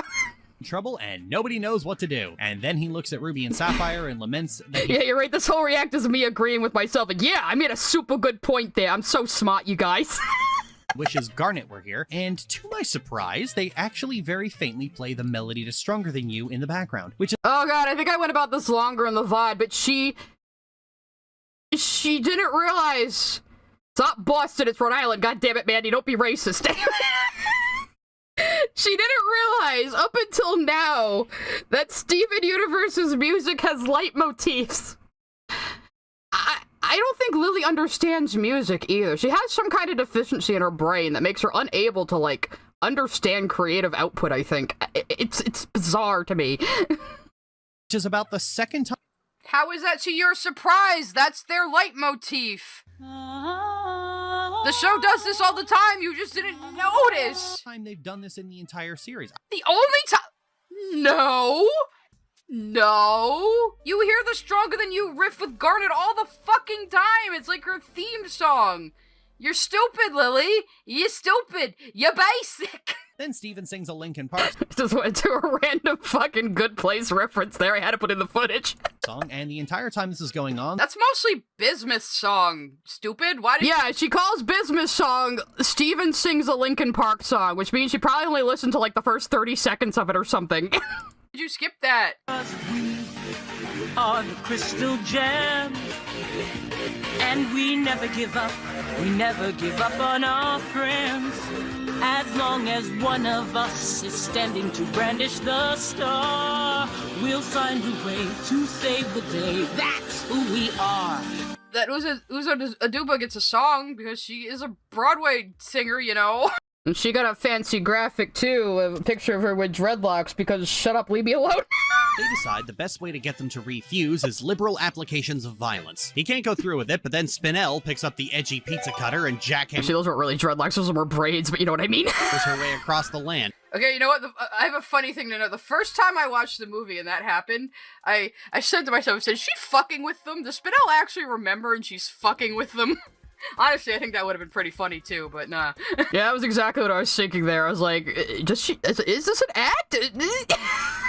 Sapphire's predicting everything, Ruby's gushing about how cool she is, and Sapphire's blushing like a gay idiot. This is something Steven Universe always gets right. I mean, yeah, Ruby and Sapphire, whenever they're apart and not guarded, are both a couple of gay idiots with one brain cell between them, and it's wonderful. Sapphire are on screen, the story grinds to a halt for quality sapphic nonsense. An anvil drops on Ruby's head, and Sapphire pushes her out of the way, causing them to— it didn't grind— I like how she calls two women flirting nonsense. Lily, you're so fucking homophobic. To a halt, the whole point of this was that they will become Garnet again. You know, that there was a purpose to this. Stupid. He's back into Garnet, and they fall in love at first sight. Unfortunately, it's not even halfway through the— They didn't fall in love at first sight, they remembered their love for each other, but it wasn't enough to bring back their full memories because they only just became Garnet again, so now Garnet also needs her memories. How are you not getting this? The whole point of this is, like, they're also, it was just fan service to see Cotton Candy Garnet again, let's be real! Their memories are in there, they just have to get them you know, they have to bring him back to the surface, get him to, I don't know, get the folders out of the recycle bin, I guess. I don't know, whatever the fuck is going on inside the gems data-wise. The movie yet, so Steven's hasty solution turns out not to work. Garnet doesn't remember jack shit, and it looks like her entire brain's fallen out as well. What's going on? The whole joke is Cotton Candy Garnet asks nothing but questions, whereas normal Garnet never asks questions. It's just a little writing callback. And this is true. She asks nothing but questions as long as she's reset. Because it's a thing in the writing in the show. They mess it up a couple of times, but overall, Garnet never asks questions in the show because she's already the answer. God damn it, Ruby and Sapphire are so fucking extra. And Cotton Candy Garnet's just cute. She's just cute, look at her. Yeah, she's just cute, and Lily calls it a fetish, because you're just a fucking pervert, Lily, and we all know it. How is that also a fetish? You don't know how to use this joke. You just don't know how to use this joke. Like, none of your uses of it have been funny, or even make any fucking sense. How is Garnet being baby a fetish? Do you have a fetish for that, Lily? Or, I mean, do you have a fetish for somebody being lobotomized and acting baby? I mean, probably. I would be very concerned if you do. Steven Universe is no Transformers 2007 where they play what I've done as Optimus looks at Into the Sunset. Best ending to any movie ever. I'll take your word for it. I've never seen the Transformers movies, but this sounds kind of amazing, actually. Oh, God. Vanelle wants to come too, but Steven wants her to stay. Yeah, you keep using that word. I do not think it means what you think it means. Of course I know what The Princess Bride is. I don't know that it's just a meme. I made my Zoomer friends watch The Princess Bride a few years ago, because they had never heard of it. Stay there, but then she has a little bit of a Gollum moment. You stay here with the others, yes, and I'll be right back. No! Okay, she's faking it. Got it. She isn't faking it! She literally doesn't remember, but it's to show that her memories are just under the Aaron surface. Alpha Eagle sent a super chat. Garnet never asked questions BC of Rose Quartz too. Exactly, because Rose told her she was already the answer, so that inspired her. But that also made Sapphire never really use her psychic powers on Rose to figure out these things. Yeah, I mean, a little convenient there, but still, you know, it works. But did I predict it in Kanto? Under the surface? What? No, wait, it was already out, wasn't it? I don't know. They're just under the surface, ready to pop back out, and Steven would prefer to restore the memories of his friends before that happens. Vidalia's weird garage of paintings of her. If you didn't see the early Vidalia, yeah, Vidalia's paintings, Lily. Sent a super chat. It's telling that Lily calls it sapphic nonsense. Yeah, instead of, like, character building, so they inevitably become Garnet again, and this time it's Sapphire who saves Ruby from danger. Wow, it's just fucking cute, Lily! I mean, the movie also kind of doubles as, like, a victory lap for the show, you know? It catches up new people, it's a little bit of a victory lap for the show, and has its own story at the same time. It's a good movie. It has a few little problems here and there, but overall, I mean, it runs on musical logic.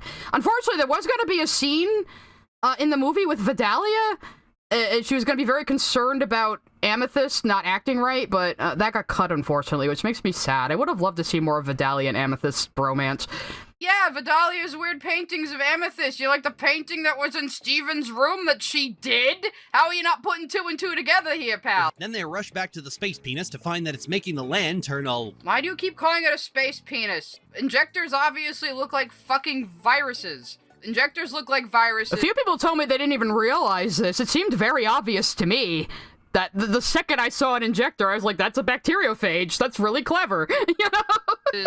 The gem empire is structured like an insect colony. They're supposed to be very, very inhuman-seeming things. When we need to make aliens, that's what we usually turn to, is like insects and microscopic things and like deep sea life. I was making this point earlier. And also, welcome, Pixelator, to catching a stream. You've caught me reacting to myself, because it's the 1-year anniversary of this video that blew me up. Hooray! We're having a celebration. Look at the confetti.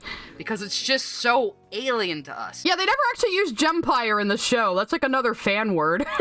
Out the space penis is coming poison that will destroy... Will you stop? Like, again, Lily is the... Yeah, you're right. This is just fucking porn addiction. I've realized that now, the more I've reacted to Lily, but yeah. everyone getting weirdly sexual about everything in this movie for no apparent reason, while trying to accuse Rebecca Sugar of being a sex pest. Just all organic life. Yes, I did pick up the term sex pest Doc from Deadwing, by sent the a way. super chat. It seems obvious to me, okay nerd. /J. Alright, I asked for that one. On Earth, Steven tries to lift it out, but it's not the end of the movie yet, so his Mary Sue powers won't work. Spinel's the only one who can get the space penis to pull out, but they don't know how to system restore her back to before she— I mean, did she think this was funny, or was she just being a sex pest on Maine? Like, either way, it's very childish, Lily. was reset, except Pearl. It turns out the key to fixing Pearl is that they need to recreate what happened between her and Pink Diamond, but with Greg instead. No, why do you always call Now, here's where I address her calling Rose Pink Diamond all the time. Rose Pink Diamond? Are you just mad that she was Pink Diamond? 'Cause that was a confusing sentence. Which I know Rose Quartz and Pink Diamond are the same person, but there's like before Pink after Pink, you know, before Pink after Rose, basically. Her life can be very much split into two like that. Dang, I can't believe Lily is dead naming Rose. Yeah, wow, Lily, wow. I mean, I will interchangeably call her Rose and Pink, but I usually call her Pink when I'm referring to her actions in the past, in the far past, and I call her Rose when I'm talking about her actions as Rose Quartz. You know, it just, to me, that makes more sense. Yeah, that makes sense to me, because, like, I'm about to say it, too, actually. Because it gives people an idea of which time period you're talking about as well. Yeah, I mean, I don't see any problem calling Rose Quartz Pink, but, like, context. She's just doing it to try to trigger Steven Universe fans. Unfortunately for her, I don't really fucking care. Casual reminder, Pearl is gay. I feel someone writing the movie forgot that at some point. It's okay, it's... So here's gonna be Lily just for a whole section being incredibly fucking homophobic, and especially homophobic toward lesbians. Let's go. Bruh! They're not trying to make this romantic. They were just trying to make Greg hold on a sec. I guess you got a little thing wrong here. They thought taking Pearl to the rock show might jog her memory at first. So they said, we'll take her to the rock show, because it's rebellious, and that'll remind her of rebellion. So right now they're trying to get her to be rebellious, to snap her out of it. Splungus sent a super chat. Watch TF 2007. It would be the worst first choice for intro into Transformers media, but it would be super funny. If only I could react to it live, Splungus. Well, I guess I could on Twitch, because Twitch does not give a fuck, but I wouldn't be able to on YouTube. Fucking throwing tomatoes at Pearl, how dare you? Anyway. But yeah, so taking her to the rock show was their first attempt. Having Amethyst shapeshift into Rose was their second attempt. You know, so I kind of skipped over that part, but I get the rest of the scene right, because again, I've watched this movie like fucking 20 times. Second, wait a minute. This isn't even the part where they try to make Greg disappear, right? This is the part where they ask Greg if it's okay for Amethyst to shapeshift into Rose to try to jog Pearl's memory, which is pretty gay. But it turns out... I did realize my laugh there sounds a lot like Hip. I can see why people say our voices are kind of similar. Out that trying to recreate this doesn't seem to be working, so Amethyst pulls a drastic move and shapeshifts into Stella Kubler. But that...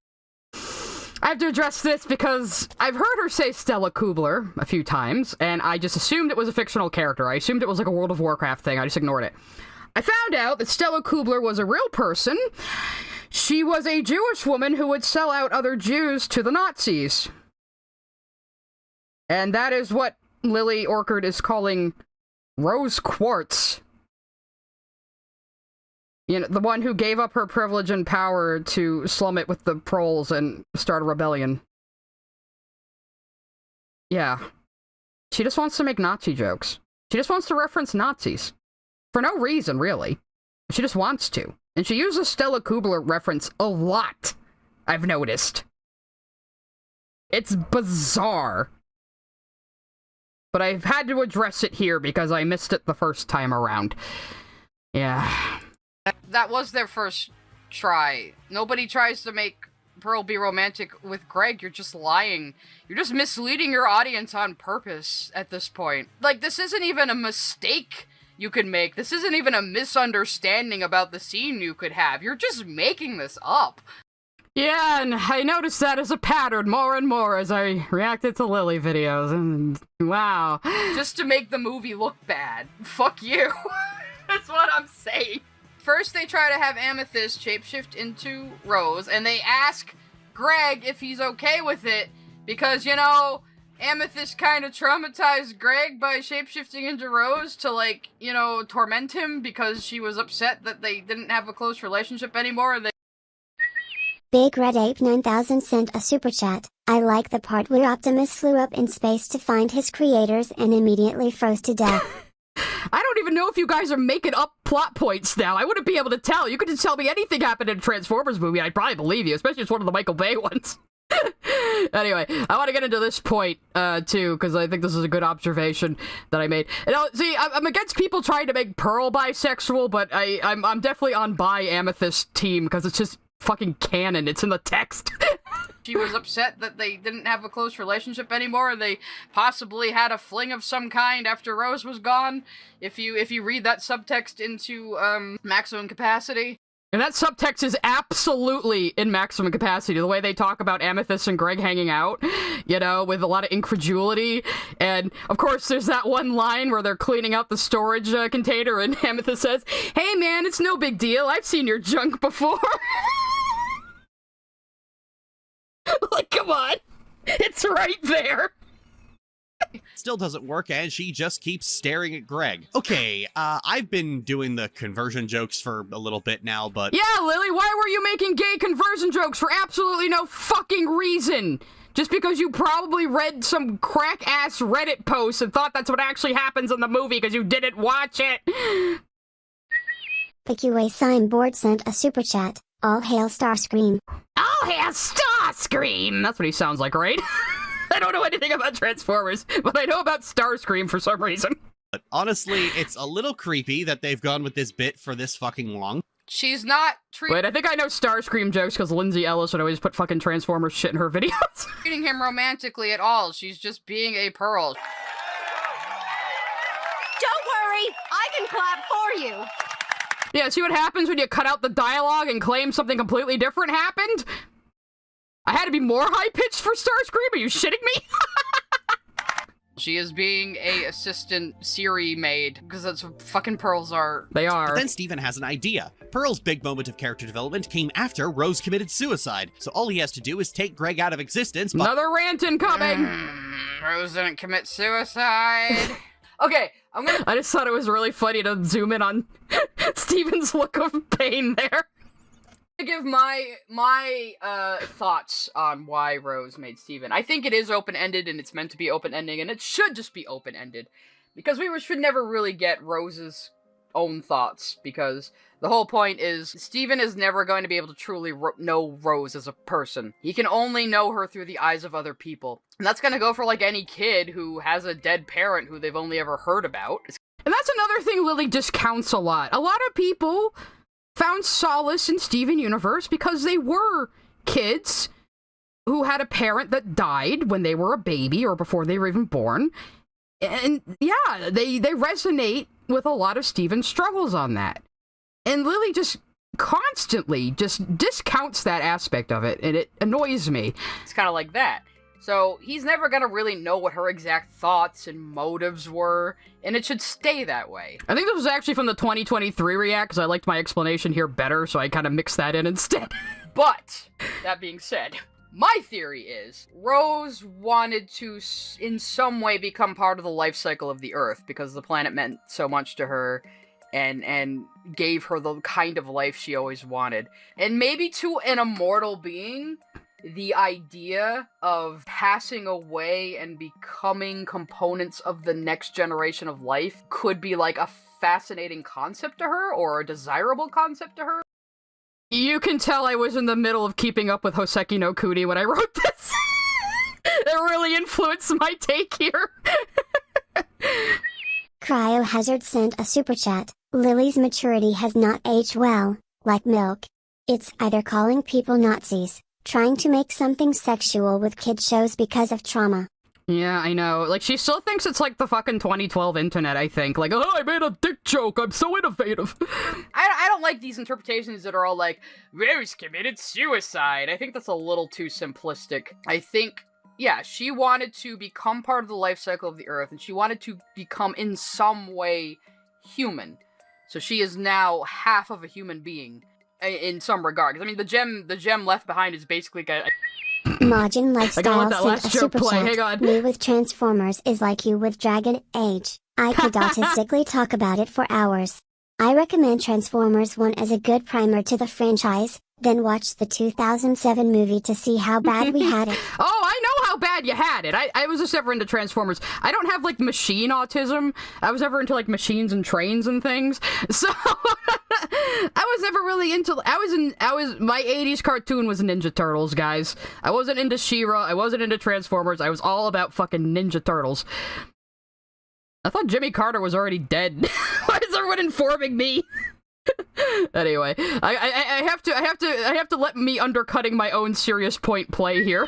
Bean sent a super chat. I liked the part in Transformers 2 where Optimus blew up an ancient machine buried in a pyramid that an evil robot wizard was using to eat the sun.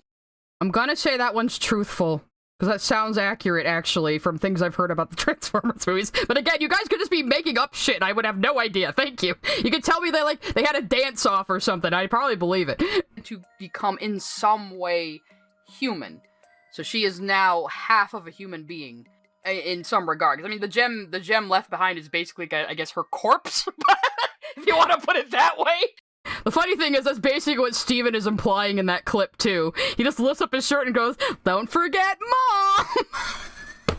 Cursed child. Rudy Aquas sent a super chat. So how do you feel about those sketches with Greg and Pearl from Rebecca? Now, no, sir, I don't like it, but I also don't think Raven Mullesy had permission to put those on their Patreon, so, yeah. Signboard sent a super chat. Favorite Ninja Turtle? Mine's Donatello. I would have to go with Raphael, at least asshole Raphael. I think he's a little different in Rise, and I still need to watch that. But yeah, see, the thing is, Root Jacques, or Jock, how do you pronounce that? I have no idea. I grew up with a lot of media that would introduce lesbian characters and then have their entire story revolve around being attracted to a man. So Kamo Tanaka sent a super chat. Don't forget absentee parents like Sour Cream's dad. Yeah, that too. So, yeah, I mean, those are personal sketches of Sugars. It doesn't mean they're canon. And, you know, it doesn't mean things haven't evolved. A lot of lesbians really relate to Pearl. And also, think about it. If you had a story where it was Rose and Pearl were together, came to Earth, and both realized men are better, that might be a little problematic, don't you think? Just FYI, if anybody on the Cooniverse is watching this. But yeah, I don't think Raven Mullesy actually had permission to post Rebecca Sugar's private sketches. Sent a super chat. Trains are cool. Chucho Charles is best game. I didn't quite have train autism, but yeah, Raven Mullesy is also like fire sailing a bunch of production stuff from Steven Universe on like some fucking clothing reseller site. So I don't think they're the most trustworthy source. Just put it out there. Anyway, let's continue with the video. Let's continue with the funny. By capping him in the head, I mean fusing with him. Now, a lot of fans made that same fucking joke, Lily. A lot of people made that joke though, that like they were just gonna fucking murk Greg. In Greg fusion. Whoop. Denmark sent a super chat. My favorite part of Transformers 07 was when Shia LaBeouf said it's transforming time and all the robots transformed. Now I know that one's true. Definitely.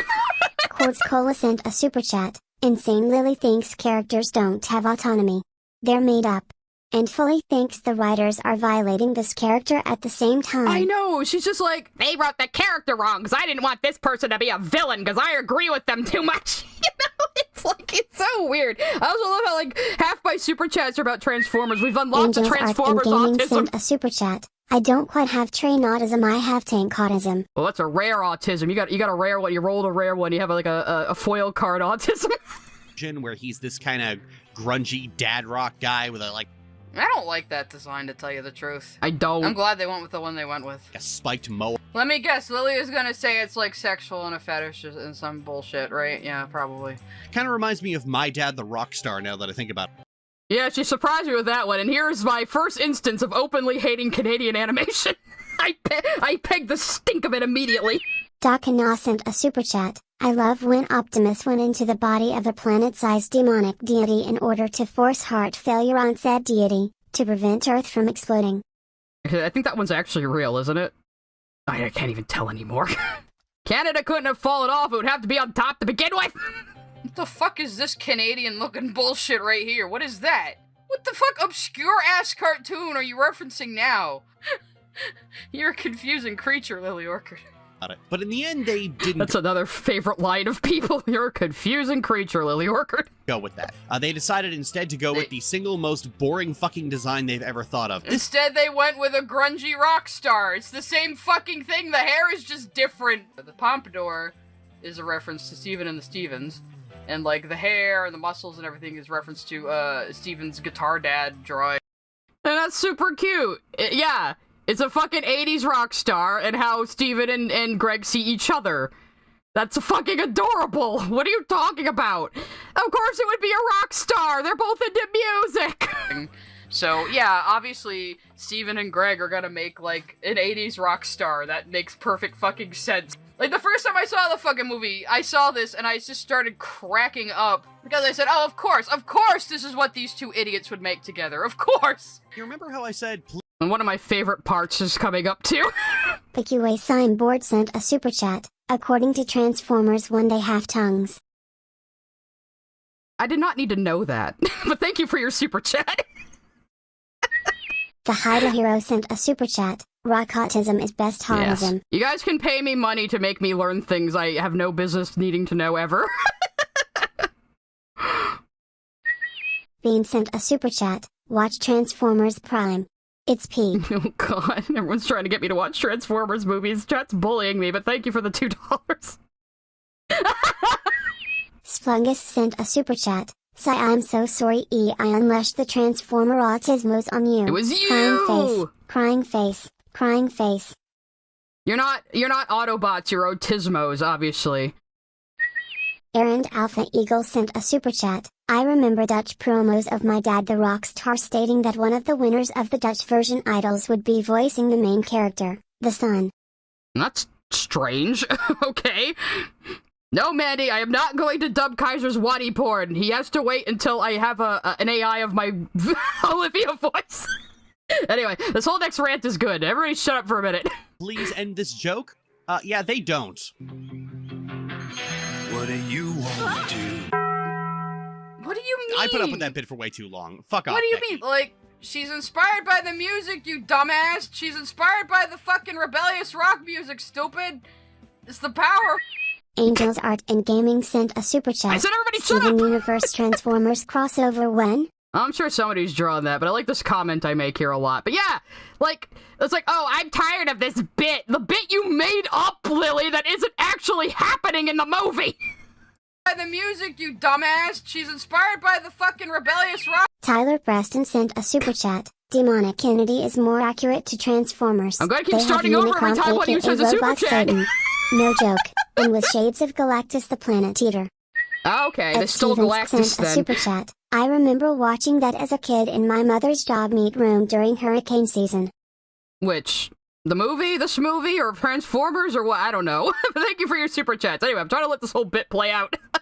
What do you mean? I put up with that bit for way too long. Fuck off, What do you Becky. mean? Like, she's inspired by the music, you dumbass. She's inspired by the fucking rebellious rock music, stupid.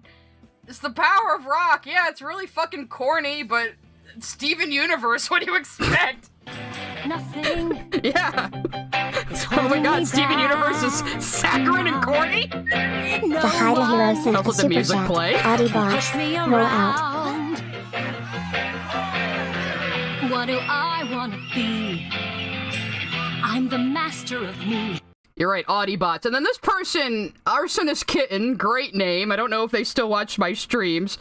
But they made a very, very good point about this. So let's listen to what they said.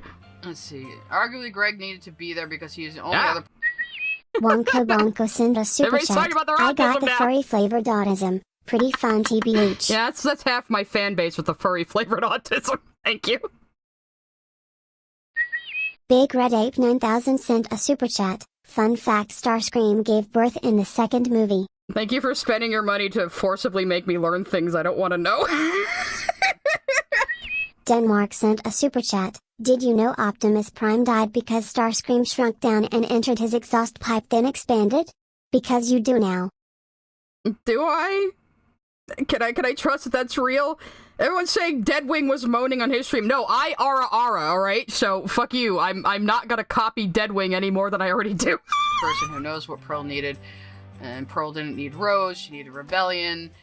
Oh yeah, and Greg is a rebellious person. Exactly, neither Greg or Pearl needed Rose. Cito Is the the Deer point. sent a super chat. Lork's porn brain is insane. It's like she's watched so much obscure stuff that she can't see things innocuously anymore. Yeah, I think so. Or she just, it all ties back to her QA personal Signboard shit. sent a super chat. The Autobots are kinda like the crystal gems if you think about it. They're weird aliens from a space war. It's a good point. It's a good point. Yeah, I'm sure there's some inspiration there too. Well, I always point it out too when people are like, why are the gems she? Why is there no male gems? Like, how come nobody bats an eye when all the Transformers are he? At least the old school ones were. So, like, shut the fuck up. Why is that the neutral option? Huh? Think about that. Think about your sexism. Consider your own biases, anyway. But yeah, this person was right. Pearl didn't need Rose. They were making the mistake of trying to jog her memory with Rose, but she's over Rose for the most part, and so is Greg. So yeah, this makes a lot of Aaron sense. Alpha Eagle sent a super chat. Don't know about this Transformers stuff, but it reminds me of that time Nostalgia Critic had to acknowledge Optimus Prime's death. BC people complain he didn't include it in his top 11 saddest moments. I think it was because he did a really early video, like, parodying it and how much it traumatized children, because they literally, just to launch new toys, they just murdered all of the old Transformers in a movie, because the 80s did not give a fuck. So that does make a lot of sense, Arsonist Kitten. I hadn't actually even thought of it that way. So I figured just Greg has to be in the movie because he's Greg and he's great and he has to be in the movie. It wasn't cute or funny, it was just creepy and weird. Even by your weeby Majin Lifestyle sent a super chat. Optimus and Megatron once fought each other to a battle to the death in a video game. Optimus won but was so taken with grief from killing a human NPC in the game he killed himself. Like for real. Again, I can't even be Splendid sure what's sent a real super anymore. chat. Alita 1 is right there in the OG cartoon. Alita what? Okay, maybe there was a she-bot. I don't know. I don't know Transformers that well, but the point is, nobody cared when the Transformers were all dudes, but suddenly it's a problem when the alien race are all chicks. You know, that's what I'm saying here, okay? Anyway, she says Frau something here, because again, she's trying to make Nazi references. Again, against a Jewish woman. Miss Jasmine sent a super chat. May I request an ara before I go back to work? Well, it was a super chat. Ara. There you go. How many is that now? It's like 6 aras, or at least instances of them, not all together. I don't know, but I'll have to go back and count sometime. Anyway. Frau Engel. No, you are trying to say it was creepy and weird because you're cutting out all the ways it wasn't. You're cutting out all the ways they subverted the expected trope, but you're just trying to pretend it was the expected trope because either you weren't paying attention or you're being deliberately dishonest, which I'm more leaning toward the latter. Yeah, I think I pretty much punched Lily's ticket here in this, didn't I? The Haida Hero sent a super chat.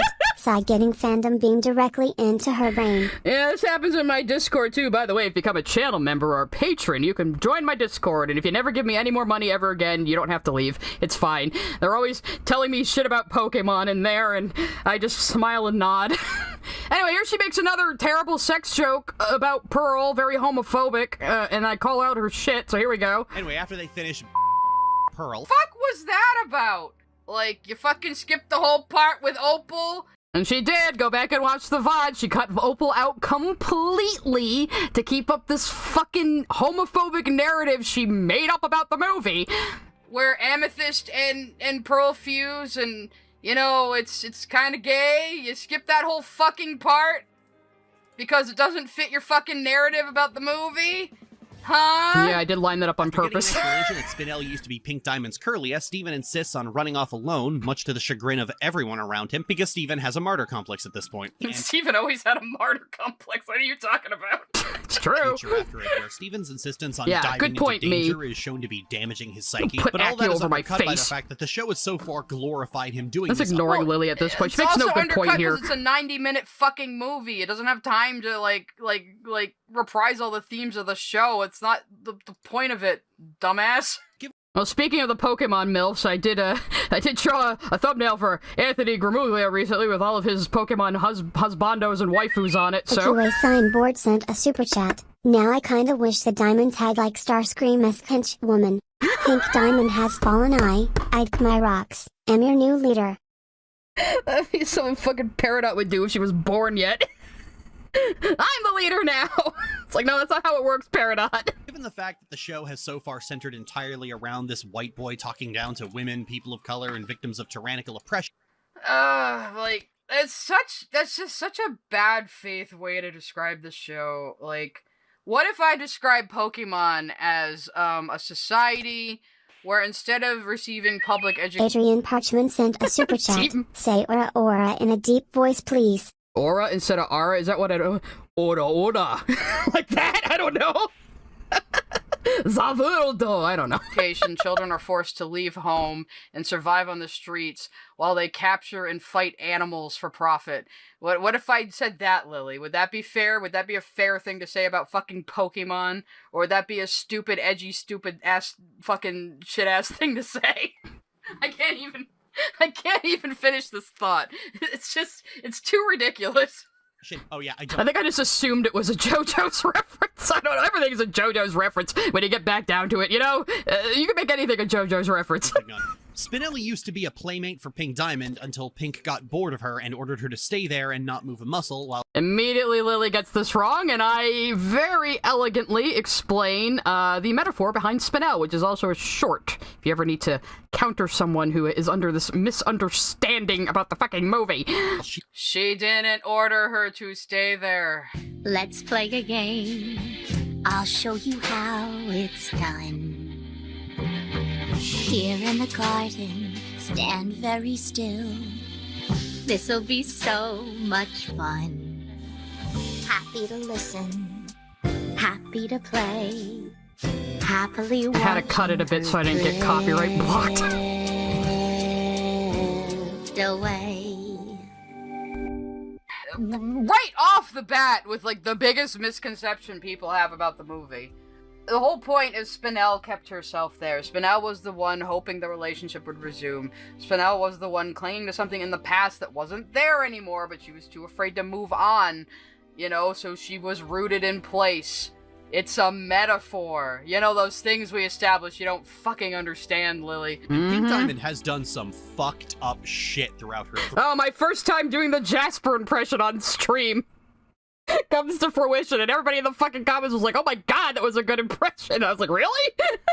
3 identities in this show, but I think this one's the most brazenly sadistic. Are you saying that Steven is an identity of Pink what are you, Jasper? You have Pink Diamond's gem, therefore you are Pink Diamond. Except you're not my diamond until you murder me.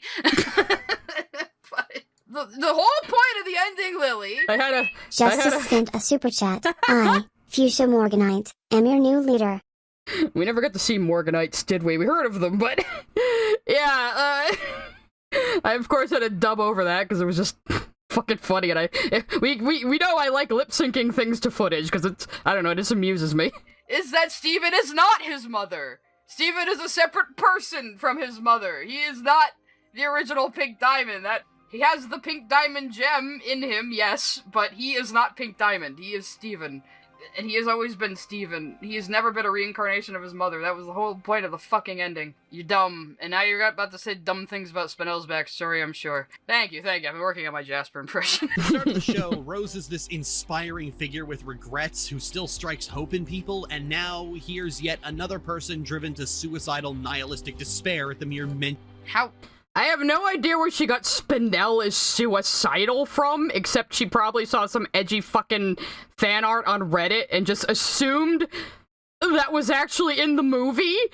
Like, what the fuck?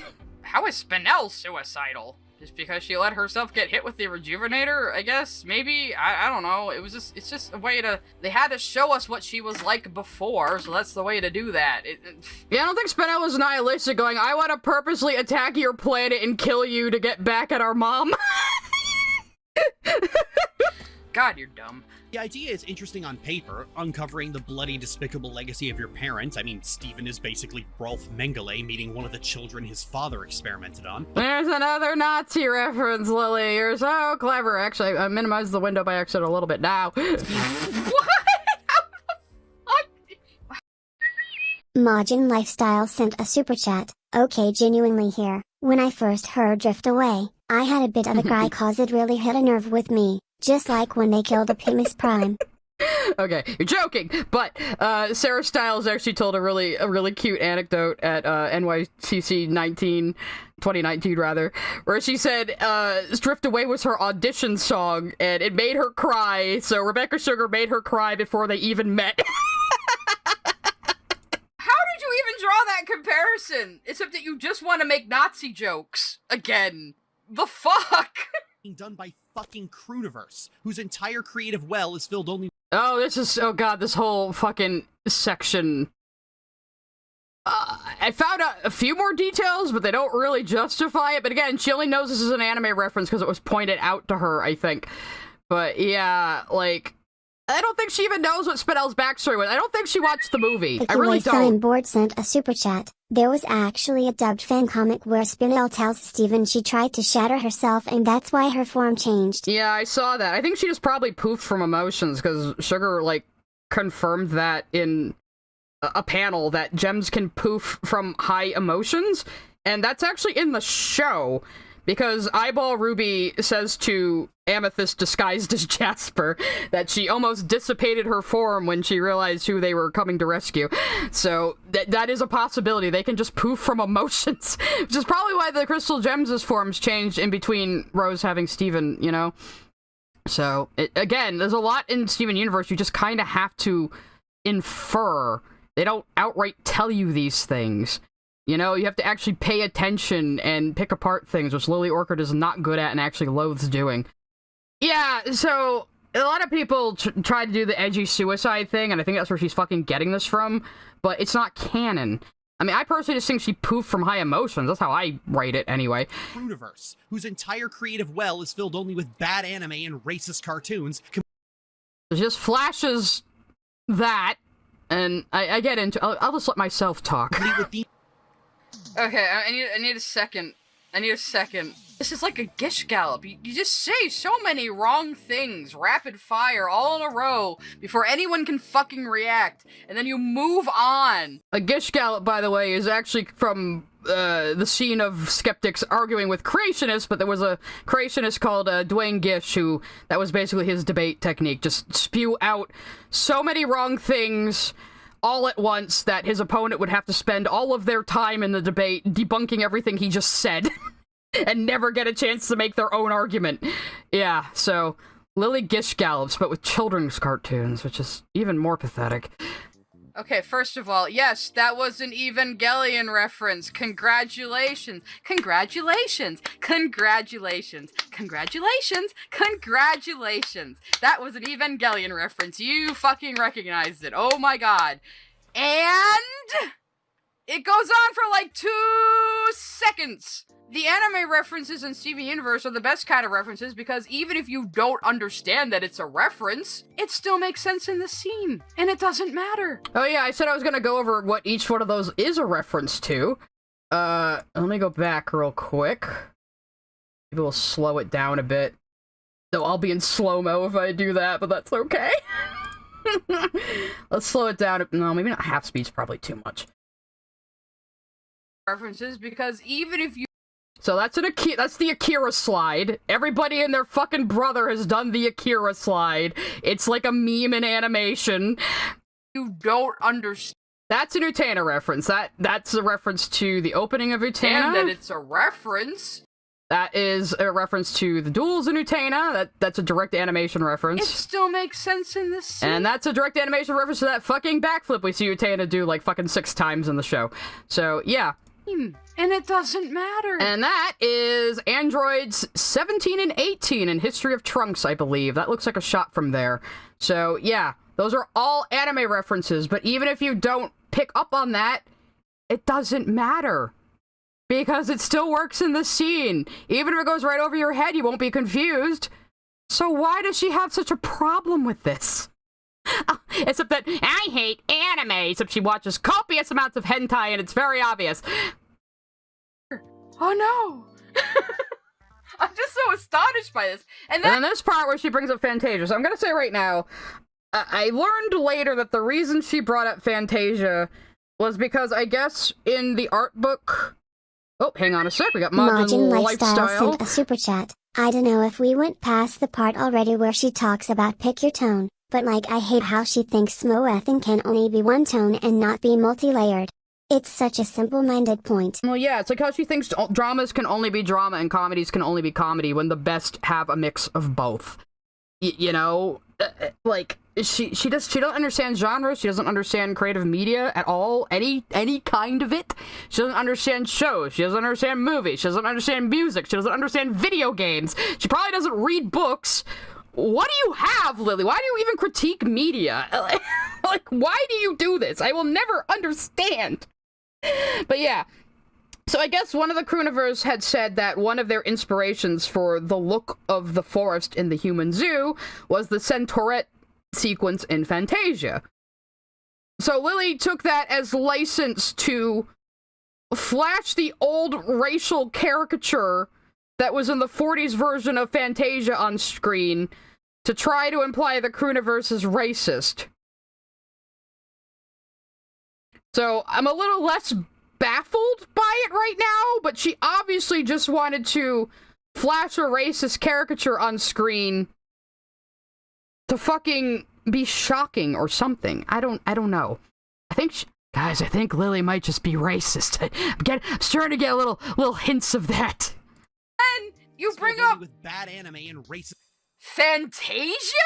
But see, I didn't have that context at the time, so I had no goddamn idea why she was randomly bringing up Fantasia. What does Fantasia have to do with any of this? You just wanted to show the racist centaur in Fantasia in the middle of a Steven Universe movie for no conceivable reason, other than you just want to draw a correlation. But of course, she picks the worst looking fucking picture she possibly can of Sunflower. I show better footage of her. Between this and Rebecca Sugar somehow? Who on the Crooniverse ever said Fantasia is one of our main influences? Especially the little darky centaur. Okay, a few people had a problem with that, but literally the style of art is called darky iconography. You would learn that if you went to college, Lily.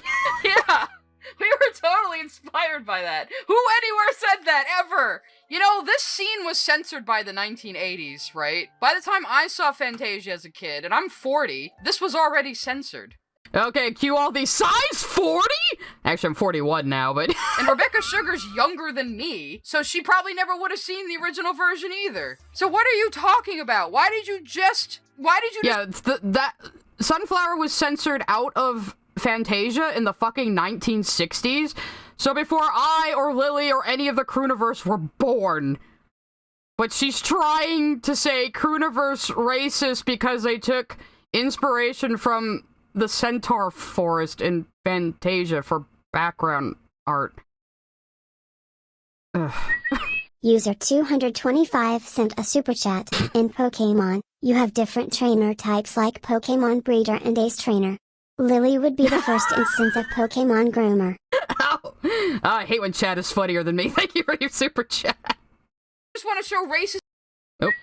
Zephyrus sent a super chat. For an anti-capitalist, Lily sure loves giving into corporate ideas of genre.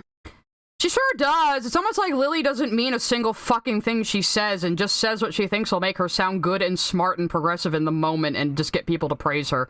She doesn't actually believe anything or have any real opinions or actually understand what the fuck she's talking about. It's something almost like that, huh? This iconography in the middle of your fucking Steven Universe video. Why is this here, Lily? Just for shock value? Because you still think it's 2013? And you think this is how YouTube works still?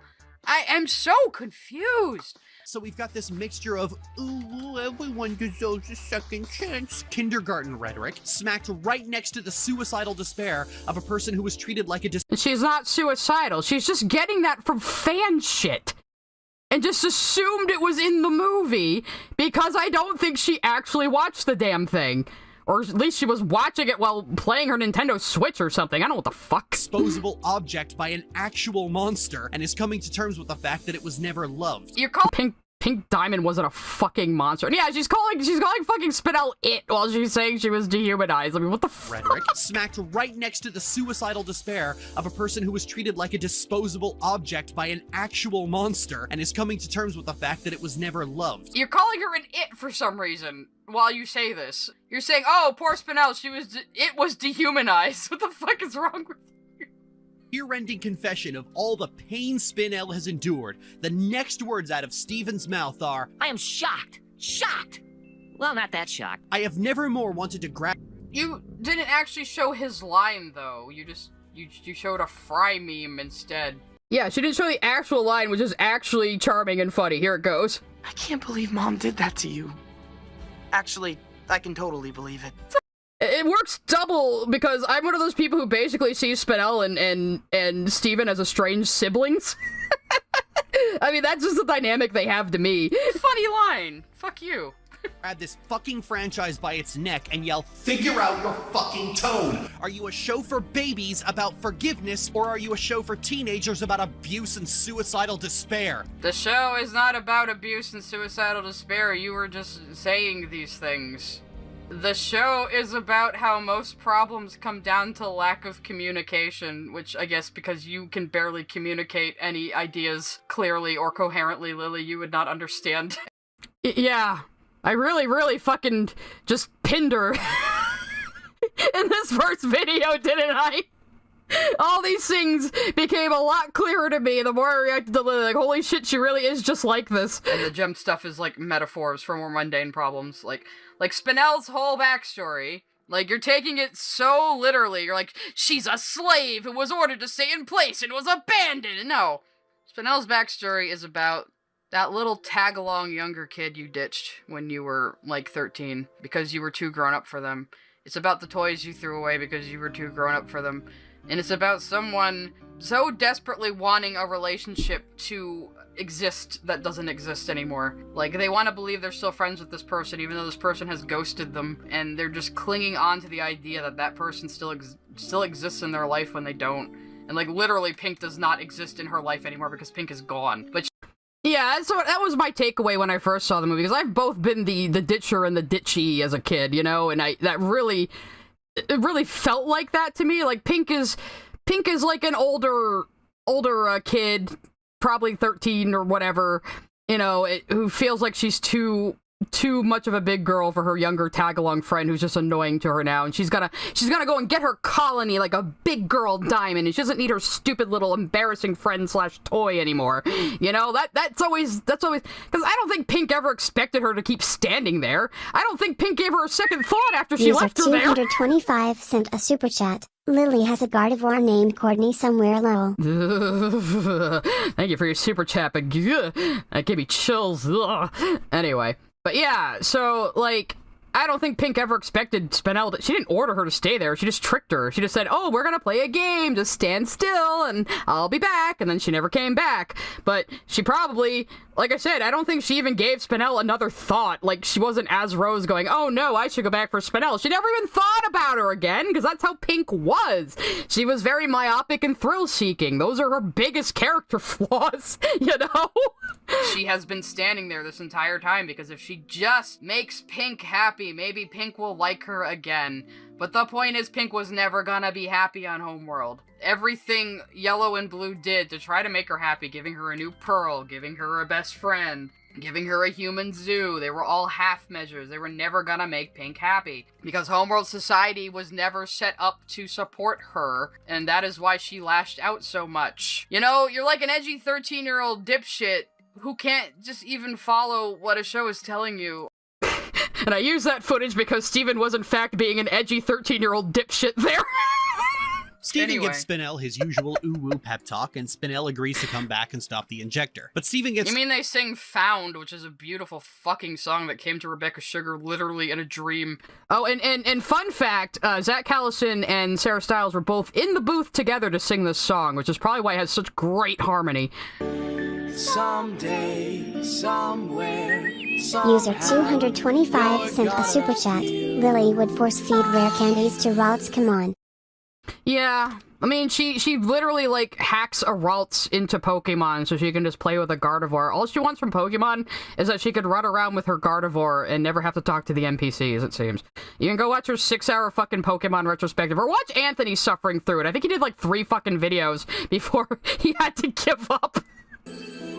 But okay. Too wrapped up in preserving his perfect moment from earlier that day, and so Spinel starts to think that maybe Steven was bullshitting her. And you know what? I like this scene. Having Spinel start to freak out again because Steven is a selfish prick is great. Spinel starts to panic. No, obviously she freaks out again because she has fucking trust issues, because why wouldn't she?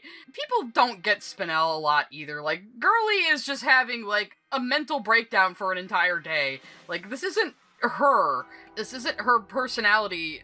Yeah, she is a bit BPD, isn't she? Arsonist Kitten coming through again. Yeah, I don't get the people that expected Spinel to be like her movie self in future. Like, bro, she was having a mental breakdown. That's not what she's like.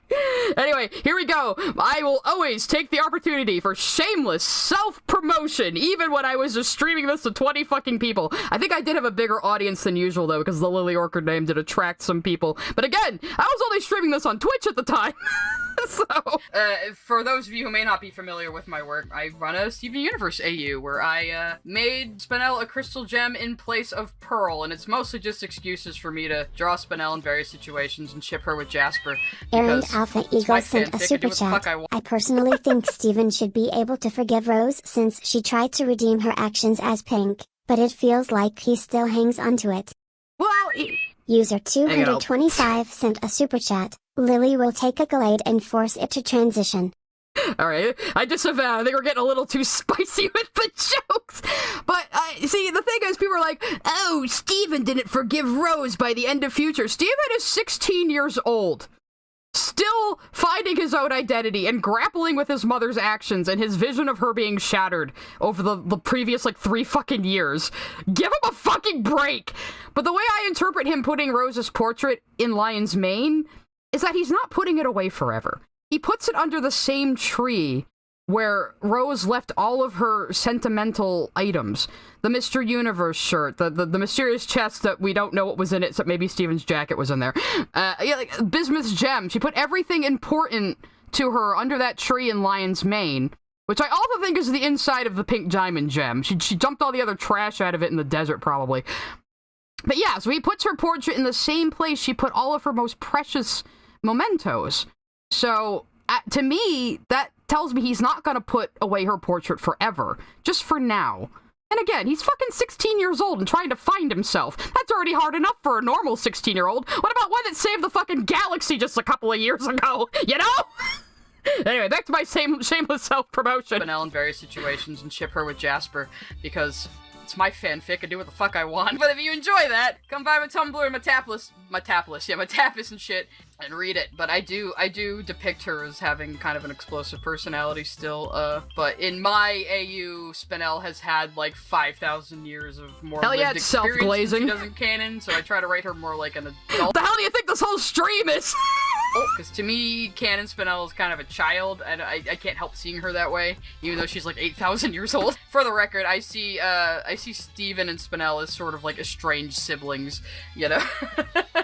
Nick and is afraid that she's going to be put away somewhere and left alone again. And Steven keeps babbling that it's not what he meant until he trips over and drops the hard reset keyblade. And then Spinel starts to think that he's going to reset her again. Of course, you call it a fucking keyblade. What next plans conveniently I was letting the cat in the room, sir. Well, yeah, look at him. He's fucking exhausted. Of course they did. Steven shouldn't have to deal with any of this.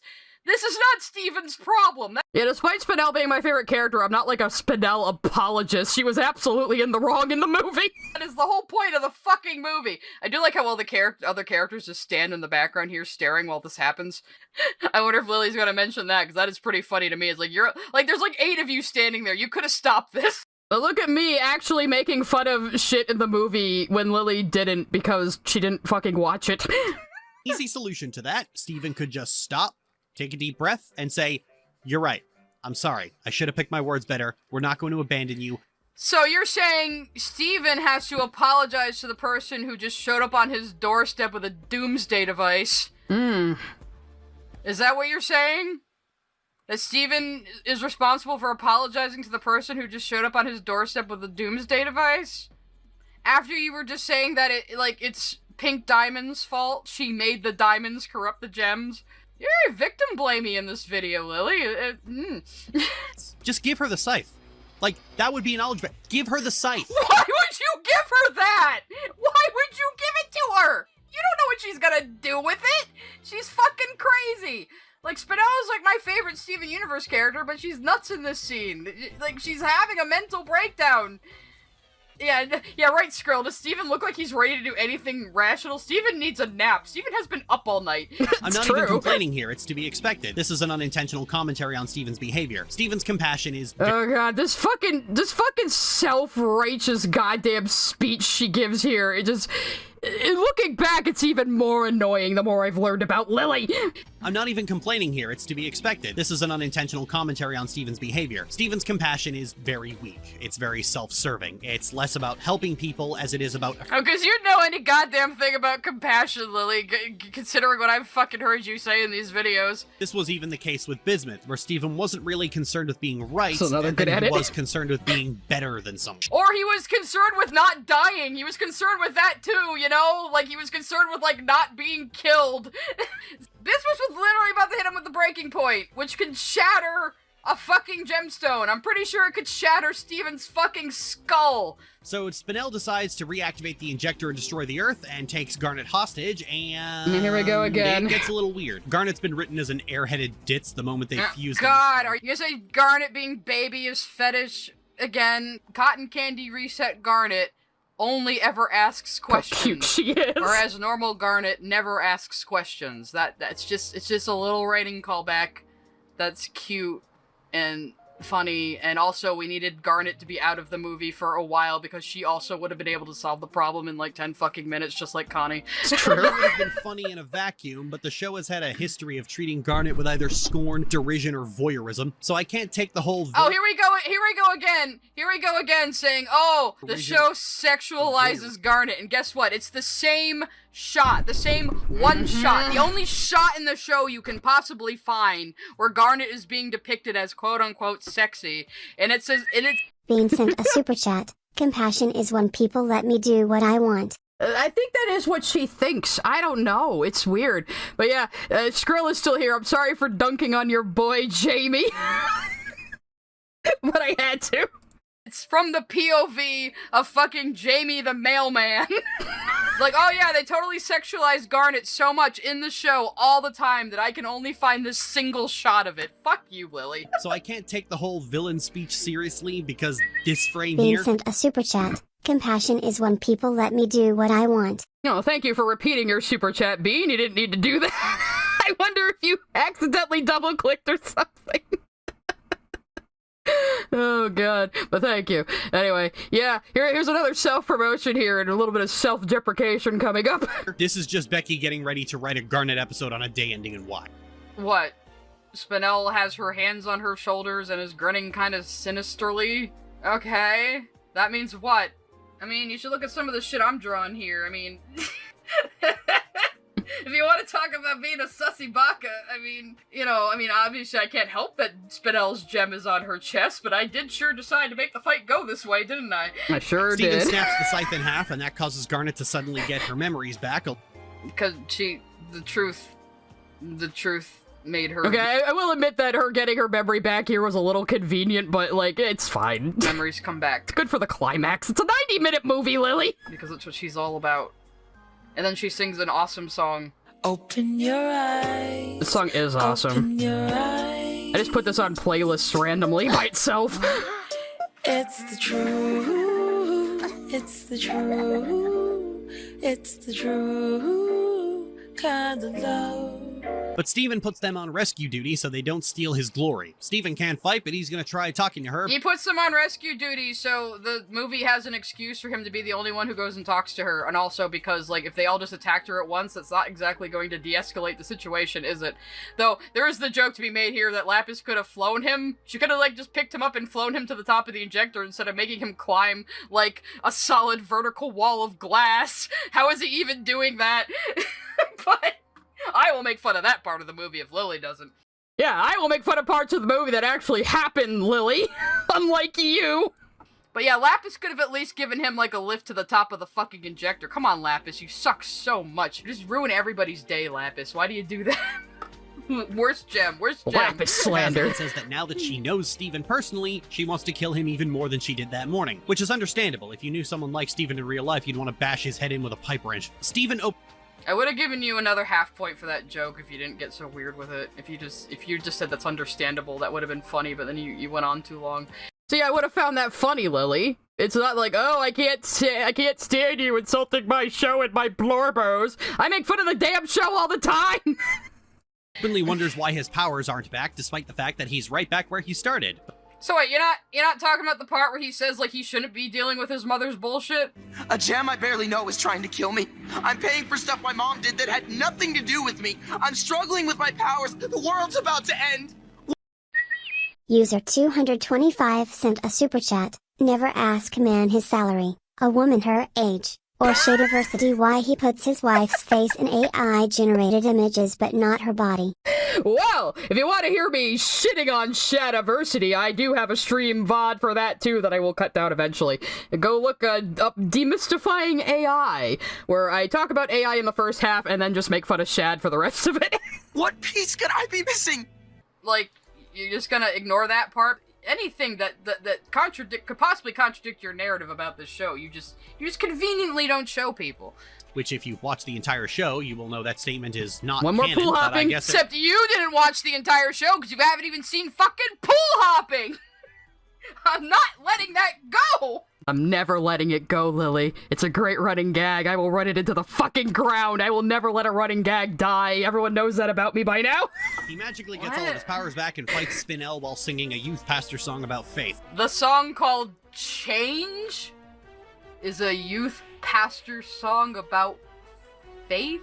That comment still baffles me. I never figured out what the fuck she was trying to say with that one. And look at this Takafumi Hori animation. Again, if you freeze frame any part of Change, you get all these hilarious little squishy Stevens.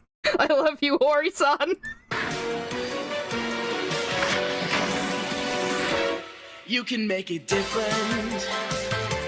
You can make it right. I love how he draws Steven, too. You can make it better. I should steal how he draws Steven. We don't have to fight. Is that a reference to... Is that a meme? Is that a joke? I don't understand. I still don't I don't understand. even know what the fucking point of that statement is. One of them is his mother's ability to implant unconscious suggestion in people. If you've wondered how... Oh, no, you're right. Change is one of the best songs in the movie, and, like, when I first heard it, I was like, God damn, that boy has some pipes! Like... Zach Callison could sing before, but I think growing up around a bunch of Broadway singers and professional singers, he really got good, and Change was like just a showcase of his entire range. It's wonderful. I'm happy for him. Steven can have so much success with talking the monster down. One of his mother's powers is literally mind control. And the mind control works as... Mind control? Again, you're just misleading people about things in the series. And also, in this scene... If you actually played the scene for people to watch, Spinel basically wears herself out. You know, she has to get all of her fucking anger out. I ended up showing the whole scene because I was so mad. Like, all Steven does is protect himself from her until she wears herself out. In fact, let's just watch. You know what? Fuck you, Lily. Let's just watch that scene because you're not going to show it to people. Oh, you're just not good enough. Just not good enough for Pink, but now, I'm not good at all! Oh, Sarah, you're so good keeping that vaudeville voice, but with the emotion. That's funny, right? At least you found me entertaining. You actually liked me, didn't you? Oh, baby girl. What am I doing? Why do I want to hurt you so bad? I'm supposed to be a friend. I just want to be a friend. I've heard a bit of Zach's She had to EP, come to this conclusion herself. Why is the video buffering? Really Oh no, what did I do? And the mind control works as Spinel breaks down into tears, the space penis explodes. Again, you're saying it's mind control that backed her down. So you're just lying about what happened in the scene. You're just fucking lying. And then you skip the part where Steven rescues her from the explosion, despite everything. And yeah, because it exploded, most of Cryohazard sent a super chat. Don't they mean talk no jutsu? You think Lily would make a reference to Naruto? Probably. She would probably throw up if she tried. The biopoison got on the surface and not into the crust of the earth, and so everything was fine. Yeah, it's a kind of lame resolution, but the injector wasn't the important part about the musical anyway. It's just a fucking MacGuffin that Cartoon Network made them put in. Steven declares that there's no such thing as a happily ever after, just in time to go through his emo phase, starts eating dirt, and then has a conversation with Spinel about friendship just as the diamonds land on the planet. Honestly, like, she cut out so much of that sequence, like... Well, nowadays she claims, no, guys, it was just a parody review. That's totally what it was the whole time. Alpha Eagle sent a super chat. Luna promotes self-harm. Rose mind controls. Blue is a good friend. Lily just keeps misinterpreting things. Well, the fucking Rose has mind control thing is also a fucking edgy Reddit fan theory, so I swear to God she just went to Reddit, read a bunch of bullshit, assumed it was accurate to the movie, didn't fucking watch it, made this whole video just reading the cliff notes, and then slapped some footage in without paying attention, and then called it a day. Yeah, basically. I'm so happy to see the diamonds. Just seeing these three cringe-ass psychopaths was the kind of levity I needed. If they— Okay, cringe-ass psychopaths is a pretty good description of the diamonds, though, I'm not gonna lie. Yeah, it kinda is, though. If they ever bring the show back, every episode needs to end with a reminder that these three were a decision the show made. The show could do with a little self-awareness. Steven Universe is one of the most self-aware shows I've ever watched in my entire life. Yeah, I like this sequence, too, because I went over, like, really, one of the first things I noticed about Steven Universe was how self-aware and lampshady it could be. Like, I was like, okay, these people know what they're making. They know what they're about. They're very aware of what their show is. It's good. Your life. So that doesn't explain the spontaneous singing while crying.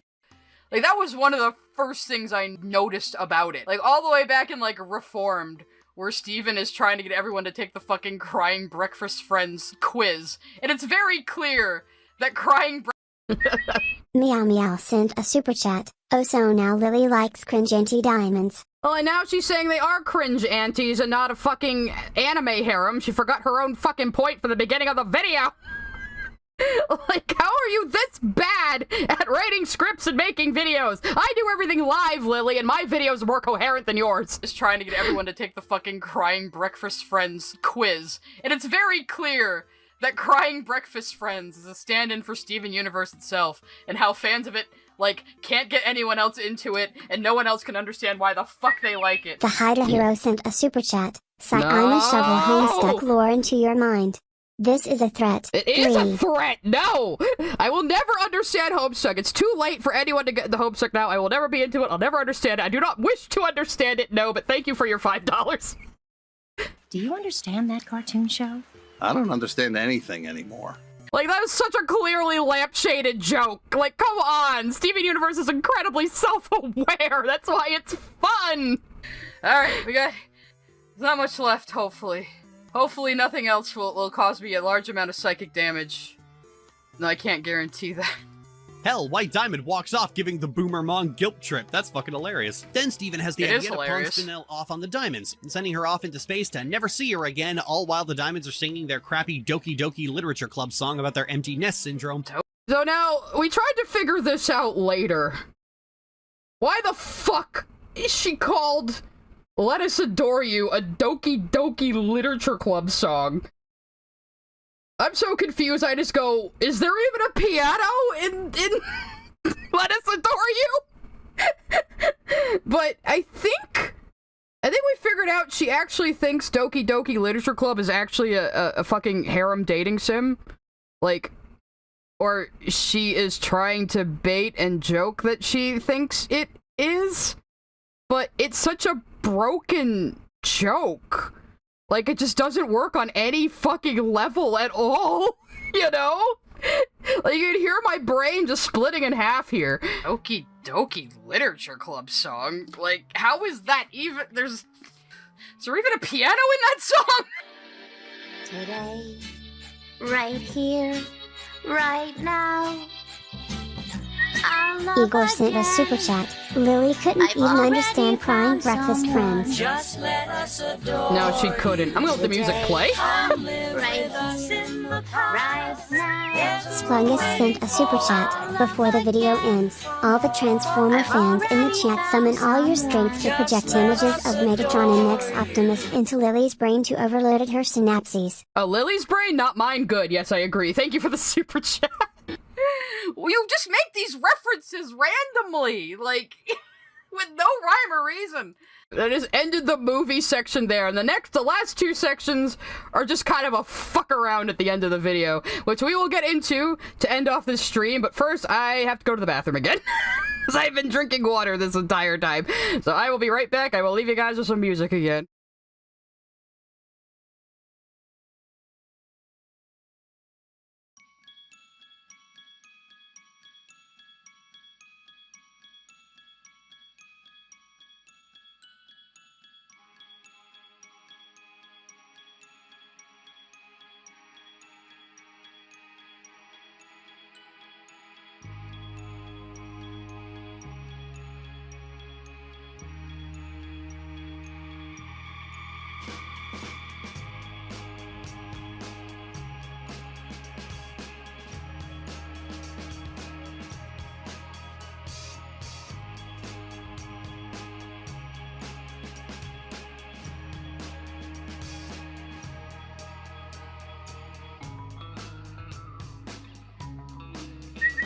Bean sent a super chat. Watching a Lily Orchard video is like trying to decipher images engraved on 1,000-year-old clay tablet.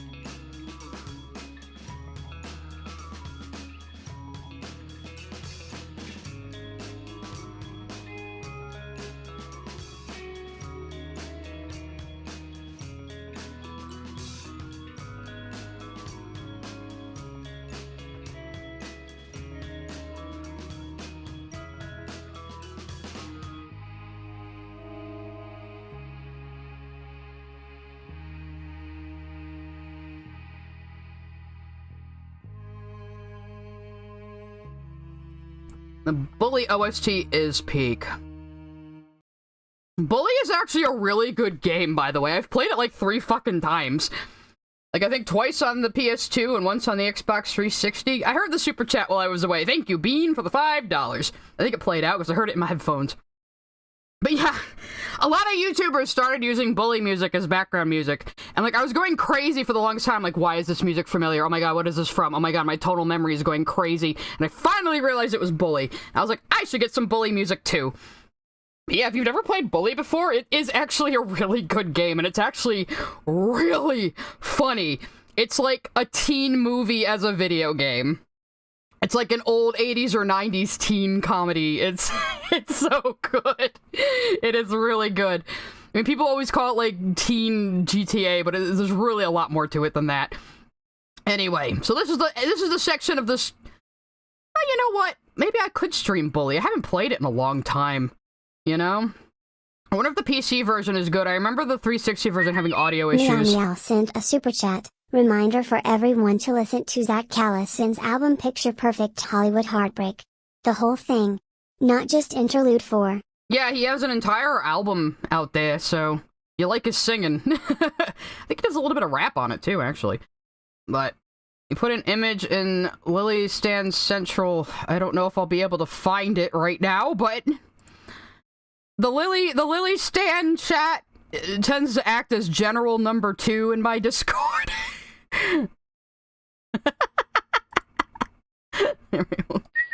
Sawesomeness sent a super chat. Gary is the greatest villain in history. Gary was a good villain. He's just some asshole kid off his meds. Basically. Anyway, there you go. Perfect. That is what's happening inside of Garnet at all times. Obviously.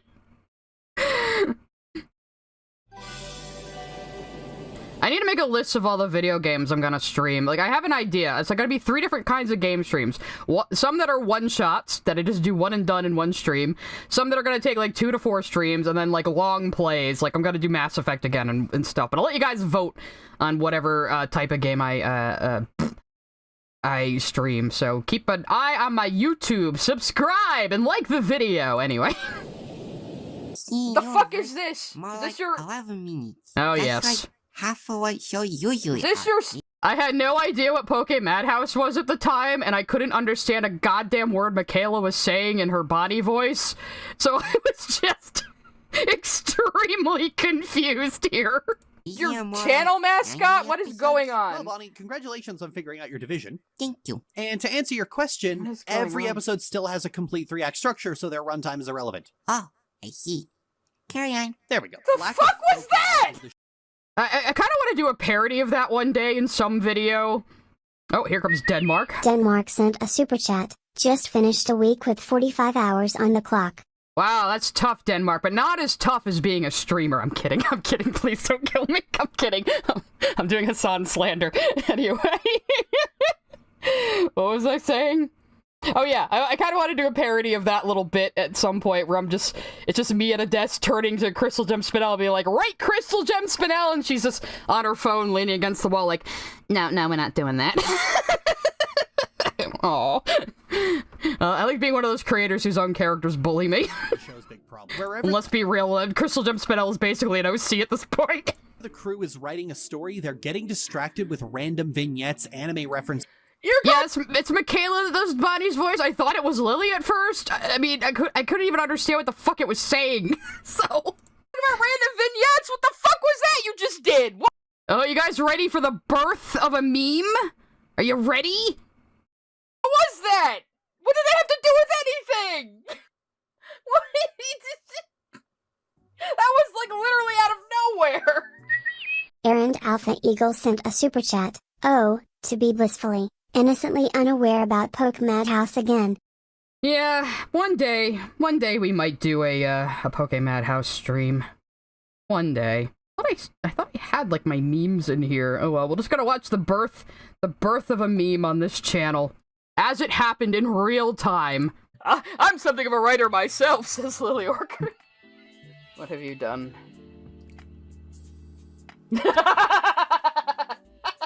Okay, this is going on screen right now.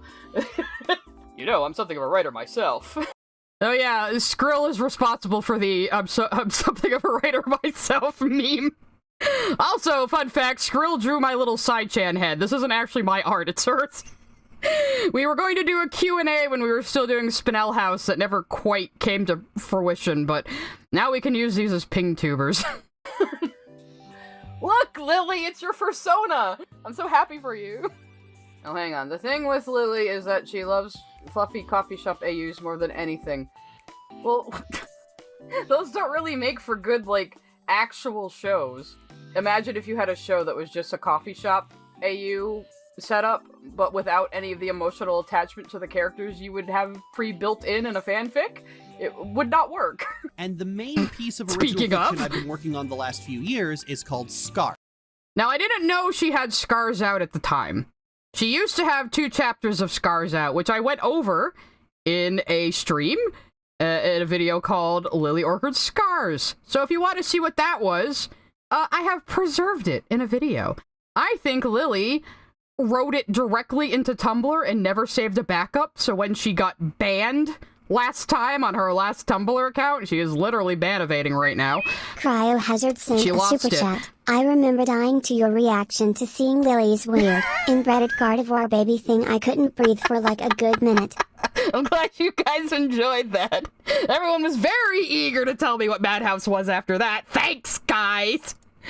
A story set in the 90s about 2 people who... And yes, Lily wrote about Plan B in the 80s. She wrote a scene where this girl comes out of her room after prom, after fucking this boy who has been living with her in her house for a year, and the mom just greets her with a glass of water and 2 Plan B pills. I guess she wanted an extra abortion.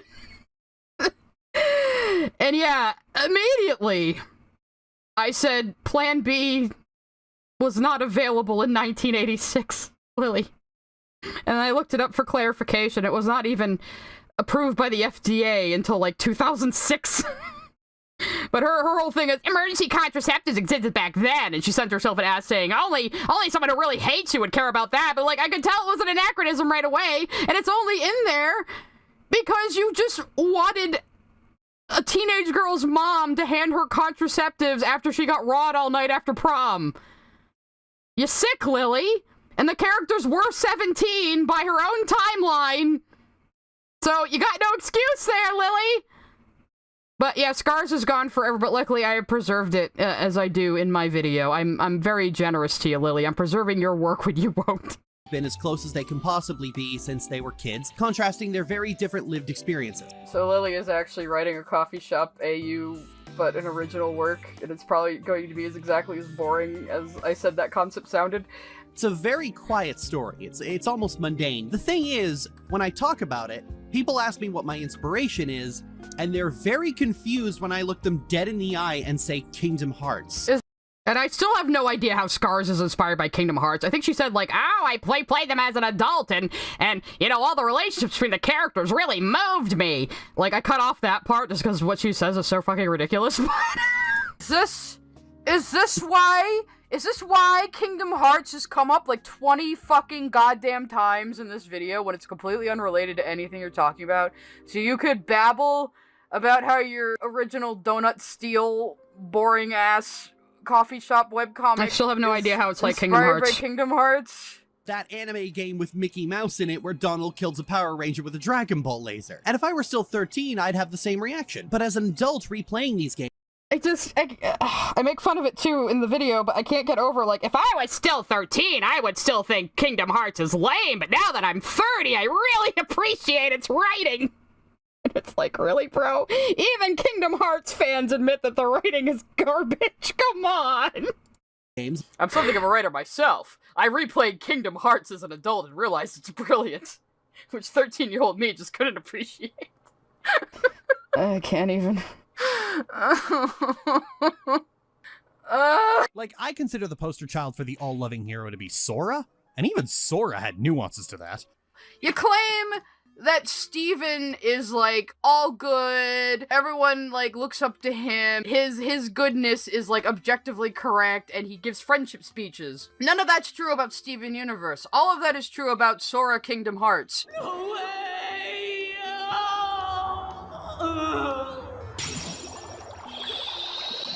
I will appreciate a Demix reference, though. Demix is the most important character in Kingdom Hearts, obviously. I didn't know at the time I made this joke that there's actually a crack theory that Demix is the master of masters. I just like Demix for some reason, he's goofy. Kingdom Hearts is a complete fucking mess, but I at least like the first two games. I do. They were cute. The first game especially was at least, you know, simple and straightforward. The second... the crime! I missed the opportunity to say simple and clean here! Errand Alpha Eagle sent a super chat. I wonder if Lily would hate Kingdom Hearts if we got an Owl House world. TBH I'd want that, plus a Phineas and Ferb / Milo Murphy's Law world. I didn't even think of that. It's right. C8 Metro sent a super chat. She really made a whole video with SU bait to say look everyone. I made a better macaron glue painting. Aren't I so mature? Give me ass pats. That's all of her videos, though. All of her videos is like, all these shows that people like suck. My writing is so much better. Than her writing is fucking god-awful. Second one is really where they fall down the Squeenix hole and just start talking about the cornerstone of light and the whatever the fuck else. Yeah, that's where the series started to lose me. I played Kingdom Hearts 1 and 2 and rage quit Chain of Memories. That's about all the Kingdom Hearts I've played. I'm gonna coin a new term and call this coercive world building. When storytelling decisions are made entirely... Wait, I'm pause Andying my own 2-hour video, Diablo. Of course I'm still live. We're definitely gonna wrap up after the video is done, though. I don't think we're gonna have time for the Utena one, but that's okay. This is just a stupid little celebration we're doing. Justify previous story decisions that are being questioned by the audience. Do you know how long it takes? It's probably gonna be a normal art stream this Wednesday, too, by the way. Sent a super chat. It's weird how Lily hates Eastern media but loves Kingdom Hearts. It's ironic. Yeah, if you go watch my Lily Orchard Doesn't Understand Anime video, I point that out. That she, like, Kingdom Hearts is wall-to-wall anime tropes, and she fucking loves it. It's so ironic. Takes for an animated season of television to be made. You know how the movie came out in 2019? It was greenlit in 2015 because the turnaround on an episode, just one episode of animation, the turnaround is a year. So you're trying to say she has no idea how animation works. Questions from the audience, like a year before those questions are even asked. Because usually, say when season 3 is airing, the writing for season 4 is already locked in and they're starting to animate episodes. But you just want to, like, so, God, my head. I am gonna have an aneurysm. This is like the most brain dead thing I've ever heard. Dire Wolf181 sent a super chat. I love Bully never got why it never got a sequel. I don't think it was as popular at the time. Like, people came to appreciate it later. I loved it the first time I played it, basically, but I think it's a very funny game, and it has good gameplay, too. Like, it's great, honestly. Maybe we will do this as a long play. Could be fun. Like I said, I haven't played it in, like, fucking, God, years and years and years, actually. Last time I played it was on the Xbox 360. It is on PC, though, so... But yeah, honestly, at this point, I think Lily was watching Steven Universe week to week, and going, oh, yes, I had these questions and criticism about this episode last week, and this week they're trying to make up for it and backpedal. I see what you're doing, Becky Sucrose. When she doesn't realize the fucking entire season is already done when the network is airing it. Like, I literally think that's what she thinks. You know, it's insane. Any reasonable person would go, this bitch fascist, and kick White Diamond out of a fucking window. And in response... You mean that's what you think? But, you know, some of us actually... Lily does watch Movie Bob. Movie Bob is one of her biggest influences. She is the horrible demonic love child of Chris Chan and Andrew Dobson, I swear. Pay attention to the fucking story and what is being communicated to us, unlike you. Apparently when you watch television shows, Lily, you just sit there hallucinating the show you wish you were watching, and then when that doesn't happen, you get mad. Once Becky goes, you can't because, the goop that makes the gems comes from the diamonds, and... I love how she's trying to paint this as incoherent when it was just her not fucking paying attention. Also, yeah, coercive world building is the most retarded thing she's ever said. Well, one of them anyway. She said a lot. 40th episode of the first season. I'm pretty sure this is the one where they go to the kindergarten. Yep. So the first time we see injectors is in season 1. So clearly there must be something in those injectors that creates gems, right? And we know each diamond has their own court with gems that, you know, are roughly the same colors of them, or all the gems we see can be combinations of any of the diamonds. I mean, it's pretty clear from inference pretty early on that there is something in the injectors that is able to make gems. So it's... Yeah, like... Again, Lily can't stand inference. She wants a show to just exposit everything to her. Which is why she was like, but the show said Rose killed Pink Diamond, and now they're saying she is Pink Diamond. That's bad writing. You know, it's like, she can't understand narrative. It's like she hates it, you know? And it just wants it to be the most bare bones fucking cliff notes that she can then just use for her own power fantasies. I swear to God, this is how she thinks. It's not like this was a last-minute thing they thought of. To be fair, we didn't know it was Diamond Cum, specifically. Mm-hmm. Do you have to call it that? I would expect nothing less from my chat. Yeah, even back then when I was but a humble Twitch streamer streaming to like 20 people, my chat was still unhinged, as to be expected.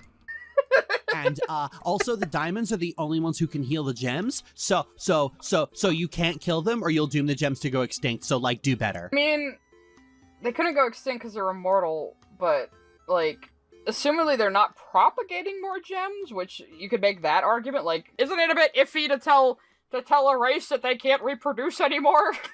That could be a problem. But no, I guess Lily's not smart enough to talk about that issue. Yeah, like, she could have easily, like, bad faith that, and it would be, like, a legitimate, like, kind of, like, isn't that a bit, But no, she's not smart enough to do that, so. But yeah, she also doesn't seem to understand that gems are immortal, like, I mean, they never say it out loud, but again, inference, it's pretty clear that they're fucking immortal. I'm a writer myself. I have characters for whom I go. She actually said I'm a writer myself. She said that before I said it before she did. It's like, dear God. Errand Alpha Eagle sent a super chat. TBH, I knew something was up when they said Pink was shattered by Rose's sword, which was specifically stated to be unable to shatter anyone. Uh-huh. Bismuth very casually, just kind of offhand remarks that she designed Rose's sword and it was designed to only poof a gem and never harm their gemstone. So yeah, they give you little clues here and there. There's incongruences. A lot about Rose doesn't add up. They do it on purpose. It's writing! Akio Dakari sent a super chat. Nice to see that you're still bashing Lily's shit excuse for a channel. Keep up the good work. Thank you, and thank you for the super chat. This is just me going over my first Lily video. Well, the first one that got a lot of attention anyway. The Utena one was technically first, but this is more fun. But yeah, the other one too is Rose was supposed to have been made on Earth, but oh, hang on. Meow Meow sent a super chat. It wasn't even about the gems going extinct. The whole goal was to heal the broken gems. So, her point is dumb. Yeah, I gotta kill the diamonds and the gems just stay corrupted forever. So that's cool. Yeah, that'd be good, huh, Lily? But yeah, in We Need to Talk, Greg asks Rose if she ever misses her home planet, and she says no, never. She's supposed to be from Earth. In her Quartz Sona backstory. She forgot about that. So yeah, there's all little clues all throughout the show that tell you something is up with Rose. Something doesn't add up about Rose. And her being Pink Diamond makes it all make perfect sense! Writing, Lily! Learn it! That's my baby. They have never done anything wrong in their life. Oh. But you don't have to be. Oh, I put angry Jasper music in the back of this point because I'm dead fucking serious about this. That is the wrong way to write, actually. Look, I am a very big proponent of the concept of kill your darlings. I do believe Stephen King coined it. What kill your darlings means Majin Lifestyle sent a super chat. When I first watched the trial, I was one of the idiots who was like, oh shit, Yellow Diamond did it. Well, that's basically what the prosecutor gem, or the defense gem rather, the Blue Zircon said. Fucking Amy Sedaris, love it. I recognized her voice immediately. Big proponent of the concept of kill your darlings. I do believe Stephen King coined it. And what kill your darlings means is if something isn't working for the story, whether it be a scene, a concept, a character, no matter how much you love that idea and really, really wanted to be in there, or love that character and really, really wanted to be in there, if it's not working for the plot, you get rid of it. Kill your darlings. So now... That is good writing advice I'm giving you. Kill your fucking darlings. No, your main character should not be your baby, and your main character should not be your fucking self-insert. You should be writing in service to the plot, always. No matter what. No. You should not be writing a story and be thinking of your main character as my precious baby who can do no wrong, because you will write a bad fucking story if you do that. You don't have to preemptively try and counter internet grumbling. Let them grumble. There's always the risk that after a bad episode, your Twitter mentions are going to be flooded, but honestly, I think showrunners should just not have Twitter anyway. That's just bad for you. Oh no, the worst person you know just made a good point. Funny story. So I was finishing up the editing of this video. I was like, oh, I should take that graphic and put Lily's stupid smug face PFP that she was using at the time on there. So I skedaddled over to her Tumblr to grab it, and I was blocked. Lily actually blocked me on Tumblr before this video even came out. The Utena video must have pissed her off that much. Showrunners, stay off of fucking Twitter. Which means she definitely searches for herself. Everybody on there is batshit insane. Just don't even, unless you're Gooseworks and you're like super fucking based. Gooseworks is super fucking based. She just goes around going to her whole fan base like, are you fucking stupid? Made like one of the most popular new things ever, and she just keeps based. Really admire that. Shows that are interesting to talk about and shows that actually pull in the views don't really overlap. If you want to pay your rent, you have to talk about the latest story-driven adventure fantasy show, and they're all... And this is like... She keeps saying this over and over. Ow, I have to talk about these shitty children's shows I don't like to pay my rent. Well, how about you do something else, Lily, or get a real job, you know? So same. Or, Lily, you could go down to the local Home Depot or something to get a fucking job. I don't know why you keep talking about the latest fantasy adventure show when earlier in this video you admitted you don't even like the genre. So, why is your opinion valuable here? And I went into her big bitching about fantasy adventure shows. Shy, Same I sent thing. a super chat. She could be lurking this chat right now. Oh, she probably is, or she has her flying monkeys in here to report back to her. I don't care. Pomni, wake up! New Psy stream, says Kane. Which is just my Inko voice, really. When you get down to it. But yeah, in the fucking let me complain about fantasy adventure video, and even the gay rep video, she makes the same fucking point. And it's like, well then why do you review these things, you fucking dipshit? Why do you make videos about shit you actually enjoy? Except she doesn't actually enjoy anything, probably, is the problem. I'm not interested in sports movies, so I don't, like, watch them and make reviews on them. No one would want my opinion on the latest, like, baseball epic or something, because I'd be fucking bored by it, and I wouldn't understand it. Yeah, that's my comparison. It'd be like me, like, reviewing sports movies when I have absolutely zero fucking interest in it. Lifestyle sent a super chat. She could be in this very room. She could be you. She could be me. She could even be... He's Lily, I'm Lily, are there any more Lilies I should know Akio about? Dakari sent a super chat. The 637 people who dislike your old vid are Lily's real number of fans. That or Lily was too lazy or too stupid to know how bots work. Or they just found my voice annoying, which some people do. So, you know, kind of exactly like Lily Orchid talking about cartoons. Lily, I have a word of advice for you, Lily. Maybe watch something not for children for once. If you want stuff with all these complex, dark themes, like, go fucking watch something for adults. And yes, I used the clip of Butcher going, "Daddy's home," on purpose. See, I'm the base Chad Billy Butcher, and you're the Virgin Huey, Lily. You see, I totally pwned you. Lily would probably die if she tried to watch The Boys. Oh, thank you for people who like my voice. Some people really like my voice, some people really hate it. It seems to be either one or the other. Anyways, this is the final stretch of the video, guys. We're almost there. Yeah, you're wrong. You're still wrong. You're still very wrong. You got more wrong as this video went on. Like, at first I was, like, kind of fine. I was just giggling and poking a little fun here and there. And then you started saying some weird shit about that one scene being actually about a white woman assaulting a black woman somehow, and it's like, okay, I'm a little uncomfortable now. It is funny, because you can tell people who insult me don't watch my videos, because, like, they're like, "Ow, Sai only watches things for children," and what do I have in here? A reference to The Good Place, a reference to The Boys, a couple of references to Breaking Bad, but okay. I think there's a fundamental and BoJack difference between being wrong about something and your opinion and analysis changing over time. That's the... Your opinion and... Nah, she wouldn't side with Homelander because he's white and blonde. She would all be like, "Oh, I know why he's bad. He's the white blonde man. Ah, I understand this show." Analysis didn't change one iota. What are you talking about? All you did was, like, manage to, like, spit out a few positive things about the show and then immediately, like, backhand it. And then call Rebecca Sugar names again. And then call the Diamonds Nazis again. And you haven't changed your mind on a single goddamn thing. Then you just talked about Kingdom Hearts and misunderstood Shoujo Kakume Atena for like half an hour. Yeah, I said the Japanese title, Lily. You want to fight about it? That's all this video was. Steven Universe, at least, has a lot of things to unpack. It's fascinating to do that. I could sit here and look at episodes that work and compare and contrast them to episodes that don't for... Please do, because it would be very funny. Probably infuriating, but also very funny.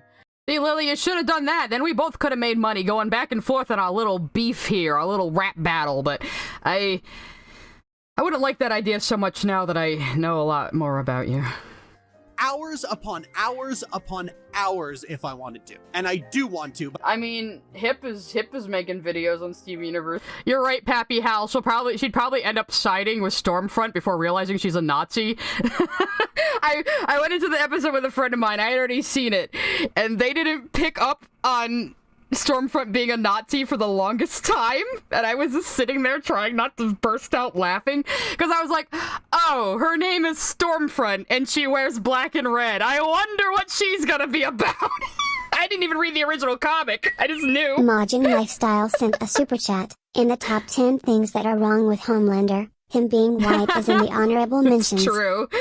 Not that my friend is dumb or anything, but they're so... It's like, oh, you sweet summer child, you didn't pick up this bitch as a Nazi right away. Just now that are getting more hits than yours, so... And we all know you only made this because Hip made his video about you, so... Actually, I do have to give hiding in private / public credit for my YouTube career, because I never would have reacted to Lily's video if she didn't respond to Hip. So it was Hip making a video on Lily, and Lily responding, that made me respond, and now here we are 1 year later, I have 13.2k subscribers. How did this happen? Yeah. If I wanted to, but I don't want to because Rebecca Sugar, she ran over my dog. But I understand when a video has gotten too long. You understand when a video has gotten too long? Like, you could have cut out half the shit you were talking about Kingdom Hearts and your own therapy and misunderstanding Utena. If you cut all that shit out, this fucking video would be half an hour long. The more in-depth and nuanced criticism was a lot harder and would get you harassed for 5 years. Nuanced and in-depth criticism? Is that what you think you did? Is that what you think you did? Oh yeah, so at the beginning of the 2023 video, because I'm pretty sure this is from the 2023 footage, she says, "Oh, I disavow everything I said in that old video. I was being abused at the time, and I was just angry and taking it out on a show." And then at the very end of the video, she's saying, "I did nuance and in-depth criticism. Everybody just hates me for that." Like, she can't even remember what she was fucking writing. I don't think she edits her scripts. She just word vomits things out and then reads the script. I think she actually records the script as she goes along. I've literally heard her doing that on stream. She'll write a paragraph, record it, write the next paragraph. Like, how are you so bad at this? You've been doing YouTube for 10 years. And you have lost 3,000 subscribers since I came on the scene. And I went from 140 subscribers to 13K in 11 months. Get good, Lily. Really? Everyone's been telling you for years and years that you're just fucking stupid and you didn't understand the show and you can't follow a children's show. You went into it wanting to hate it and you just admitted that you were so angry in the video because you were angry at unrelated things in your life. So, like, what are you talking about? I will confess that out of all the shows I've covered, Steven Universe is the most fascinating to talk about because the problems it has are unusual for any show. Except you don't say anything about it. You just make up shit. But that turned out to be every single cartoon she watches. She just makes up shit. She couldn't even understand Has-Been Hotel and she liked it. Even though Vivzy Pop don't like her. You just make up shit about it to vilify it. That's all you do. Though I don't think she actually liked Has-Been. She just decided to praise Has-Been because KP doesn't like Vivzy Pop, and she had just ended her friendship with KP, who tried to confront her on the allegations. And Lily immediately hung up on her and blocked her everywhere, so that's an amazing phone call in KP's video. How can it possibly be interesting to talk about to you? Because you don't understand its themes, you don't understand its characters, and you hate the creator for unknown reasons because, I don't know, she stole your puppy when you were kids? What the fuck is your problem with Rebecca Sugar? Like, what did she possibly do to you, Lily? But honestly, I don't... Oh yeah, Vivzy Pop commented about Hip's video, saying that his video was very, refreshing or just cathartic or something like that. You can find the tweet. It's out there. It's on Blue Sky, actually. It's out there, though. I really think there's some dark truth to Rebecca Sugar. I think the truth is... Really? Because you just accused her of being a pedophile at the very beginning of this fucking video. Okay, so that was from the movie footage, but yeah, obviously I did edit the two together. Yeah, like, you outright implied it because of a little joke painting that was a callback to an episode you didn't watch. When your main inspiration is Utena, and you sit down to write a Do not start talking about Utena again. I will find you, Lily. I will find you. That's just where I ended it. Because that was a callback to the Utena video I did first, obviously. And then I made this cute little animation for the ending.